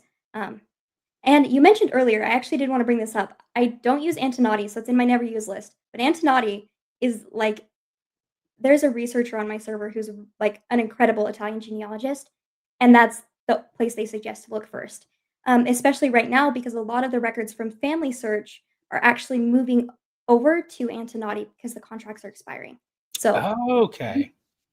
A lot of Okay. people will go on, like, look on Family Search and their records aren't there anymore, but they're on Antonati, so or they're going to be moved to Antonati. There's a little bit of a gap there right now on some of them, but yeah. All right, that's good to know. That's good to Mhm. know. I definitely need to check out so many websites to check out. It's hard to keep Yes. up with all of it. Yes. I tell people with this tier list, I think if I did it tomorrow, like, things might minorly shift a little bit because it's so hard to just place them that, you kinda have to just get do your best guess and, Yeah. hope it fits, but yep. Yeah. And then I'm looking through, I'm trying to see any that like stand out. Um so I get when you were doing your list, what was your kind of main focus with kind of ordering them was just the usefulness that you saw with it, not I guess the necessarily. usefulness, I don't know, it was hard for me, like you said, I think the usefulness in my research, maybe I don't use them as often as I should, um, but definitely the usefulness in my research. Um, I forgot I as you were talking the whole time, I was like, "Oh, I wanna mention this, I wanna mention this," and now that I'm here, I keep, like, forgetting things, but, Gen Webs I have actually really high, and I know that might shock people because it's, like, a really, like some Oh, people okay, say, yeah. like, old world like, old internet, like, website, and it's kind of not the best, HTML-y, like, kinda funny, but there's a bunch of, like, people that, like, add, like, super obscure, like, things, like, you'll find Baptist church minutes on there and just, like, things like that, so, like, the South, it's been really helpful for me, I have a lot of Hmm, Baptist ancestors, so I get their church minutes there, and that's been pretty good for me, so that's very cool. What when it comes to your ancestry, what would you say your areas of focus are mostly? I mean, kind of all over the place. I have German ancestry, Polish ancestry, um, US, the South. Um, a good chunk of my ancestors were Mormon or LDS.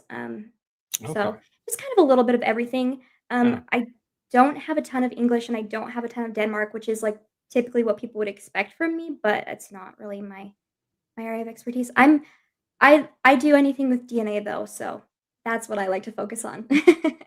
Yeah, But I can understand that. mhm.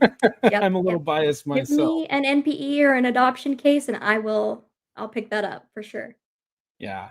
And which I think I said at the beginning, anyone that does that kind of research, you're just forced to learn so many things with every new case because it's a whole new ancestry every single time. Yeah, no, it's hard, but it's really fun. I find them a lot of people get really nervous to jump into genetic genealogy, but I think the more that you do it, the more you're able to recognize those patterns in relationships. So I encourage anyone who's nervous to do that just to start clustering, and you'll get there eventually. Takes some time, but you'll get there.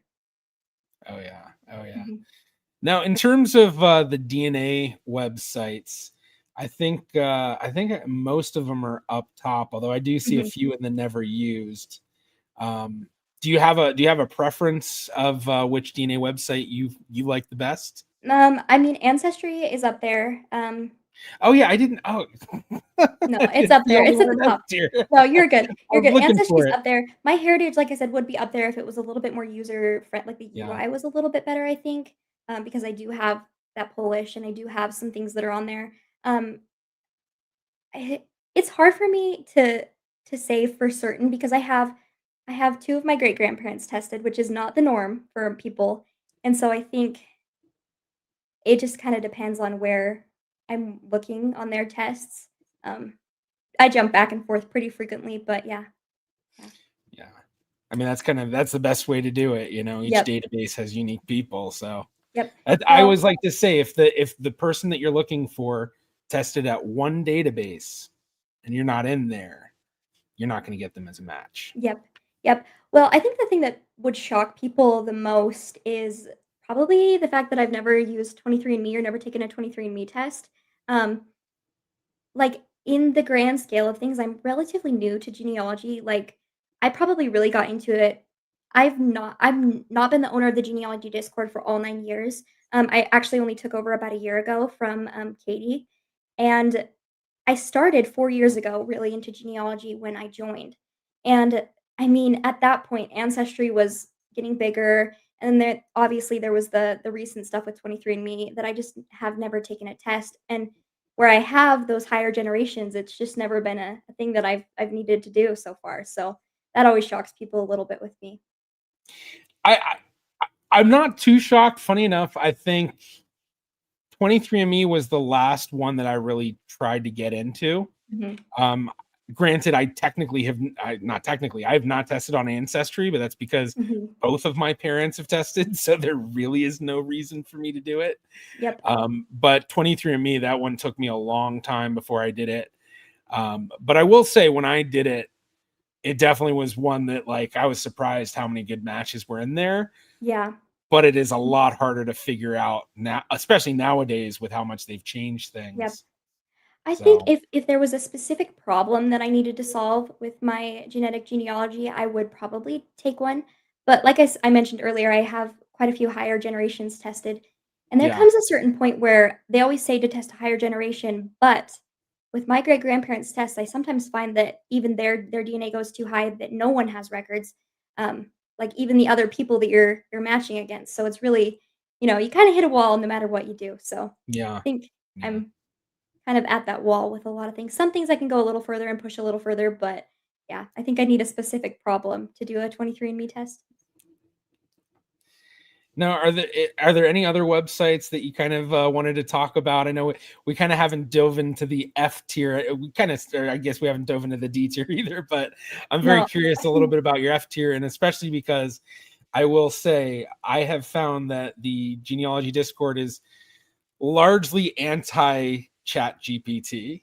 yes, Um, I won't talk about that a ton just because I think I definitely think there are resources for me, but as I mentioned earlier in the chat, I think I like to think of myself as like a steward of the genealogy Discord and not necessarily the owner. And with that comes a lot of the um, I guess responsibility of the new people that join, and a lot of the new people that join are young individuals or individuals who are just getting into genealogy. We obviously have some great, more advanced researchers, but for me, ChatGPT is never something that I would recommend unless you've done extensive research and unless you um, know what you're doing, I guess. And so I would never, as like a teacher or a steward of people, I would never say that that's a resource that I would direct anyone to, because I think that they need to be aware a little bit more before they do that. So that's why I put it down there. Okay, interesting. I mean, I definitely agree. I think it's one of those things, more than a lot of other tools available, that if you don't fully understand it going Mhm. into it, you can cause a lot of issues. And I think I mentioned it earlier how, it's common now in a lot of the help groups where people will post Chat GPT stuff as if Mhm. it's gospel and it's completely wrong. Yes. And it's like, not Yes. only are you not helping, you're actually screwing things up. Yeah, So, and so some people will come in and start trying to do that, and it's really hard for me because I you have to teach them that, no, that's not the way to do it, but also I think that you need to be able to do research for yourself on that. That's not something I can super guide people on either, and so I just don't. don't. Yeah, but, yeah. yeah. No, I mean, I completely understand where you're coming from with it. Mhm. It's definitely, it can be very useful, but you really need to know what you're Yeah, doing. yep, and so, yeah, I just like to make sure that I'm taking care of those people who maybe aren't quite sure yet, so that's why it's there for me. I think one that you maybe put in you don't know or didn't Mhm. use is DNA GEDCOM. I don't use DNA Yes. GEDCOM a lot because it doesn't help me because of endogamy, but you can essentially make, like, the visualizations, like, um, leads and GFI and things like that on DNA GEDCOM with DNA Okay. GEDCOM, and so, for me, it typically ends up in, like, a ball of nothingness or something I can't really determine too well, but a lot of people really like it for those, so Okay. So it's mhm. like an auto lead sort of tool in a Kind sense. of, so you can download it, and then I think you can do leads through it, and maybe, I don't know exactly. Oh, We wait. actually have a resource pinned in our, genetic genealogy channel on how to do them with DNA GEDCOM, but Okay. I've not done it in a long time. I did it once, I saw what it looked like, and couldn't do anything with it, so Yeah. I can understand that. yep, I I'm can sure you definitely can. understand. Yeah. I don't know if you know this or not, but is DNA GEDCOM the one that they have like they have an Excel sheet that you can download to do visual phasing? Or it's like they have like a tool in there where basically you do the 1-to-1s and GEDmatch, and then you put them in the DNA GEDCOM thing, and it allows you to like automatically do it. Yeah, I I don't don't know. know. I don't know. That's something I'm definitely looking to get into in the near future. I have a cousin who's a genetic genealogist who does, reconstructions, and so I'm, like, gonna start getting into that, but I just haven't quite made the jump into that yet, so Yeah. Actually, that reminds me, another good website to add to this would be Borland Genetics, because that's a yep, big, the yep. reconstructed genomes, which I've So been that's obsessing about that. oh, I've been obsessed with that because I found one on my MyHeritage because it was when they could upload them, and I was like, "What is this? This guy died before testing, like, was a thing," and so I learned about it and went down a rabbit hole, and he gave me a portion of it, but I haven't done anything with it yet, so Yeah. Yeah, there's some really cool advanced stuff out there that even if you've been doing genetic genealogy for a long time, it's difficult. And every time I try to do visual phasing, I'm always like rewatching and rereading stuff as I'm going through, because yeah. it is not easy to do. It It's is very, advanced, very yeah. advanced. Mhm. Yep, No, so that's probably my next steps in my journey, so very cool. Mhm. Um, any last things? I just realized we're about 4.5 hours No, in. So I let's see, I'm trying to think. Trove is not just Australian. I think Jen mentioned there's a lot of, like, records in Asia or newspapers in Asia that they have as okay. well. So if you're looking for those, Trove. Um, but besides that, I think that's what everyone wanted me to tell you and what I wanted to tell you, so Okay. Cool, cool. And anything that you want to mention in terms of the other stuff going on for the ninth anniversary? Yeah, we've got a lot of really, really fun stuff going on right now. We have events going on for 10 days, and we have our annual brick wall competition, which is people's favorite part. We split our members that sign up into 2 teams, and we solve, user-submitted brick walls.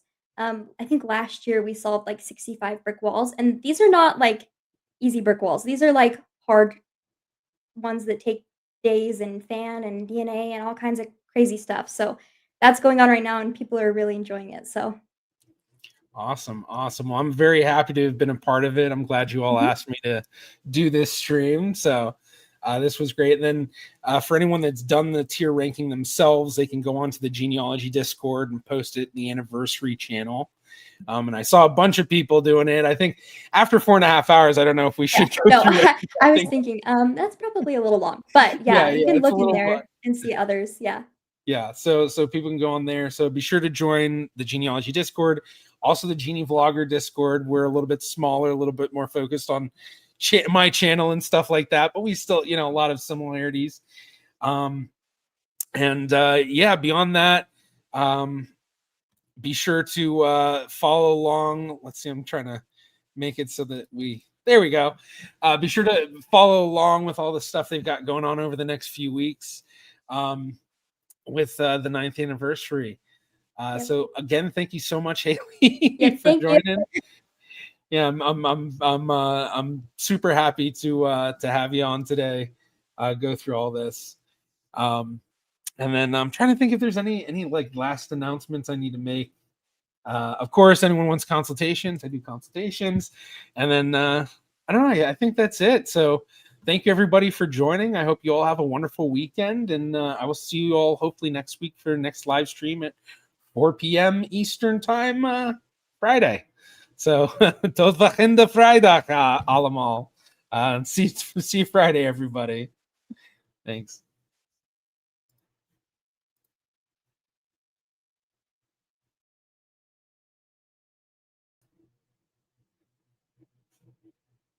Oh.